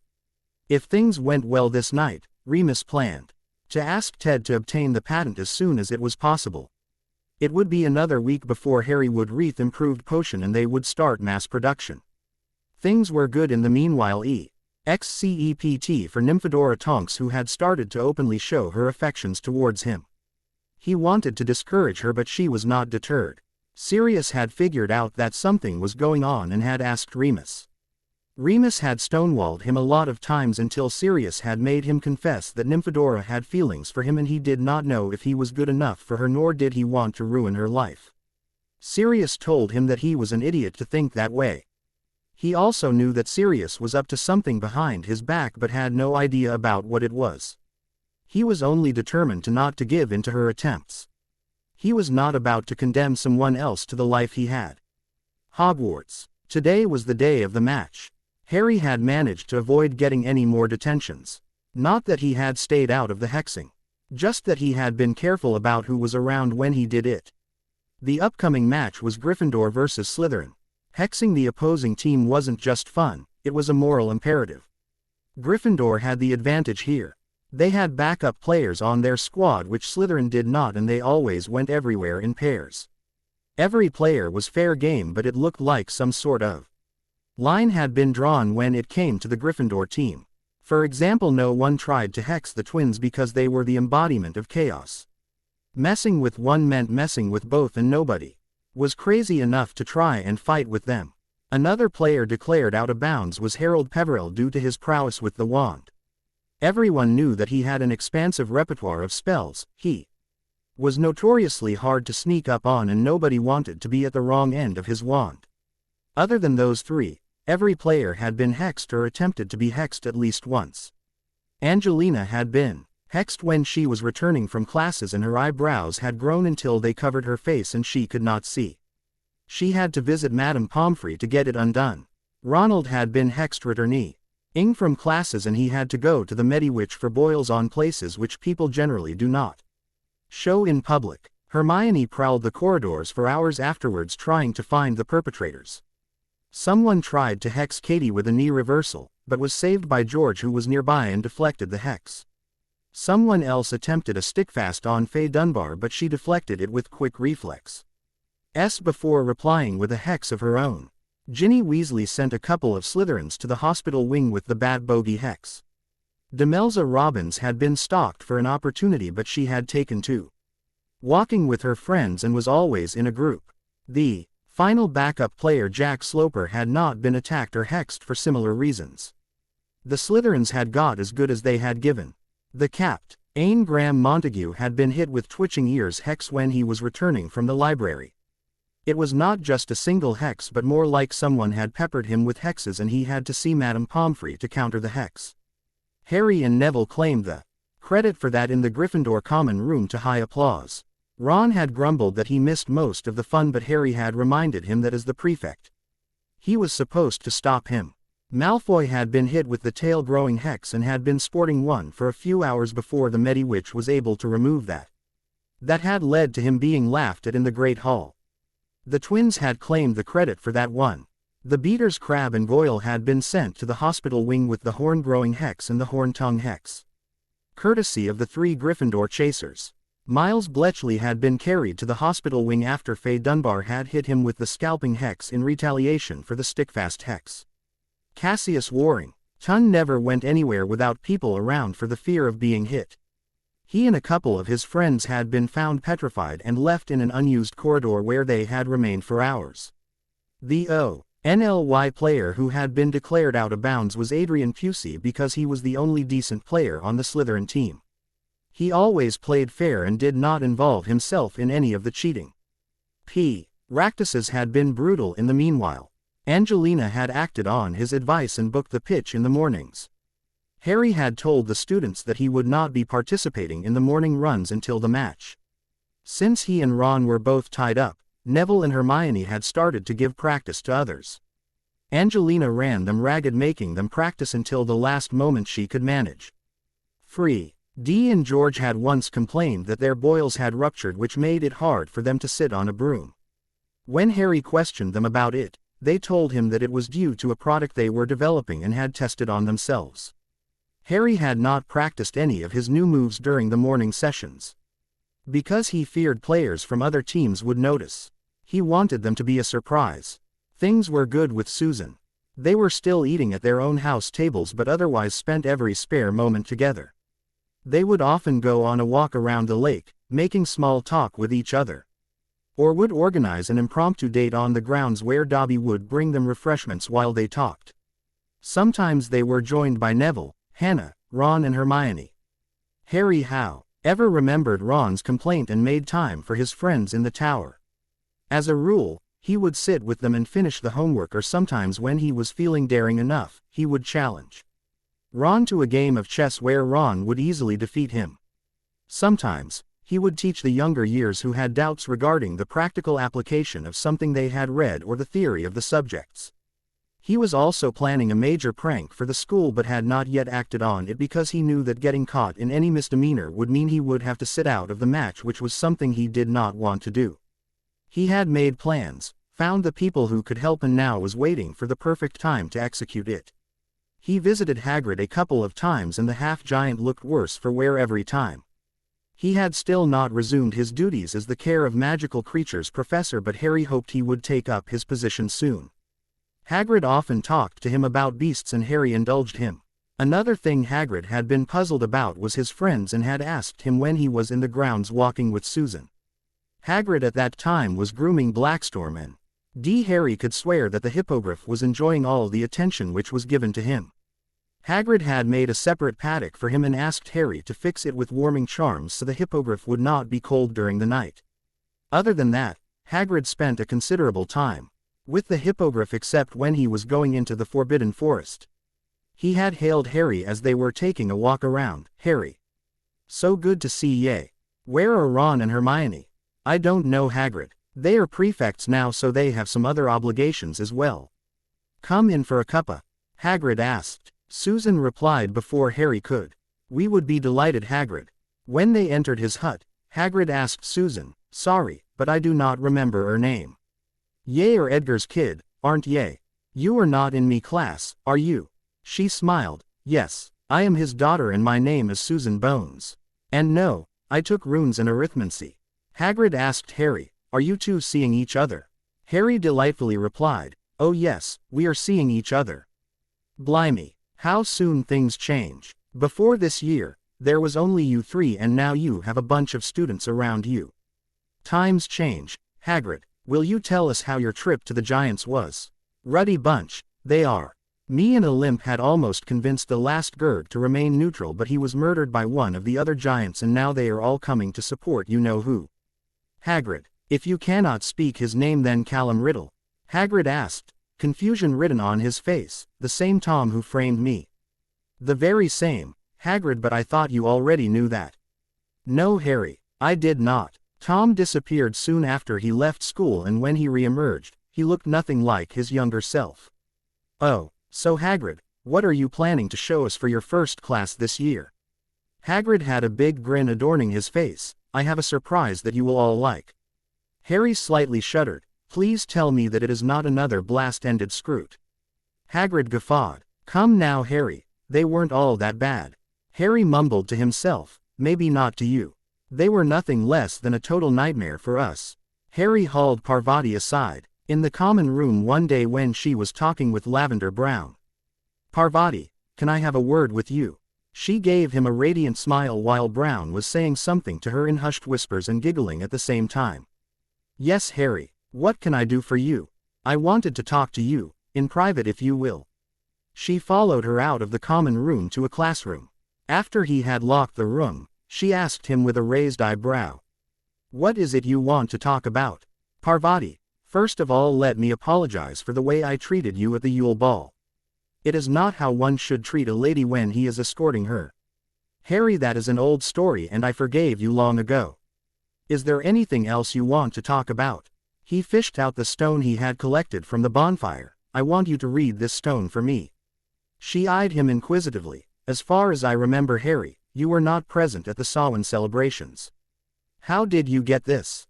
Harry had heard how Dumbledore had Samhain celebrated with all pomp and grandeur. "I had my private celebrations. I cannot read this, so I am asking you."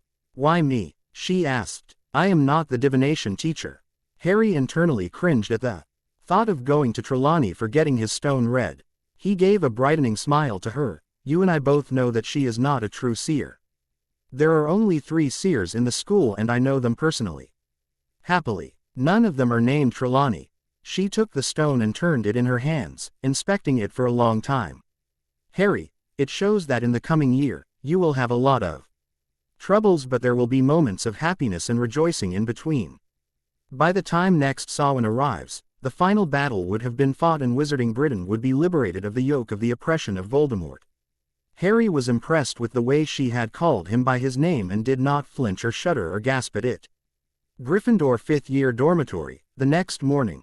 When Harry woke up the next morning, he was feeling pumped. The match between Gryffindor and Slytherin was the moment the whole school was waiting for, and Harry felt like he could flatten the snakes single-handed if he had to. Ron, however, did not seem to share Harry's confidence. Although Ron was the best at the tryouts, which is why he was the new keeper, and he did well at practice when he was on form, he did not stand up well to the trash talk from the other team. This morning, he was looking a bit peaky and pale. Of course, the previous keeper had been Oliver Wood, the team captain. Those were big shoes to Phil, especially when Wood was a professional player now. Harry knew that Ron had been getting peppered from shots by his older brothers in his backyard since he was old enough to sit on a broom. He was the best instinctive keeper Harry had seen yet, when he relaxed and trusted his feelings. Harry knew that his friend just needed a confidence boost and that he should have seen to it earlier. But he had been too busy to do so. Now, all he could do was tell his friend that he was the best they had. Great Hall. The Quidditch team got ready with firm determination. When they started to march down to the Great Hall, the entire house fell into step behind them. It made quite a display as the entire house marched into the Great Hall clad in their house colors and took their places at the Gryffindor table. The Ravenclaw and Hufflepuff tables erupted in tumultuous applause and cheers. The Gryffindor Quidditch team took a moment to stand and take their bows before taking their seats. Harry glanced over at the Slytherin table and saw that they seemed to be scattered, not all present, and that there were a few worried faces on the other team. All well and good, but, when he looked at Ron, he could see that Ron was feeling worse, not better. Pre-game jitters were normal for some people, and for Harry, that all went away the moment he was on his broom, but it was total bane for Ron. As breakfast went on, and the usual pre-game trash talk went back and forth, Ron looked even worse. If Harry didn't do something soon, they would have to put McLaggen in as keeper, and he was not a team player. By the time breakfast was ending, Ron was looking green and it looked like he would be sick. Harry had not realized that pre-game jitters could be this bad. He took his leave of his say mates for a few moments and went outside the hall to summon Dobby. Dobby, get me a vial of calming draft mixed in a glass of pumpkin juice. Do not bring it up yourself, but ask the elves to send it up to Ron at the Gryffindor table. Dobby popped away and he returned to his table. He watched for when the draft was delivered and coaxed his friend to drink it. Ron, as he expected, had calmed down considerably by the time the team had started to march to the Quidditch stadium. Susan caught up to them on the way and asked, "How do you like my robes, Harry?" Harry had been marching side by side with Ron, making sure that his friend was feeling better. He had not looked properly at Susan until she asked. When he did, his mouth dropped open in surprise. She was dressed in Gryffindor Quidditch robes, which had been carefully tailored to flatter her figure, and she was carrying a Gryffindor flag with her. She closed his mouth and said coyly, "Stop drooling, Harry." Ron had to drag him off, because he was sure that he did not know what was going on at that moment. Soon the team was huddled in the team lockers. Angelina was getting started. "So, we are up against Slytherin. Some of the may have better brooms, but we have the skill. We have been practicing hard for this match and we will yet again make them eat our dust. Every one of you, remember your roles and fly like you have been doing." Angelina kept going on and on while Fred muttered to Harry, "Thanks to her, we have not been properly dry this season. Thankfully we discovered the cure for our boils, or we would have had to put in substitutes for this match." Harry grinned back at them. "I have a few moves that I haven't been showing off in practice." And, he said, rolling up one sleeve to show them that he was wearing forearm guards, "I have a few other surprises up my sleeve if a bludger happens to come my way." After she was done with her 10-minute-long speech, she ordered her team to get ready. Harry cornered Ron. "Mate, there is something that I have to tell you." Ron said uncertainly, "Yeah. What is it?" "Slytherin have no idea of your abilities and they are scared because you are much better than Oliver was. Just trust your feelings. You have to play your natural game and you will be unstoppable. You have played against your brothers and kept goal against them since you were too young to remember. I do not think anyone on their team possesses more talent than your brothers. This is your moment to show that you are something more than any of them. What do you say, mate?" Ron excitedly said, "Let's show them, Harry." The Quidditch team flew out of the lockers to the field. The stadium was full by the time the teams arrived at the pitch, and like every year, 3/4 of the school was wary. Ing Crimson and Golden were chanting for Gryffindor. Lee Jordan was on the mic. "Welcome to the second and most anticipated match of the season. I give you the Slytherins." The Slytherins flew into the stadium in a line. Montague, Warrington, Pechechley and Malfoy. The Serpents are ready for another pummeling at the hands of the Lions. "Jordan," exclaimed Professor McGonagall. "Sorry, Professor. As I was saying, we haven't seen much of the Slytherin Seeker this year. There are 2 new beaters on the team which seem to be built along the same lines as the old ones. We'll have to wait and see how they do. Here come the Gryffindors. The crowd went wild as they entered in formation. The Chasers with Johnson flanked by Bell on her right and Spinette on her left in the lead, followed by Fr. Ed and George with their bats resting on their shoulders and Ron tucked in behind. Harry came streaking out from behind, then pulled up to fly just above Fred and George. Angelina, Katie, Alicia, Fred, George, Ronald Aandharoldd Peveril. The stadium was drowned in deafening noises. Lee continued, "This year Angelina has put together a strong team and they look unbeatable. They look fit, disciplined and hungry. Angelina has continued the legacy of Oliver Woodwell and she has grown to be more amazing than previous years, but she still won't go out with them." "Jordan!" Professor McGonagall shrieked. The teams landed and dismounted in lines facing each other at center field. "Sorry, Professor. As I was saying, this is a fantastic team. Madam Hooch will be officiating today. She has arrived. With the balls and the captains are shaking hands with each other." Harry observed the hand shake carefully. Angelina was not a skinny, wimpy girl, nor was she timid, but Montague was a gorilla. Harry knew that he would try to intimidate his captain, injure her if he could. A non-verbal strengthening charm was easy enough to pull off and he did it. Lee continued, "It looks like Montague will be clutching his hand throughout the match. On they're off." The teams and Madam Hooch rose into the air on their brooms. She tossed the quaffle into the air and gave a single blast on her whistle. Harry took off with the team with the wind rustling through his hair, adrenaline pumping in his veins. He started searching the skies for a sign of the golden ball while keeping an eye on the game and ears on the commentary. Angelina has the quaffle. Pass to Alicia. Pass to Katie. And back to Angelina. Feint to the right and Bletchley falls for it. Score Angelina Johnson. It's 10-0 for Gryffindor. Harry spotted the snitch while Madam Hooch brought the quaffle out to center field to resume play. But it was far too early in the game and Malfoy clearly had no clue as to where the snitch was. Harry decided to have some fun and flew in opposite direction with Malfoy following, and when he was sure that the golden ball was lost again, he returned back to prowling the skies for the snitch. Lee picked up the commentary again. "Pusey has the quaffle, flanked by Crabbe and Warrington. Ouch. That will leave a bruise." Pusey did not see the back swing from his own beater and it hit him in the ribs, making him drop the quaffle. Katie for Gryffindor picks it up and she is charging the Slytherin end. She dodges Montague. A bludger from Goyle passes to Angelina. There's Warrington and Pusey. It looks like they're trying Parkin's pincer. Just then, Harry dived through the middle of the formation, scattering the Slytherin chasers and giving Angelina a clear path to the goal posts. Rel comes out of nowhere and breaks up the defense. Pass to Katie. She takes her shot. Bletchley makes the save. Pass back out to Warrington. Dodges a bludger and a Weasley. Crabbe blocks. A bludger from George. Pass to Pusey. Back to Warrington. This is the first test of the new keeper Weasley. Ron charges out from the goal. It looks like a Transylvanian tackle.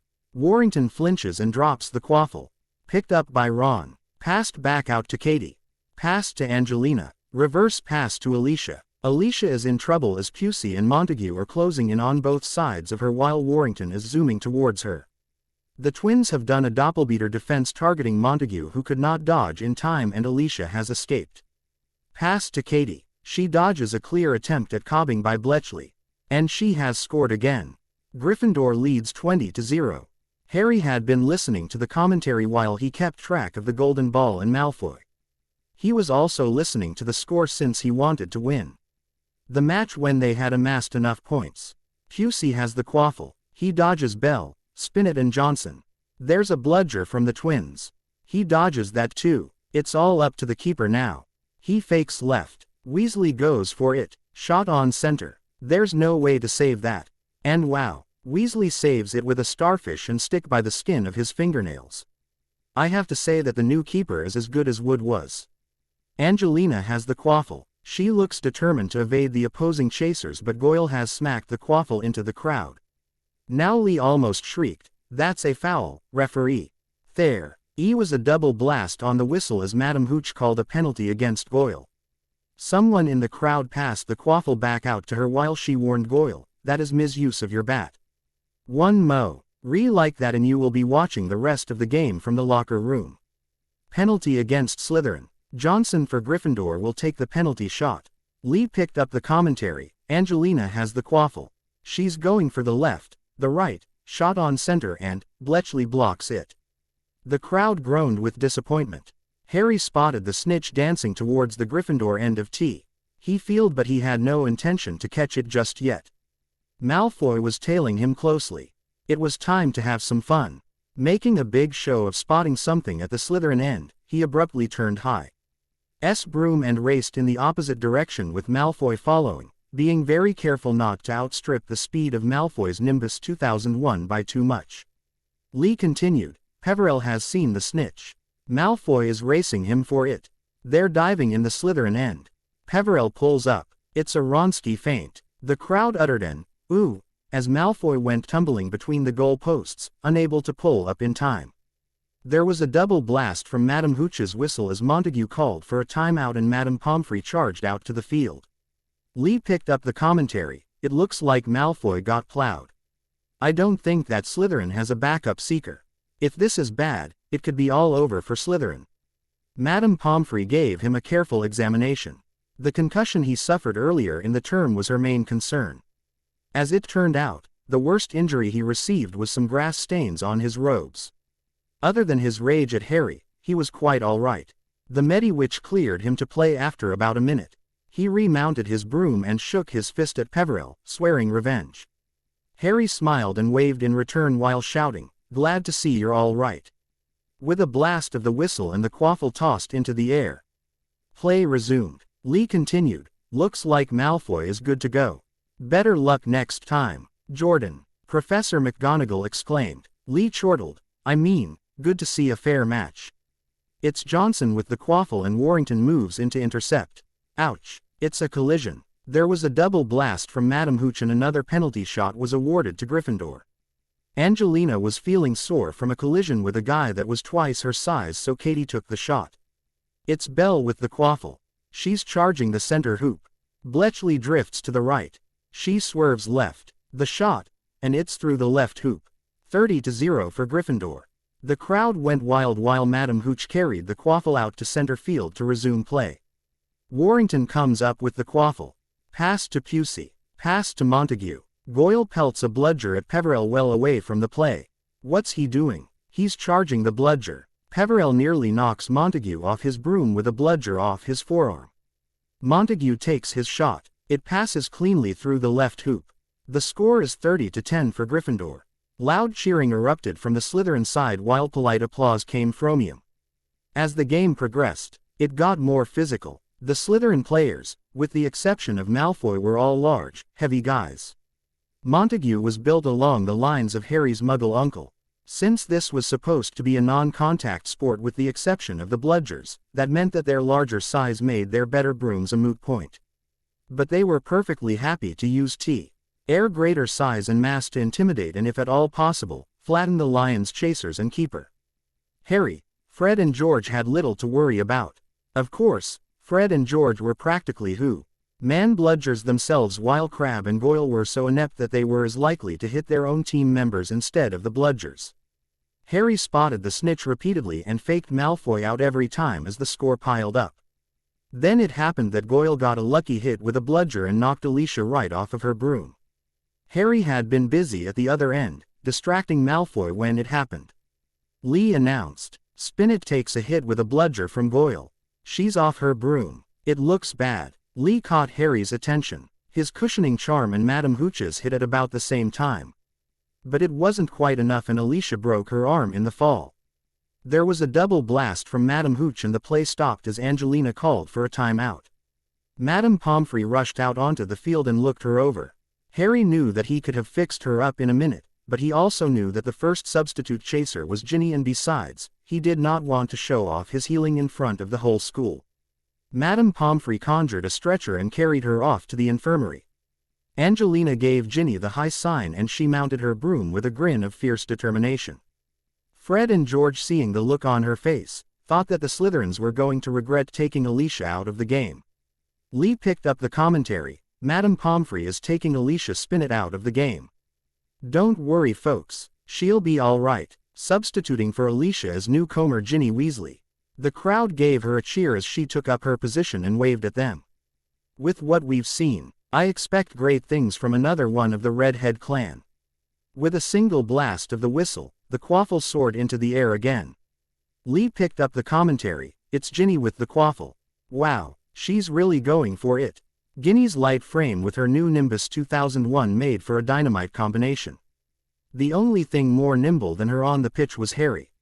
She's past the chasers. Good bludger by Crabbe, she's dodged it. It's all up to Bletchley now. She fakes him out of his socks. It's 60-10 for Gryffindor. As Madame Hooch carried the quaffle back to center field, Fred turned to George and asked, "Where did she learn to fly like that?" George answered, "Beats me. I'm just glad she's on our side." After that, Slytherin tightened up their defenses. There were 2 more penalties against Slytherin. One for flacking and another one for cobbing. Angelina and Katie each turned them into goals. With the score at 80-10 for Gryffindor, Harry thought it was time to end the game. Crabbe sent another bludger at him which Harry dodged with a barrel roll, making the black ball miss his ear by inches. Then Malfoy flew up to him sneering, "What's the matter, Scarhead, scared?" Harry chuckled, "Of what? You or your beaters who can't hit a bludger straight." Meanwhile Slytherin was given a penalty for stooging and Pusey was taking it. Harry was worried that Ron might fold under pressure and would lose it, but Ron started doing the double 8 loop and Pusey failed to score. Harry noticed the snitch flying near the Slytherin end. He made a feint toward the Gryffindor end. Once Malfoy started to follow him, he performed a reverse Immelman and doubled back to the Slytherin end. Although the firebolt was faster than the Nimbus 2001, Harry was definitely heavier than LFOY now, and the difference was not that great. Malfoy was right behind him and he was pushing his broom for all it was worth. The snitch did a nose dive and Harry was plunging after it. Goyle hit a bludger at him. Harry used his forearm guard to send the black ball back the way it came, but it cost him precious momentum. He dived and followed the golden ball. Pulling out of the dive, he brought it level to the ground and the chase was on. Malfoy had narrowly avoided getting plowed again when Harry pulled out of his dive, but he was still close behind him and Harry willed his broom to go faster. The snitch was flying just inches off the ground. It could not possibly make another dive. Lee announced, "Are my eyes deceiving me or has he touched another level altogether?" Harold Peverell is Dan, gling upside down from his broom by his ankle. Malfoy is close behind him. The snitch has changed course and is climbing, but Harold Peverell has flipped back on top of his broom and performed a perfect Plumpton pass. He has scooped the snitch in his sleeve. That's it. It's all over folks. Gryffindor wins over Slytherin. The final score is Gryffindor 230, Slytherin 10. Harry's teammates had Dessen dead to the ground and everyone had piled up on him, shouting and celebrating. The Lions did a victory lap around the pitch. While the rest of the team descended, Harry flew to the stands, standing on top of his broom. Holding the snitch aloft, Harold Peverell is flying to the Hufflepuff stands towards Susan Bones, who, I should tell the viewers, is wearing Gryffindor Quidditch robes, and he has offered the snitch to her. Blushing, she has accepted the snitch. "That's my boy. That's my boy." Lee was dancing on the spot with the mic, "Ladies and gentlemen, that is how you do it." Harry had just done something which he was sure would be talked about for years to come, if not decades. Hello folks, I am overwhelmed with the last chapter and I love you all. The reviews were great and I hope this chapter was up to your liking. I tried to make it as much entertaining as possible. I know some of you would be thinking of the asterisks I used and they are to indicate a scene break or that a different thing starts from there so as to make it comfortable to read. Awaiting your lovely reviews. Chapter 39, Hogwarts. The Gryffindor team was leaving the pitch after the match and Harry was following them, lost in thought. He had hoped that this year things would be better between the houses, the Slytherin players would have come and shaken hands or something, but that had been a fool's hope. There had been no change in their demeanor from past years at a Quidditch defeat. Well, he could not expect everything to be roses and sunshine. He was walking hand in hand with Susan toward the CA Saintel when he noticed 2 men running toward him, grinning. Having recognized them, Harry ran forward to embrace Sirius and Remus at the same time. "What are you doing here?" Harry asked them. "Dumbledore invited us to the match as your guardians and we were not going to miss such an opportunity, were we? I wanted to see you fly again. I am glad that I came because I can chastise you for that stunt that you pulled at the end. You could have been hurt, pup," Sirius said, clearly concerned for him. Emmeline, who had walked up to them by now, said, "Hush you, it was incredible flying. I have heard a LL about his flying and I just had to see it for myself. He is even better than James was." Arthur and Molly were there too. Harry assumed that Dumbledore had extended an invitation to them to see the IR son make his debut more than to see Harry play. McGonagall, who was there with the others, said, "Mr. Peverell, I am glad at a Gryffindor win, but that dangerous stunt you pulled right at the end was an unnecessary risk. Please see to it that you do not do so again. I did not for a moment think that you would lose the snitch. I feel that the stunt at the end was just you showing off." Molly wrapped him in a hug, admonishing him, "You should not pull those stunts, Harry dear. I was scared." After she let go of him, Sirius turned to Susan. "Miss Bones, I can see he is quite amused. The feeling is mutual." Susan turned quite red and mumbled, "You do not have to ask." Everyone chuckled while Remus turned to him. That was something James would have done, giving the snitch to Susan, cub, if Lily had allowed him to. "For a moment, I thought I was seeing him on the broom there. So, will you all be staying for lunch or do you have to rush off?" Harry asked the guests after the formalities were over. Sirius said with mock indignance, "If you want us to leave then you can directly say so, pup. You do not need to make it a question." Remus said suggestively, "Think about it, Padfoot. He may want to have some private celebrations." Harry blushed and Susan too, making others laugh. Sirius said, "I fear we will trespass upon your time for a bit longer." They proceeded to lunch in the Great Hall, where students from all the houses mingled with each other. As a result, Harry was sitting with Hermione, Neville, Susan, Hannah, Luna, Ernie. The Weasleys were sitting a few places down the table with their children. Sirius, who had been looking around the Great Hall, said to him, "It is quite a sight. I would not have believed it if I heard that students from all houses sat in the Great Hall together. You would need to see it to believe it. Things have changed a great deal." Just then, George, followed by Fred, slipped into a seat across from him. "Harry, mate, thank you." Harry raised an eyebrow. "Thank you for what, mate?" "A little birdie told the students that you had said yourself that you will not catch the snitch this time. The ferret had been noising this about for days and that he was going to walk all over you in the match. Nobody wanted to believe it, but word is that it came from you. A lot of students, though none from Gryffindor, bet that he will catch the snitch this time. Needless to say, they have lost a bunch of money." "Who were the highest bettors?" "Oh, the teachers as a rule do not bet in these pools, so there is no winner among them, but Natalie MacDonald won 100G betting on you. Ernie made 50 while one Astoria Greengrass made 50G. They are the major winners. The biggest loser was Malfoy himself, who lost 200 galleons. So where is my share?" Harry asked him. "What do you mean, mate?" George asked him. "Well, seeing how I spread the misinformation and it made people bet on the wrong side, I am entitled to some of the galleons you made, am I not?"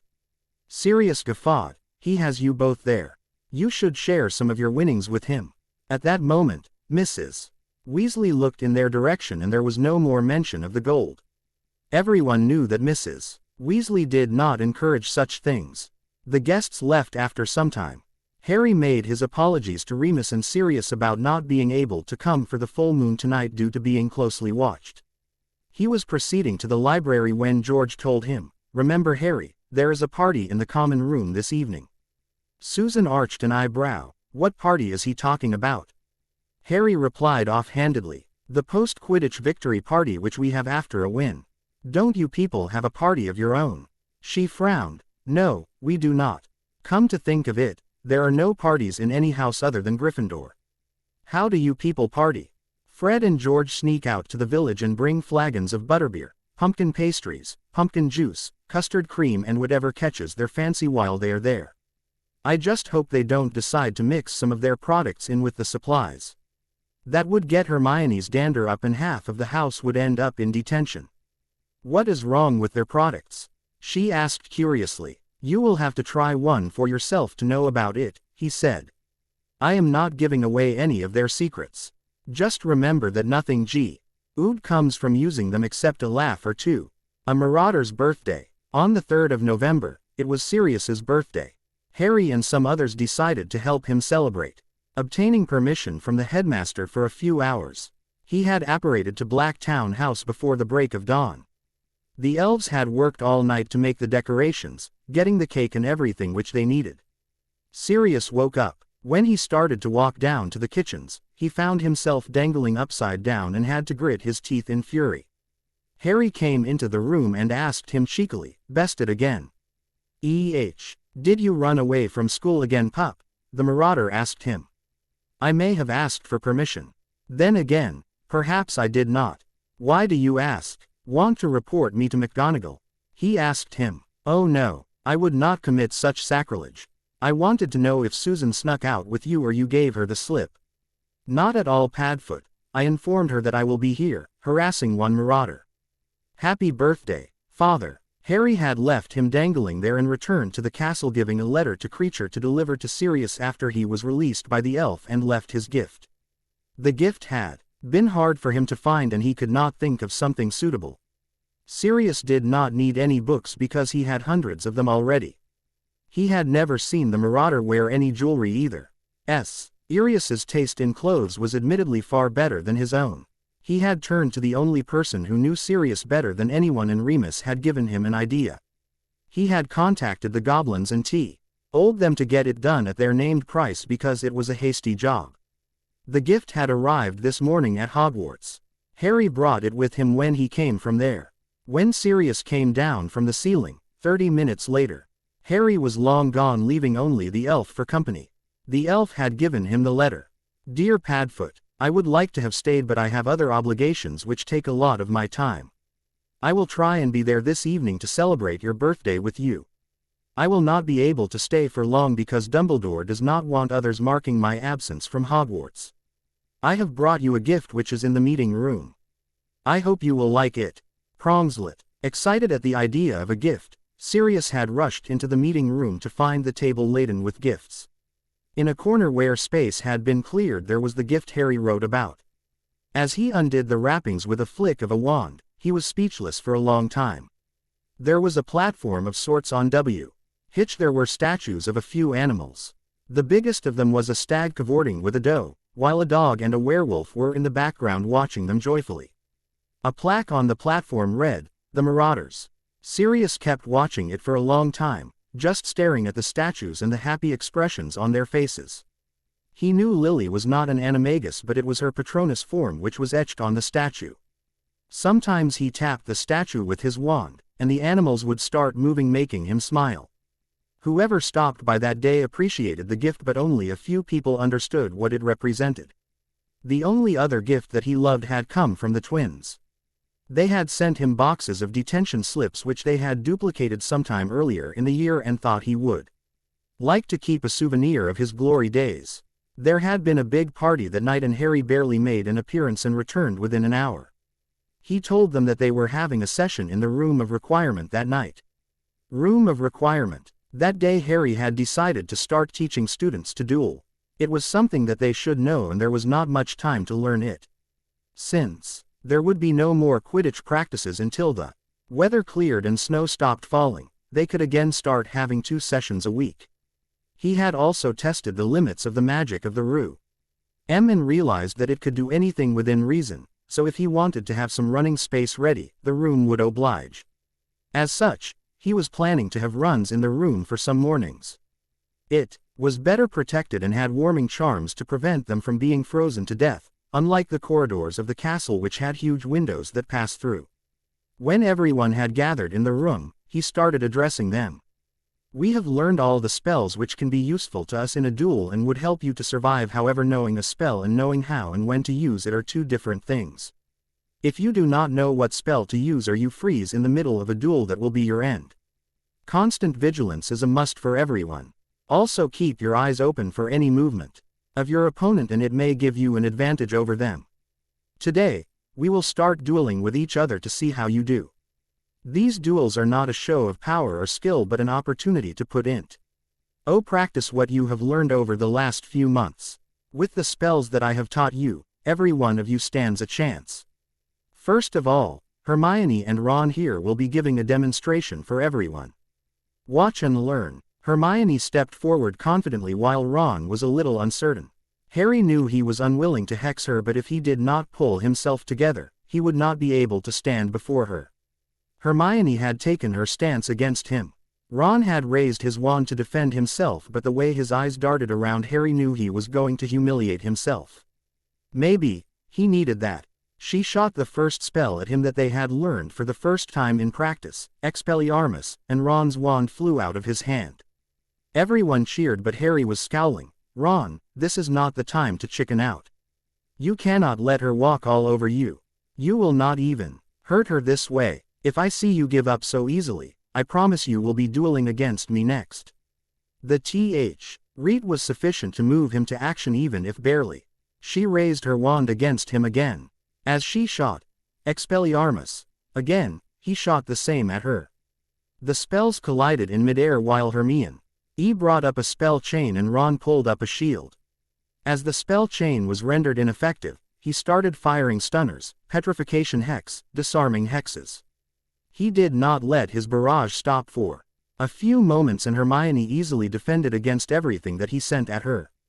After he was done, she started a barrage of bombarda at him, forcing him to cower behind a shield. When she was not able to penetrate the shield, she used a shield-breaking hex followed by a stunner in quick succession. As his shield shattered, he collapsed.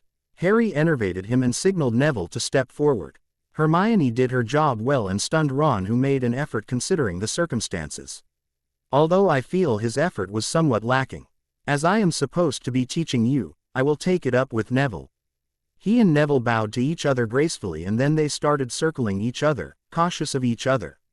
Neville suddenly fired a bone breaker at him, which Harry dodged and retaliated with one of his own. Neville fired another, and as Harry dodged this one, he started firing bone crushers at him. Neville had become more adept at dodging hexes than others, and he dodged all of them. Then Harry feigned exhaustion. Neville was on his guard and did not rise to the bait. He did not drop his guard but kept watching Harry, who figured Neville would not fall for it. After some time, Neville started casting, ensuring that Harry was not pulling some trick on him. He was casting at his best speed. Harry had moved far beyond one-on-one duels months ago. Neville's curses could not even trouble him a little. Pretty soon they were going spell to spell, with spells colliding in mid-air and causing mild explosions. Neither of them was ready to give up, and the students were fascinated. Neville knew that Harry was not casting at the peak of his strength. He was only teaching others because if Harry really wanted to duel him, he could have defeated him in seconds. Harry LSO knew that Neville understood he was not casting at full strength, and so Neville was not trying to goad him. They kept at it for 10 minutes when Harry started casting faster. Having difficulty defending, Neville reluctantly raised a shield. Harry shattered that with an overpowered hex, and the stunner which followed stunned Neville. There was tumultuous applause at this, however Harry could not care less. He enervated Neville, and then he divided them into groups to duel. He assigned pairs from different houses together so they would not hesitate to cast their spells. That session ran beyond curfew hours. Harry discovered another ability of the room. It could open secret passages near the common rooms for the students. The passageway for the Hufflepuffs ended somewhere near the kitchens behind a tapestry. Since the dungeons were on the same side, the Slytherins went that way too. The way for Ravenclaw on the second floor ended somewhere near the library, where there was a secret passage, which led them to their common rooms and was frequently used. As the students were leaving, Neville agreed to lead the Hufflepuffs to their common room. Harry felt he had ulterior motives for being so chivalrous. If he was not careful, he would end up in a detention with Filch. As everyone left, Susan had stayed behind. Hermione told him to return soon and went to the Gryffindor Tower while Harry summoned Dobby to bring them some refreshments. He dropped her off at the Badger's Hole after an hour and returned to his tower as Blizz. A few days had passed without any incident. The castle was quiet again, slipping into monotony. The weather had become cold and snow was falling freely now. Most of the students had given up the morning practices. Seamus had complained to him that he had to quit practicing on the catapult or risk getting buried in snow. Harry acquiesced and told him that they could take a break until the snow stopped falling. There had also been talk about holding a new Y-Ears ball between him and the Marauders. He had called them on the mirror and they had talked about it at length. Sirius had told him that in previous years, the Blacks used to throw Yule balls while the Potters hosted New Year balls, and both events were eagerly awaited by the populace of the wizarding world. Those who knew that they would be invited for certain used to mark those days and keep their schedule free in anticipation of the invitation. As the Blacks and Potters disappeared from the scene, they were replaced by other houses who had been trying to attract the same numbers. Sirius W. wanted to hold a ball this year, and they had decided that a combined ball hosted by Peveril, Potter, Black, and Rosier would do much to lift the morale of the public after they had revealed that Voldemort was alive and back in action. The decision was made to send invitations to their allies within the next few days, and Remus, Sirius and Andromeda would look after the other preparations for the party. This was supposed to be the grandest event of the year unless they managed to slay Voldemort later in the year. There had also been talks about finding a distributor for the new potion, for which the patent was expected to arrive within 2 to 3 days. As a general consensus, it was agreed that herbs and weeds would do a poor job of it. They needed someone who was very good. Remus had also talked with him at length about the werewolf registry. Harry had protested against the very existence of such a registry. But when Remus talked him through it, discussing with him the idea behind registering werewolves, reasons for registering them and knowing their numbers, his protests had died. They were of the unanimous opinion that the Ministry could not be allowed to track them unless it was willing to do the same for every witch and wizard. Since they had decreed that werewolves were not second-class citizens, they should not be given any treatment that would make them feel alienated and inferior. Harry had talked to him about deregulating the potion by exercising some influence upon the Ministry, but Remus talked him out of it, telling him that it was better that it was regulated so people knew who was buying it, or people would start to traffic it in the black market. There was another issue which needed is to protect his facility and greenhouses where the alternate component grew, because it was clear that Death Eaters would attack it if they saw it as a threat. To that end, Harry was ready to hire some hit wizards out of Wizarding Britain to augment the on-site force of 40 or so werewolves who were already working at the facilities.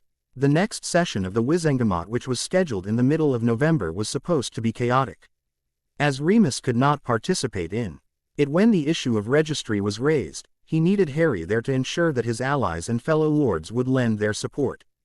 Hogwarts. Harry walked into the common room past midnight, thinking hard about a prank which would be remembered for ages.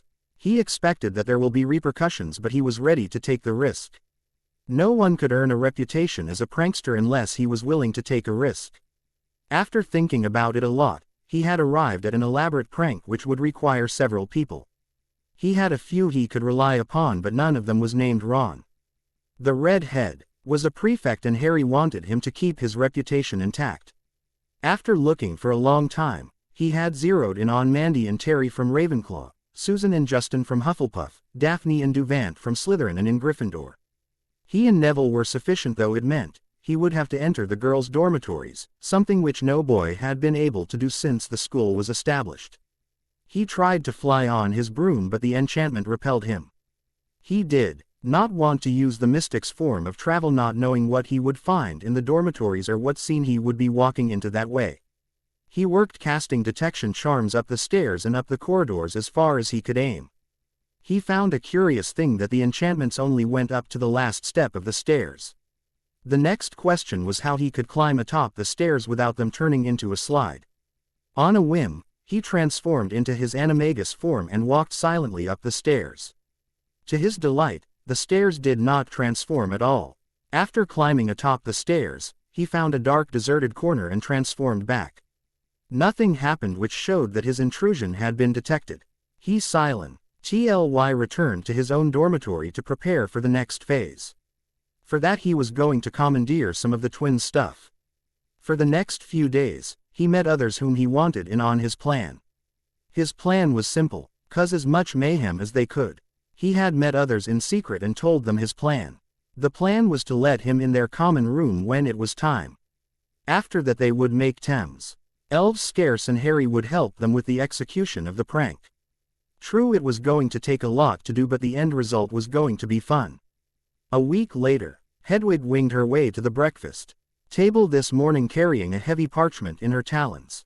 Harry untied the letter, offered a treat to the owl and let her fly away. He gave one look to the envelope and seeing the ICW seal, he slipped it inside his bag. Everyone was watching him and waited for him to say something. Harry chose not to say anything because it would be in the news within the next couple of days anyway. Remus had also told him to watch for the newest edition of Potions Today and to expect letters from some big names in the field of potions who were already working on the field of wolfsbane or lycanthropy. Y knew that would happen and he was ready to sort through those letters and make some connections. In the past week, Neville was finally coming into his own, which perhaps had something to do with his training as Dumbledore's apprentice. Neville had told him that Dumbledore was teaching him some transfiguration and alchemy which he had extensively studied under the immortal alchemist Nicholas Flamel and which Harry had never tried. While alchemy was very advanced even for Newt students, Dumbledore felt that the training that he was giving Neville would help him to learn alchemy as much as he could be taught at this stage. If it still caught his attention, he would encourage him to find a competent alchemist later. On the side, Dumbledore was teaching him to duel and some defensive magic It was really advanced and not everyone could do it. Neville had told him about his failure at sword practice and the old headmaster had told him that he could help him a little and had lent him an O.L.D. book which had been taken off the shelf about 3 decades ago for being out of use in the library. The book was about weapons and how to wield them in duels. Neville was not very successful so far, but he had started to be able to dodge him far more effectively. Harry had once joked that Neville was perfectly groomed to take the headmaster's position after the old wizard decided to retire at the age of who knows when. Both were Gryffindors and one was the successor of another. After all, declaring Neville as his apprentice would mean that Dumbledore was basically announcing his successor. If he apprentice decided to follow the path of the master, it would not be a surprise. Neville was also getting better in the dueling ring where he usually faced Harry when everyone was gone. Harry meant that no one else could duel with him like that and it was the best practice he could have. Hermione and Ronald were having a mixed time. Until last year, Harry had included them in every adventure. Told them about everything that happened. He was always gloomy, burdened with people's expectations then. They wished he would smile but he was there and he always relied on them and now that he was being happy. Smiling often and at times radiant, they could not be a part of things he did. While he did not tell them about everything he had learned, his skills had already driven the point home that he was something more now than he had ever been before. He was also funny and often pranked people now but they could not participate in those pranks. What they could do was to award detention to him or to deduct points off the house points and to recommend him for detention. Most of the teachers sent students to the greenhouses for detention now instead of Snape. He refused to have anything to do with Harry at all. Rumor had it that he had said that he could not handle the new version for more than a class a week. One day, Hermione came upon him involved in a prank war with the twins and a few others in the common room.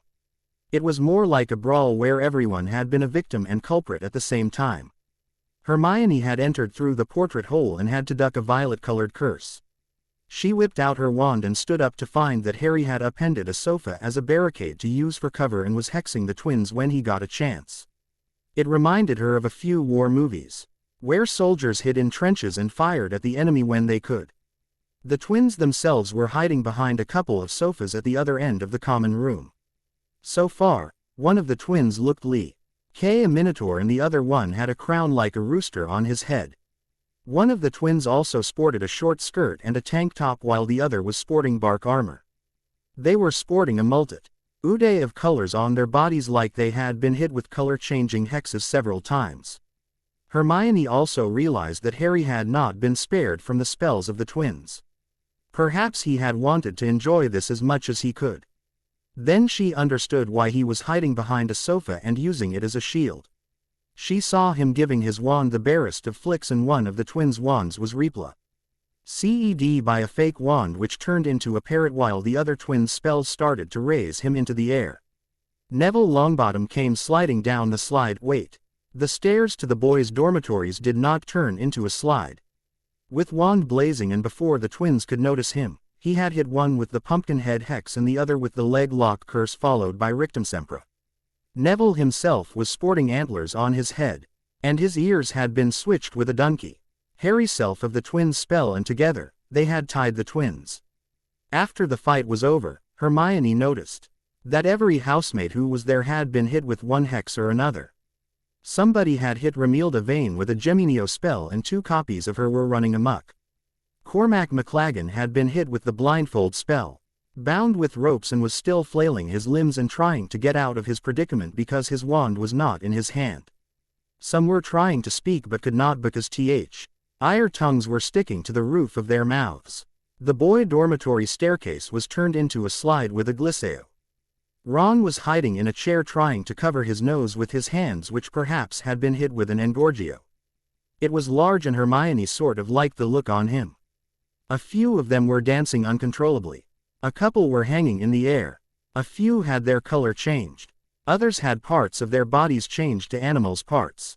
Ginny was hit with the multiple humanoid hex and was changing from human to gnome to dwarf to centaur to goblin to elf in rapid succession. Lavender was looking like a canary with the feathers just melting off of her. Elia Runcorn was hexing people with the dancing feet spell while Faye Dunbar tried to stop her. Hermione took in the scene and sighed. She had no other option than to go to Professor McGonagall. She turned to one of the portraits in the common room and found the occupants frozen in their frame. Someone had stunned all the portraits in the room.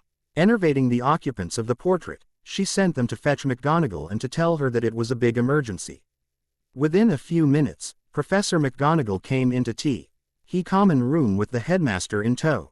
Dumbledore exclaimed, "Merlin's beard. Miss Granger, what is going on here?" "I do not know, Professor." She spread her arms around. "I arrived in the common room to find this around me." Harry was hiding behind an appended sofa fighting with Fred and George while others were just watching or were hexed. Some were dancing, some were hit with Langlock, while a few were showing animal parts. McGonagall had by now noticed Ron sitting in a chair, in a corner. "Mr. Weasley, do you have something to do with this? Did you perchance take part in it?" It was Faye Dunbar who answered, "No, Professor." Ron entered after it had started and immediately tried to stop his brothers. One of them hit him with an Engorgio charm in the nose. Dumbledore sent a Patronus N.D. Poppy Pomfrey arrived after a few minutes, her wand out and looking concerned. As expected, she found Harry first and started hitting him with diagnostic spells. Harry tried to protest but she glared at him and he pursed his lips. After she was done analyzing the results, she was puzzled. "Nothing has happened to you. When Albus sent me a message, I thought that finally it was that time of the year when you would be brought into the hospital wing with an injury. I had even asked an elf to get your bed ready." Everyone was laughing hard while Dumbledore said, "Careful, Poppy, or others will think that you are being partial to Mr. Peverell. He does not need any help from you but there are others who do. Please start with Mr. Weasley first." She fixed Ron's nose in a trice and then started working on others. Within 15 minutes, everyone was restored to their usual state and then Poppy went away. Dumbledore then started addressing the students, who was responsible for this. None of the PR effects knew who had started the fight and so none of them were telling.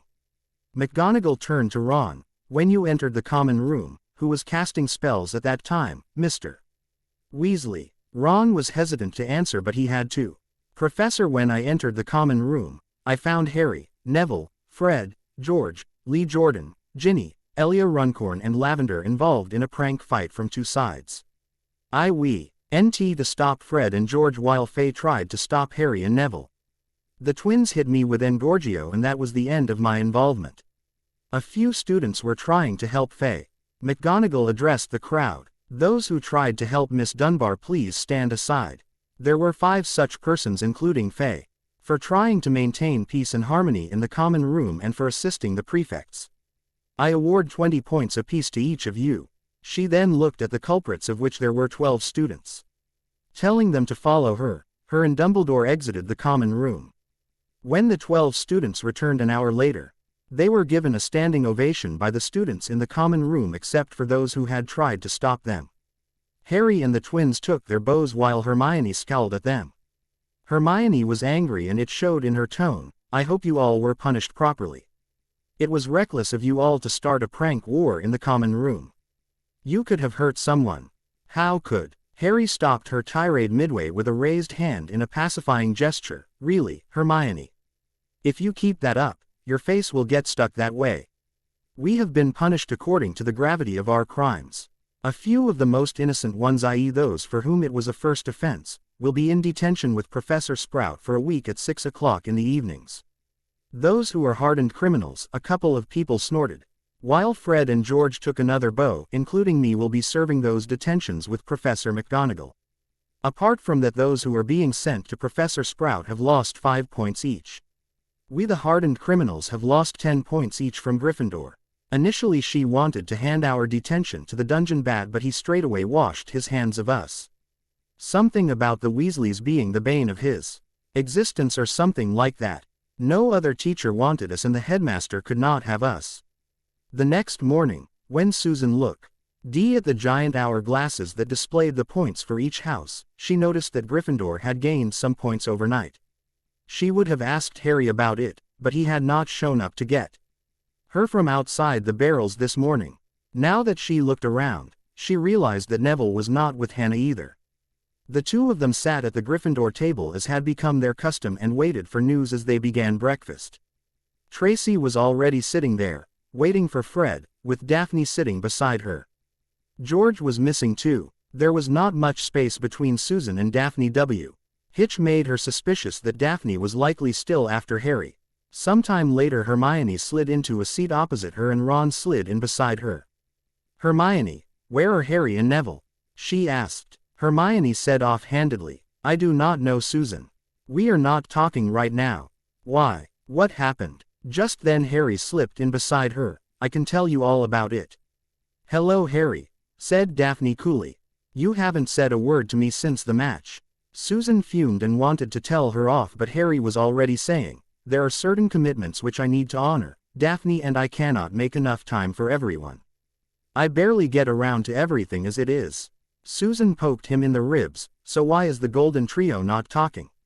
Harry cringed. Promise never to call us that again.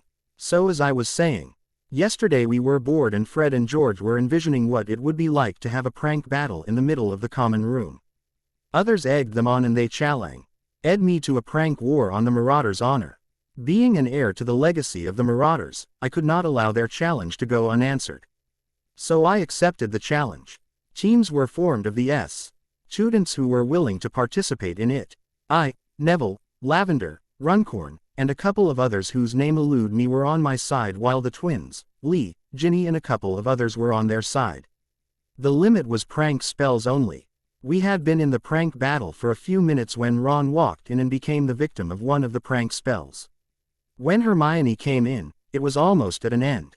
She called Professor McGonagall, who rewarded those who and punished those who were causing mayhem. However, as far as I remember, I did not stop talking to them. It is their choice. Susan was amused and angry at the same time. You mean to say that you have been put into detention again? How long is it this time? Harry, you spent the last 2 weeks in detention almost every day. Hannah was taking Neville to task. You are a prefect's boyfriend and yet you are engaged in rule breaking. Neville grinned sheepishly. If you want to break rules you can join me the next time, hon. Prefect or not, you can have some fun every now and then. Hannah glared at him while Harry murmured in Susan's ear, he is so whipped. She chuckled in response. This detention was a week long and McGonagall was so angry with him and others that she had set them to clean some of the rooms in the dungeons without magic and had left Filch as their supervisor. They planned to prank Filch too. A few days later, the last few days had been hardest on Argus Filch. He had been gleeful when he was given the chance to preside in a detention over the wretched brats whose sole aim was to cause trouble to Argus. He had been daydreaming about lording over them and to give them hell in detention, but as it turned out, the last few days had been anything but fun for him. The first day, he had told them to and an old room in the dungeons without magic. They had not used wands as far as he could see and finished their chores easily and quickly without leaving a speck of dirt behind. That night, he had been prowling the corridors to find wayward students when he noticed 2 students getting into a broom closet. He eagerly shuffled forward to catch those miscreants and threw open the door to receive the biggest surprise of his life. The cupboard was empty. To make sure that his eyes were not failing him, he stepped inside the closet when someone latched it from the outside, trapping him. As per his reckoning, he was rescued from there after 2 hours by a Gryffindor prefect after Argus had made himself hoarse with all the shouting. The second day, he had set them to clean the washroom on the second floor and they had finished it without breaking a sweat. That evening when he went to his office, he found a box of sweets waiting for him with a thank you for all the work he did but was noticed by no one. Overwhelmed, he ate a few pieces of the sweets and ended up with boils. His predicament was solved by the Potter boy who had given him a potion for curing boils. The third night had been yesterday and he had them clean a room. Mrs. Norris had been taken and trapped in a suit of armor by Peeves. When Argus rescued her, someone had splattered the first floor with mud. Harry had been having fun for the last 3 days. They had immensely enjoyed it when Argus Filch could not figure out how they were finishing their chores so quickly. Harry was capable of wandless magic, so Scourgify was not a big deal for him, but for appearance sake, he had enlisted Ron, who was happy at being given something to do. He had asked Ron to don his invisibility cloak and bring their wands once they were in detention. They had their wands concealed in their sleeves and cast the cleaning spells, with Argus being none the wiser. Ron had done the same for 3 days in a row now and was feeling happy at being part of the pranks. As for trapping Filch in the broom cupboard, George and Fred had disappeared into the broom cupboard when they knew Filch could see them. What Filch did not know was that the broom cupboard had a hidden back door and they exited through it. When he inspected the cabinet, it was already shut with a locking charm. Lee had closed the door from the outside. The sweets were delivered by Ginny, who had been given light punishment. They were a specialty of Weasley's Wizarding Wheezes and would give boils to the user. They were mostly harmless. A simple cure for Boyle's potion was enough to cure it. Ginny had wrapped them in a gift box and entered his office, opening it with Alohomora charm, and left soon after she had planted the sweets there. The third day, Harry had found Peeves lurking on the 5th floor, and after letting him pelt Harry with chalk pieces from a blowgun he had fashioned from an old pipe, Peeves had agreed to trap Mrs. Norris in a suit of armor. The ood was splattered on the ground floor by Susan, Justin and a few others. They were sitting at the breakfast table having breakfast and talking about things of small consequence when an eagle owl landed before him, carrying a magazine in its talons. He untied it and there on the cover was Harold Peverell in his Wizengamot robes, looking every inch the wizard that he was. Below his picture was written, "The newest Potter in potions." A small part of him was elated that they were connecting him with his ancestors. The cover story of that edition was the alternate werewolf potion which he had developed.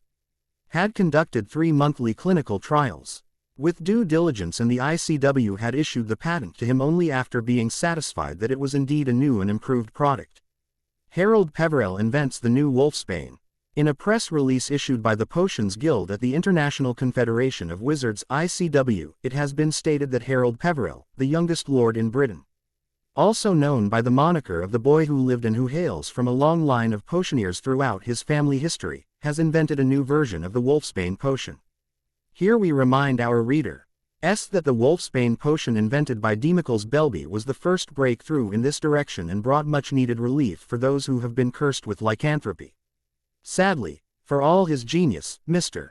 Belby could not find an alternative to one of the crucial ingredients of the Wolfsbane potion, that being aconite, which is poisonous to every being. Its after effects are devastating on a person. While one would not willingly ingest poison, but for several werewolves who did not want to spend the night of full moon as a dumb beast, it was the only option. For many others who would have willingly taken it, it was too expensive for them to afford. For these reasons, the said potion has been criticized for a long time. Many potion masters are of the opinion that it was about time that someone made a breakthrough. According to the article submitted by Mr. Peverell to Potions Today, he is quoted to have said that he invented the potion after seeing how it affected those cursed with this affliction. To quote him, "Just because some people want to maintain their sanity during these ghastly transformations, they had no option other than to willingly ingest poison." As per the description of the patent available with potions today, he has replaced aconite with an ingredient which is easily available, and he has expressed his resolution to make it available to everyone so that THEY will not have to ingest any more poison. We wish him good luck and express our hopes that we will continue to see him shining in the field of potions like many of his ancestors. For information on the patent, CP 28. When he was done reading, he realized that his friends were looking at him intently. He also realized that the Great Hall had gone silent. He looked at the teacher's table to find Dumbledore's beard twitching. His eyes full of twinkle. Vikram was giving him a knowing look. Snape had disbelief written on his face, and Harry was sure that a copy of the magazine was open in his hands.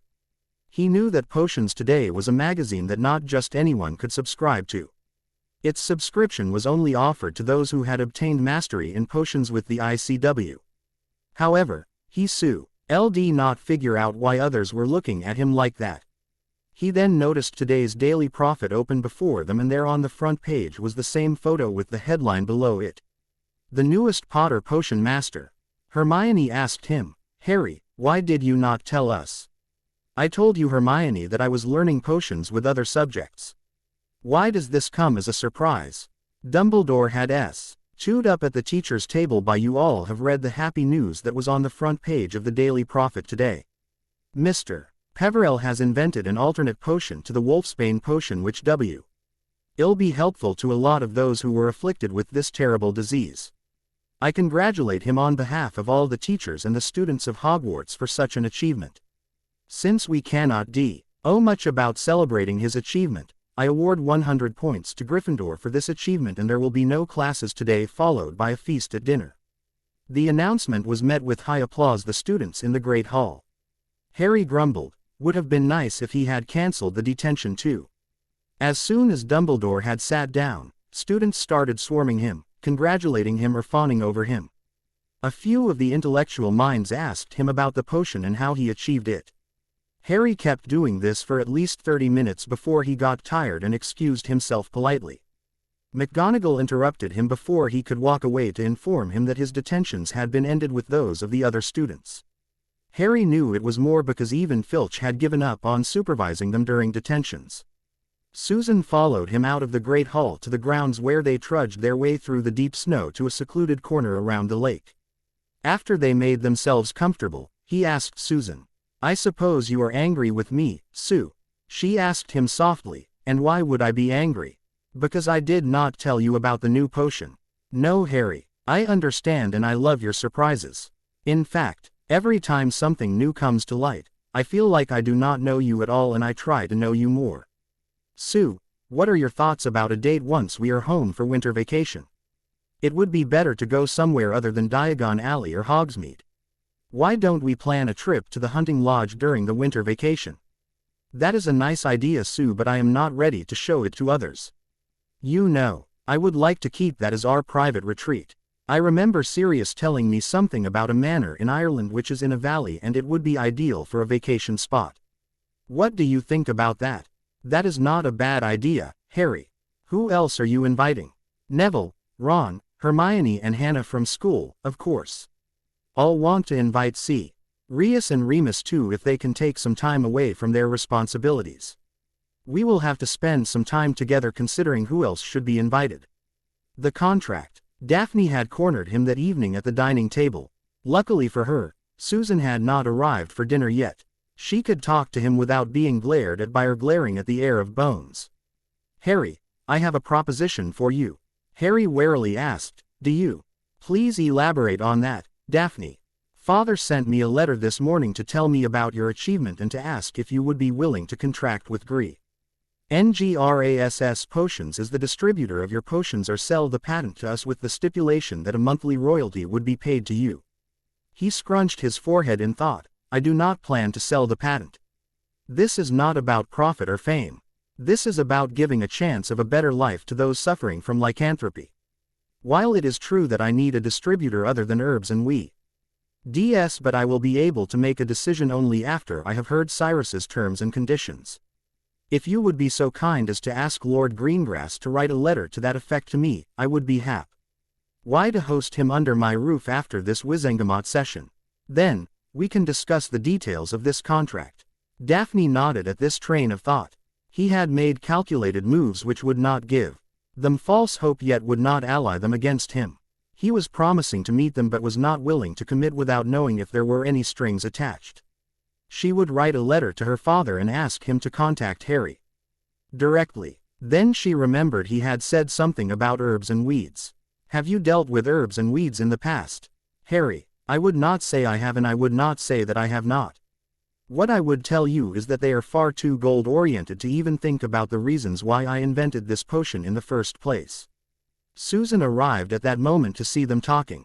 She knew Harry was not trying to put any moves on Daphne. But she could not trust Daphne. The Greengrass heiress was a consummate Slytherin and would not stop at anything to obtain her heart's desire.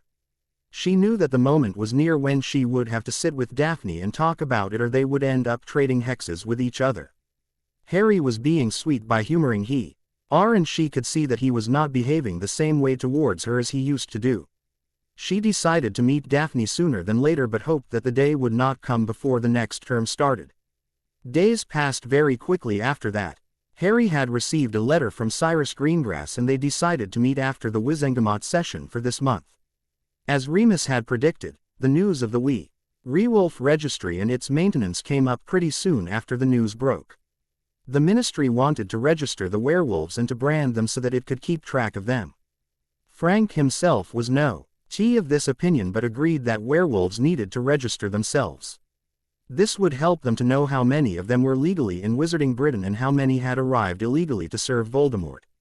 Any werewolf not in the register would be considered an illegal immigrant and dealt with in accordance with the law. The ministry was divided. The issue could only be properly resolved in a session of the Wizengamot since it had the power to make laws or to amend them. Harry had been sent a copy of the proposed bill sought to be introduced by Robert Abbott at the next session. He and Frank were of the same opinion and so Frank had him put the proposal forward. As it was, he needed at least 2 days away from the school for the session. When Harry had asked Dumbledore for 2 days' leave, it had been readily granted. The same had been for a few other students who were not Lord yet but heirs. When he asked Dumbledore about it, he was told that it was customary to bring heirs to THO's sessions where something of vital importance to the wizarding world could be happening.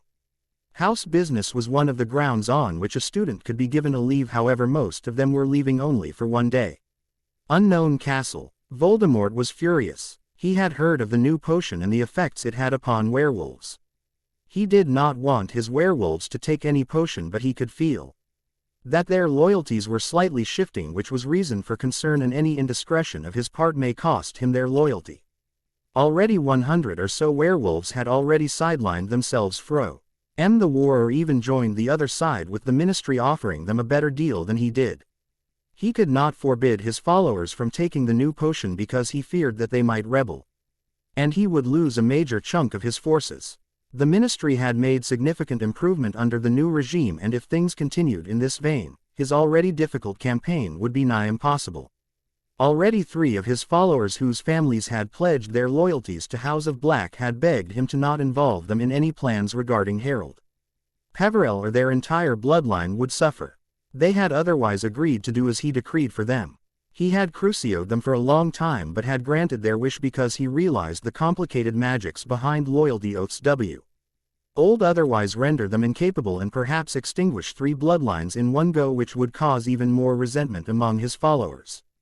Severus had also given him some important news about Song, anything that the old fool was planning to do around Yule, and had promised that he would inform him if it was imperative for him to act instantly. Of course, he remembered how the interfering old coot had Pease Stone forever beyond his reach just 4 years ago. The image of the prophecy, sitting on its shelf somewhere deep in the Department of Mysteries, flashed across his mind. He also realized that he had to speed up the timeline for his objectives, or he would have to spend a lot more time in the shadows. First was storming the wizarding prison Azkaban. He needed his followers out at any cost because without trusted commanders, he could not win a war.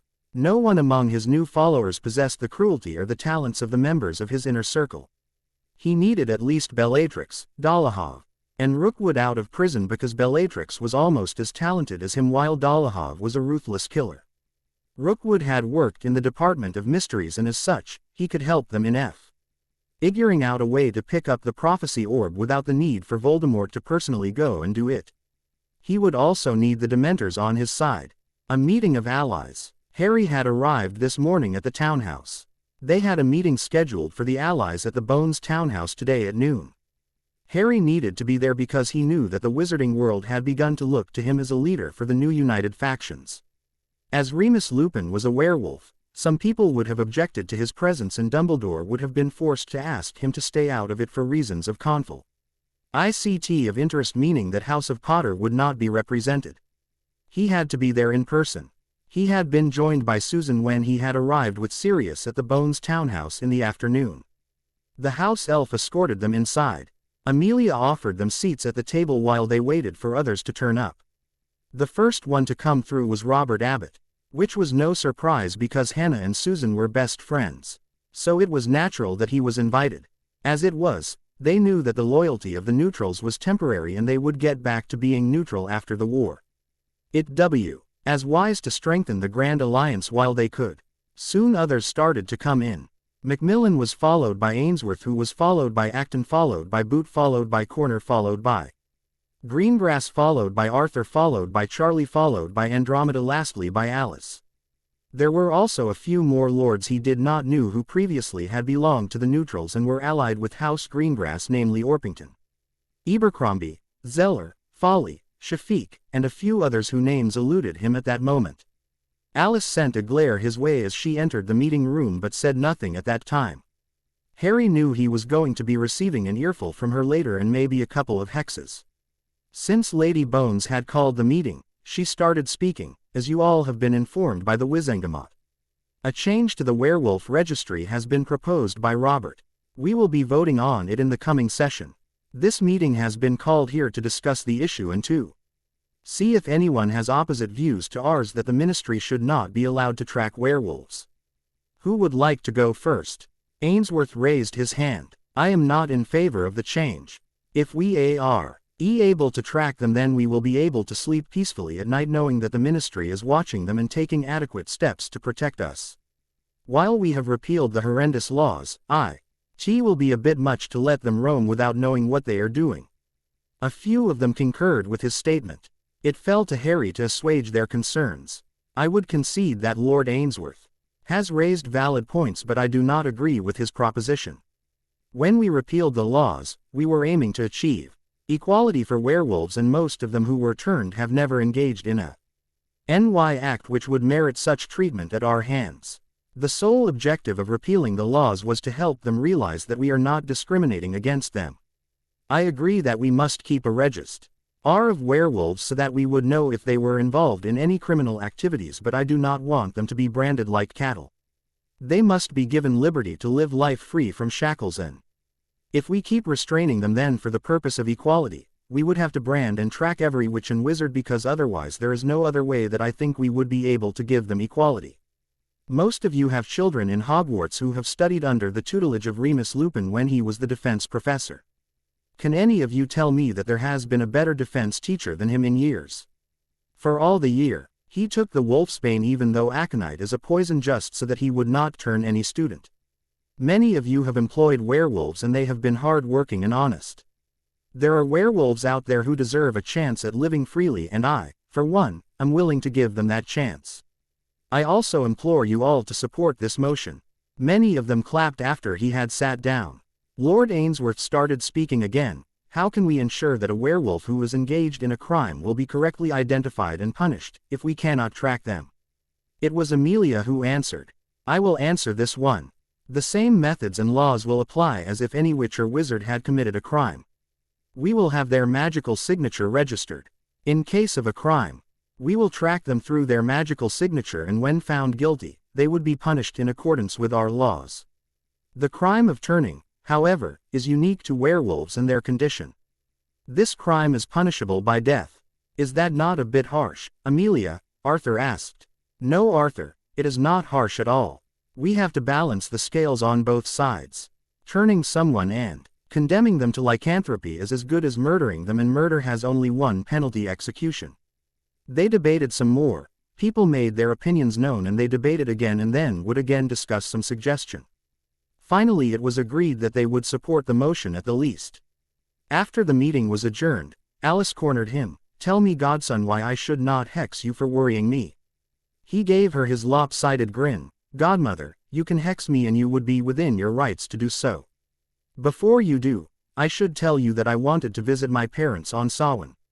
It was the first time that I went there, and I am not sorry that I did this." She hugged him fiercely. There was no way that she could punish him after she knew why he had done what he did. "I understand, Harry, but please remember that we care about you. If something had happened, I do not think I would be able to face Lily and tell her why I failed at my duties. I promise, godmother, that I will inform you in advance from this time on. So you can stand in my defense, if the need be," he said cheekily. "If you did not have such a good reason for this act, Harold, I was itching to have a go on you. But this time I am letting it go. Please understand that we care about you," said Andromeda, who was standing behind Alice and had not left. I know this chapter might have felt off-color to you all, but I had written super long chapter, 30k words or so, and I had to break it down so you might feel it lacking, but I would urge you to bear with me. We are almost at the end of term and we will have the first showdown soon after Yule. Stay tuned and thanks for all the reviews. Chapter 40, Wizengamot. The members of the Wizengamot had been trickling into their seats for some time now. Harry strode in when he was sure that all the others were in their places.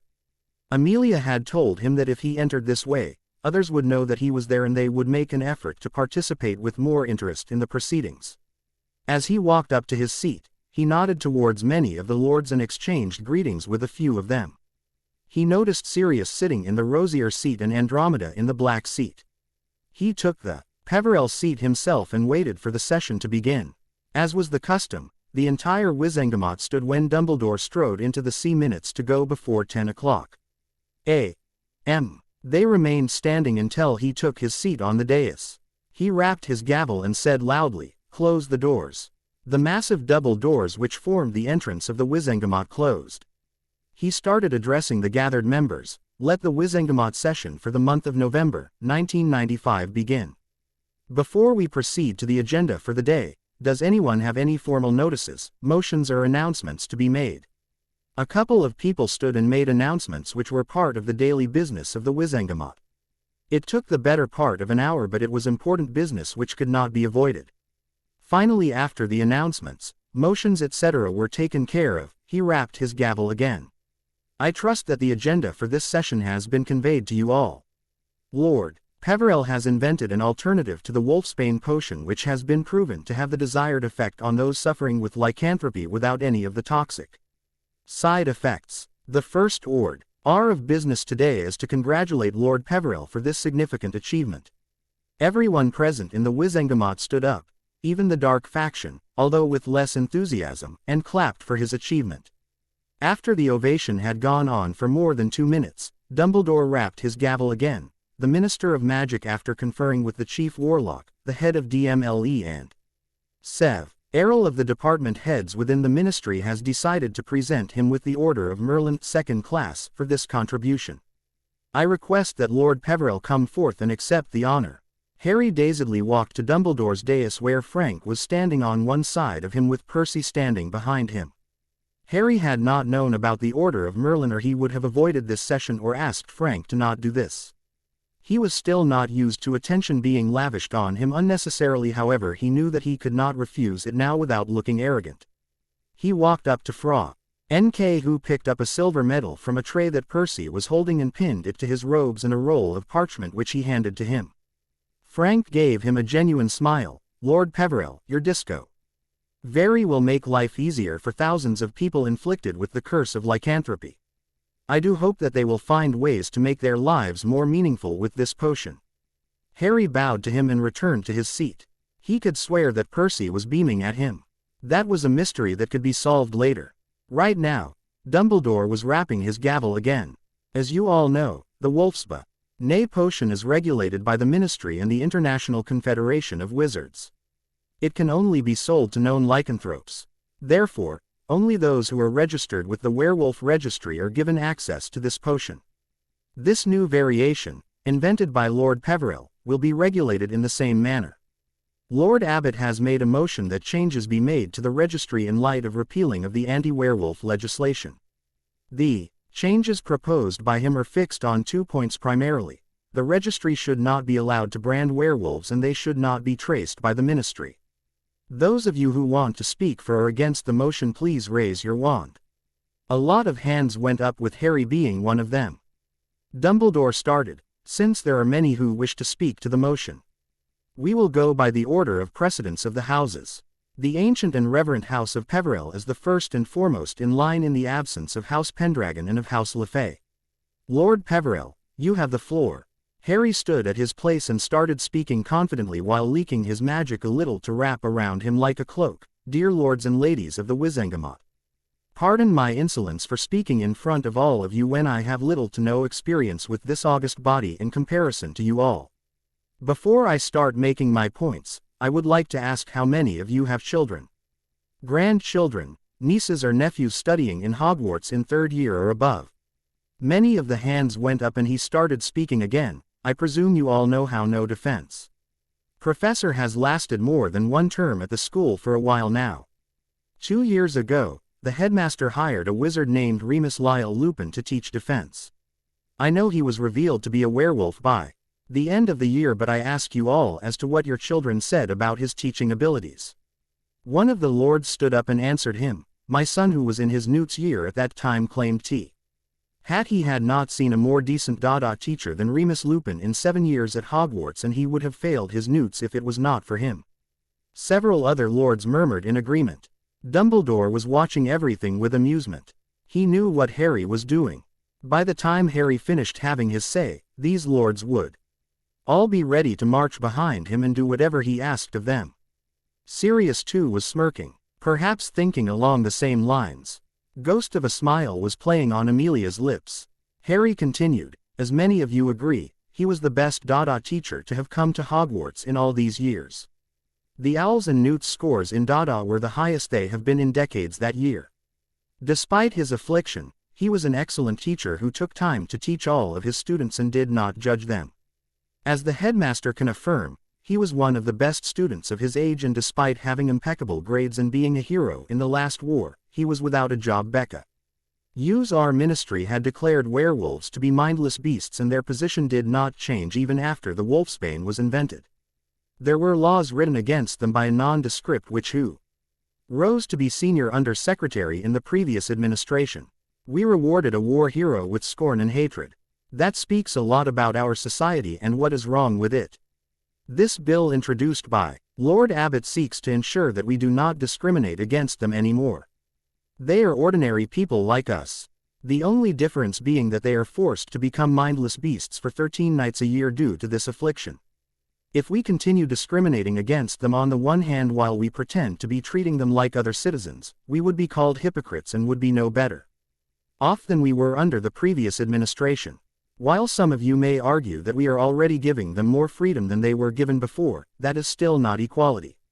If we are vying for equality, we must brand and trace every witch and wizard like we would brand the werewolves, or we should not trace and brand anyone at all. Branding someone like that befits to megalomaniac dark low RDS, but not a civilized society such as ours. He bowed to the Wizengamot in general and sat down to tumultuous applause from every quarter. Even some from the dark faction were applauding for him. Dumbledore rapped his gavel again. Well said, Lord Peveril. Is there anyone else who wishes to speak to this motion? Since Harry had conveyed everyone's sentiments artfully, the hands which were raised previously were not raised again. With the exception of Lucius Malfoy. I wish to speak against the motion. Very well, Lord Malfoy. You have the floor. He started speaking in his drawling tone. I respect what Lord Peveril has said before this chamber, with disrespect dripping from his every syllable. We must keep in mind that most of what he said is motivated by his own interests. We all know he is partial to the werewolf Remus Lupin and that he has discovered an alternative to the Wolfsbane potion. Naturally, he would support this motion which aligns with his interests. What is not clear is whether this motion is in the best interests of the wizarding community as a whole. I don't know about the rest of you, but I sleep better at night knowing that the Ministry is aware of the identity and location of the werewolves at all times and especially on the night of the full moon. For the sakes of your children, if not for yours, sit against this motion. As he sat down, Sirius raised his hand. Chief Warlock, I would like the opportunity to address the Wizengamot. Permission granted. Regent Rosier, the floor is yours. Sirius stood and started speaking slowly and clearly. Lord D. Malfoy raised some good points, however he forgot the main objective behind the werewolf-friendly stance of the Ministry. We agree that a werewolf who turns innocent children should be put down like a rabid dog, and this is an explicit provision of this motion. We should be mindful that many of the werewolves in Wizarding Britain, my associate Remus Lupin included, were turned as acts of revenge or coercion by the followers of Voldemort. They are innocent victims of a vicious crime and they deserve our compassion, not our disdain, or to be treated as second-class citizens or monsters. Many of them were small children who had no way of understanding what had happened to them. They were forced to live in writhing agony every night of the full moon. Through no fault of theirs, they were forced to bear the unbearable pain of their bones reforming while they transform, their minds lost to madness and being reduced to raving mindless beast. Until now the Ministry has been discriminating against them, segregating them from the society as if they are some illness which should not be allowed in this society, which is somewhat responsible for what happened to them. In the last war, I was serving as an Auror. I saw far too many instances of small children who were turned because their parents refused to do Voldemort's bidding or they actively opposed him and his merry band of fools. For the price that they paid for their parents' defiance, how did we reward them? We quarantined them from a civilized people, and what's more, we branded them like Voldemort did to his followers. Where did it leave us? How did it make us any better than them? If this is the way that we are going, then I would dare say that we are no different from Voldemort and his followers. There was lots of applause for Sirius this time, and when he sat, Harry sent him a smile which said that he was pleased with the Marauder's moving speech. Is there anyone else who wishes to speak to the motion? Dumbledore asked. When no one replied, he rapped his gavel again. Are there any questions to be asked before we move to vote on the motion?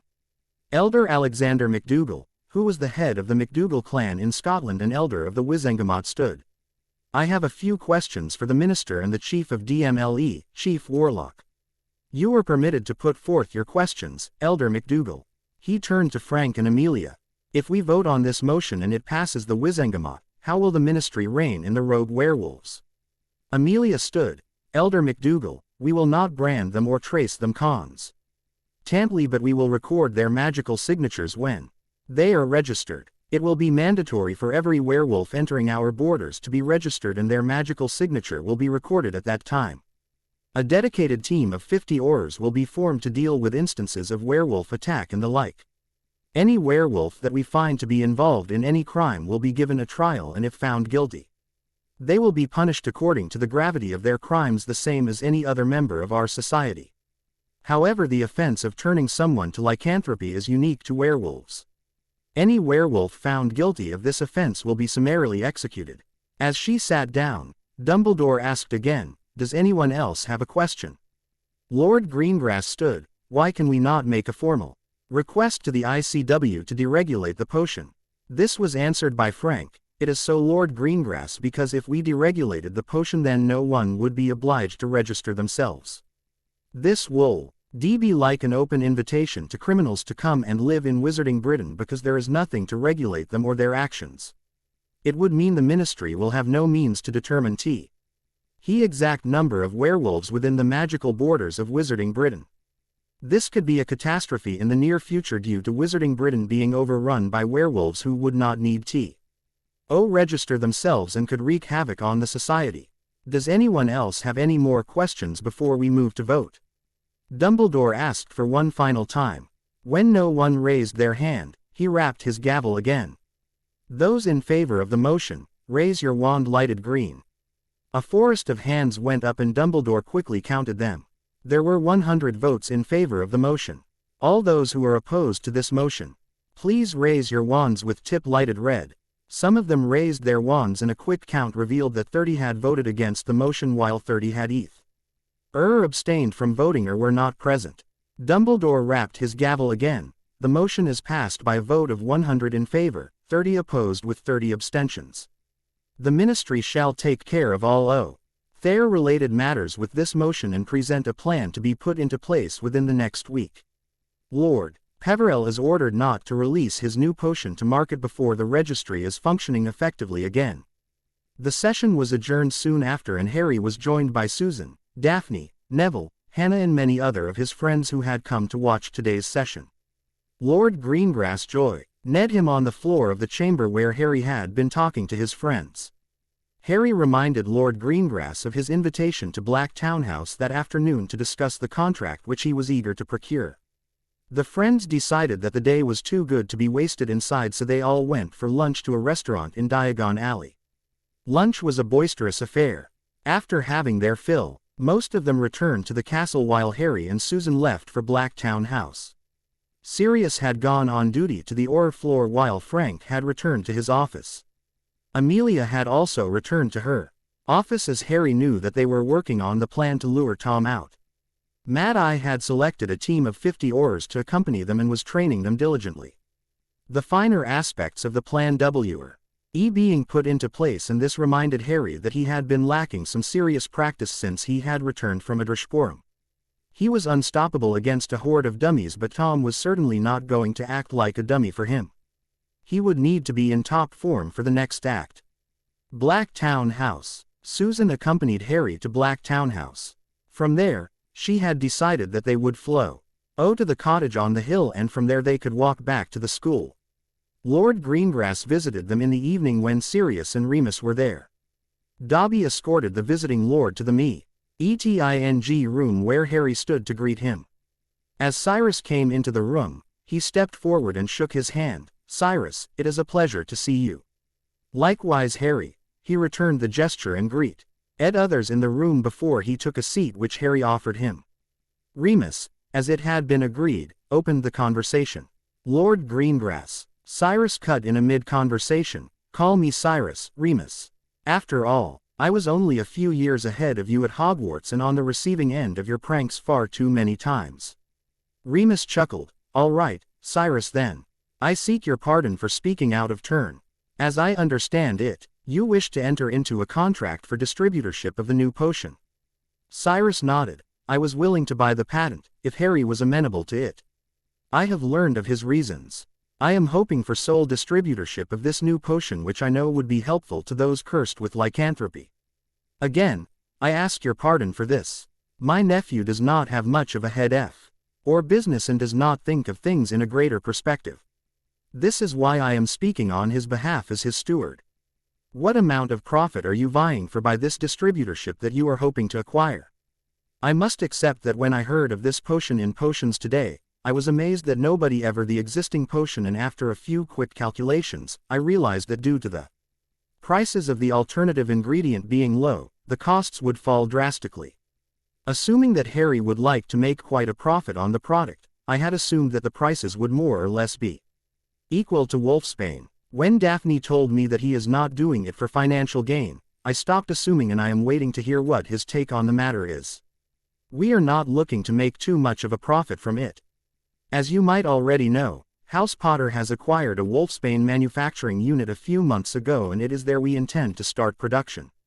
Since we are supplying the ingredients, brewing the potion and packaging it, we managed to drastically cut down the costs, and as per my calculations, our cost is around 5 galleons for a month's dose for the domestic market. It why be as high as 7 galleons when we are exporting it? Add your profits of 3 galleons to every dose, it comes out to around 8 galleons. So, we are selling it for 11G for a month's dose for domestic RKET, while it may be up to 13 galleons for exported products. So we are going to offer the product at 11G for a month's dose." Cyrus sat listening for a long time before he started speaking. "Your position is good and has been well thought out. Part of the high cost of Wolfsbane is that it requires extremely capable potion masters to brew it, and then add the cost of ingredients and packaging and other charges, the prices skyrocket. This potion that you are putting forth is admittedly better than Wolfsbane in all aspects. One of the potion masters in my company told me that it shows a lot of promise and it will dominate the market within a month of its launch. I had not expected the prices to be just above the margin. You will make only meager profits out of it. Knowing Harry's intentions, it makes sense. Greengrass Potions will agree to sell the potions in Wizarding Britain, if you agree to grant us sole distribution rights. Remus called his own house elf and asked her to take a missive to Andromeda and Ted Tonks. They arrived after about 10 minutes. Andromeda asked Remus, "What do you require of us?" Harry addressed her. "Aunt Andromeda, Greengrass Potions has agreed to RP Roposal for the distributorship of the new potion. I ask you to draw a contract to that effect between us. Their obligation shall include collection of the packaged products from the facility, selling them and returning our share of the revenues. They are also responsible to meet all regulatory requirements to only distribute the potion to properly registered werewolves." She nodded. "I will draft a contract to that effect post haste and you can sign it."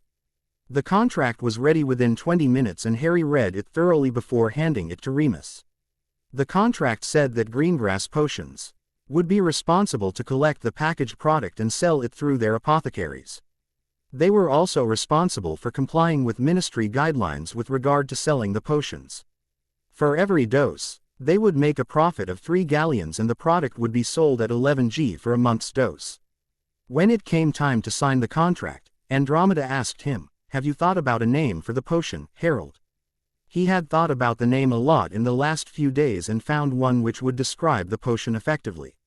"It will be called Lupislax, Aunt Andromeda." The contract as signed that day and it was agreed that as soon as the ministry allowed, Cyrus could start taking delivery of the potion. As it was almost evening, people started trickling in. Almost everyone Harry knew from the Order or the Wizengamot, or the ministry was there. When he raised his eyes, Sirius told him that it was just a small celebration for his achievement of the Order of Merlin. The party lasted late into the night. Harry crashed in his room as soon as he saw the last guest out through the flow. Susan left some time during the evening after Amelia suggested or more like ordered her to return to Hogwarts. Harry returned to the castle the next day. They had a potion lesson that day. During the whole lesson, Snape did not say a word to him but only kept looking at him while he glared at other students, sneered at them and otherwise made their life hell. As other students were leaving, he asked Harry to stay back. After the students had left, he motioned for Harry to follow him to his office. When Harry entered his office, he was stumped. There on a wall was a big photo of his face, perhaps the same one as was on the cover of Potions Today, displayed along with pictures and portraits of many other potion masters. He asked confused, "Professor, why is there a photo of me in your office?" Snape took a moment to reply, "Because of your achievement, Harry. You have shown that you have prodigious abilities in potion brewing. I admit that I have been experimenting with Wolfsbane for a long time in an effort to discover an alternate but I was not successful. You achieved this feat without any formal training in potion brewing which I should have given to you when you started at Hogwarts. A lot of meritorious students had to do with a subpar education because I could not help but see the shadows of my past in every bright wizard or witch." Harry could not understand what the point of this conversation was. "Professor, if you have nothing more to say, would you please excuse me? I have another class to get to. I would expect to be put in detention if I am late." Snape handed him a piece of parchment. "There you go. It will save you from any detention. I have just a little more to say." Harry waited patiently for him to speak. He started speaking after 5 minutes. "Harry, congratulations on your achievement. I must apologize to you for all the slights in my behavior toward you. You have been touted as the chosen one, the best hope for Wizarding Britain to overcome the Dark Lord.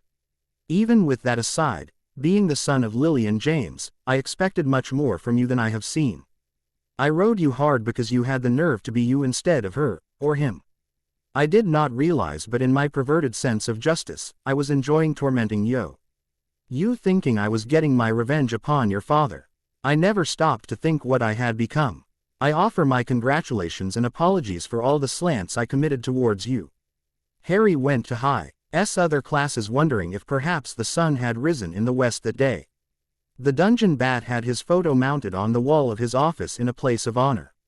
Perhaps he woke up on the wrong side of his bed in the morning. Chamber of Secrets. That night Harry had called Vikram to join him in the chamber to practice. Vikram arrived to see him battling a horde of dummies by himself. Harry was trying to perform the dance of death as he had seen Harsh do on the ship that day while making the dummies cast at him all at once. It looked like he was not very successful. Vikram kept watching him for some time before he interrupted him. Enough, Harry, stand down. Harry turned to Vikram and he could see the storm on Harry's face. What has happened, Harry? What has got you worried? Professor, I feel like I am not practicing to the level that is required of me. I mean in Edersporum, I used to practice different magics all day, could show off my skills and no one would bat an eye. Here, I feel stifled. I cannot practice like I used to. There is no one like them, Harry whined. The mystic chuckled. Harry, I understand where you are coming from, but you cannot leave your school and other things that you are doing. You also cannot go traipsing away to practice with mystics because we cannot interfere any more than we already have. I do not understand why you have not asked your friends for help. What do you mean, Harry? Do you trust your friends? The mystic asked. Of course, I do, Harry said confidently. Do you believe that they would never betray you or give up your secrets to others even under the threat of death? The mystic asked him solemnly. Harry wanted but took a moment to think about it. He had more friends now than he ever had before, but it was unwise to trust too easily or too quickly. Hermione, he knew, would never give up his secrets even under threat of instant death. Neville would never tell on him to others and would keep his secrets no matter what. Susan was fiercely loyal to him and there was no way that she would betray him. Hannah was also a friend and Harry felt that he could trust her with a few secrets but not the really important ones. Ron had walked away from him last year but had returned later. He had also stood on a broken leg before an alleged mass murderer ready to die for him, and that should count for something. There was Daphne, who was a good friend, but Harry was still not sure if he would be comfortable with telling her his deepest secrets. After all, he did not know anything special about her except that she fancied him a lot. Seamus was a boy who was known to be a motor mouth and could blurt secrets, so he was out. Ernie was a little pompous but was becoming unfailingly loyal to him and had stood up to Smith for Harry. Even though Smith was his friend for the last 4 years. The twins and Ginny were beyond question. Finally he faced Vikram. I can trust most of them with my life and would die for them, if the need be, as they would do for me. Why do you ask, Harry? The kind of practice that you are used to is not possible without help from several people. While I am a mystic, I am only one wizard. I cannot do parallel casting.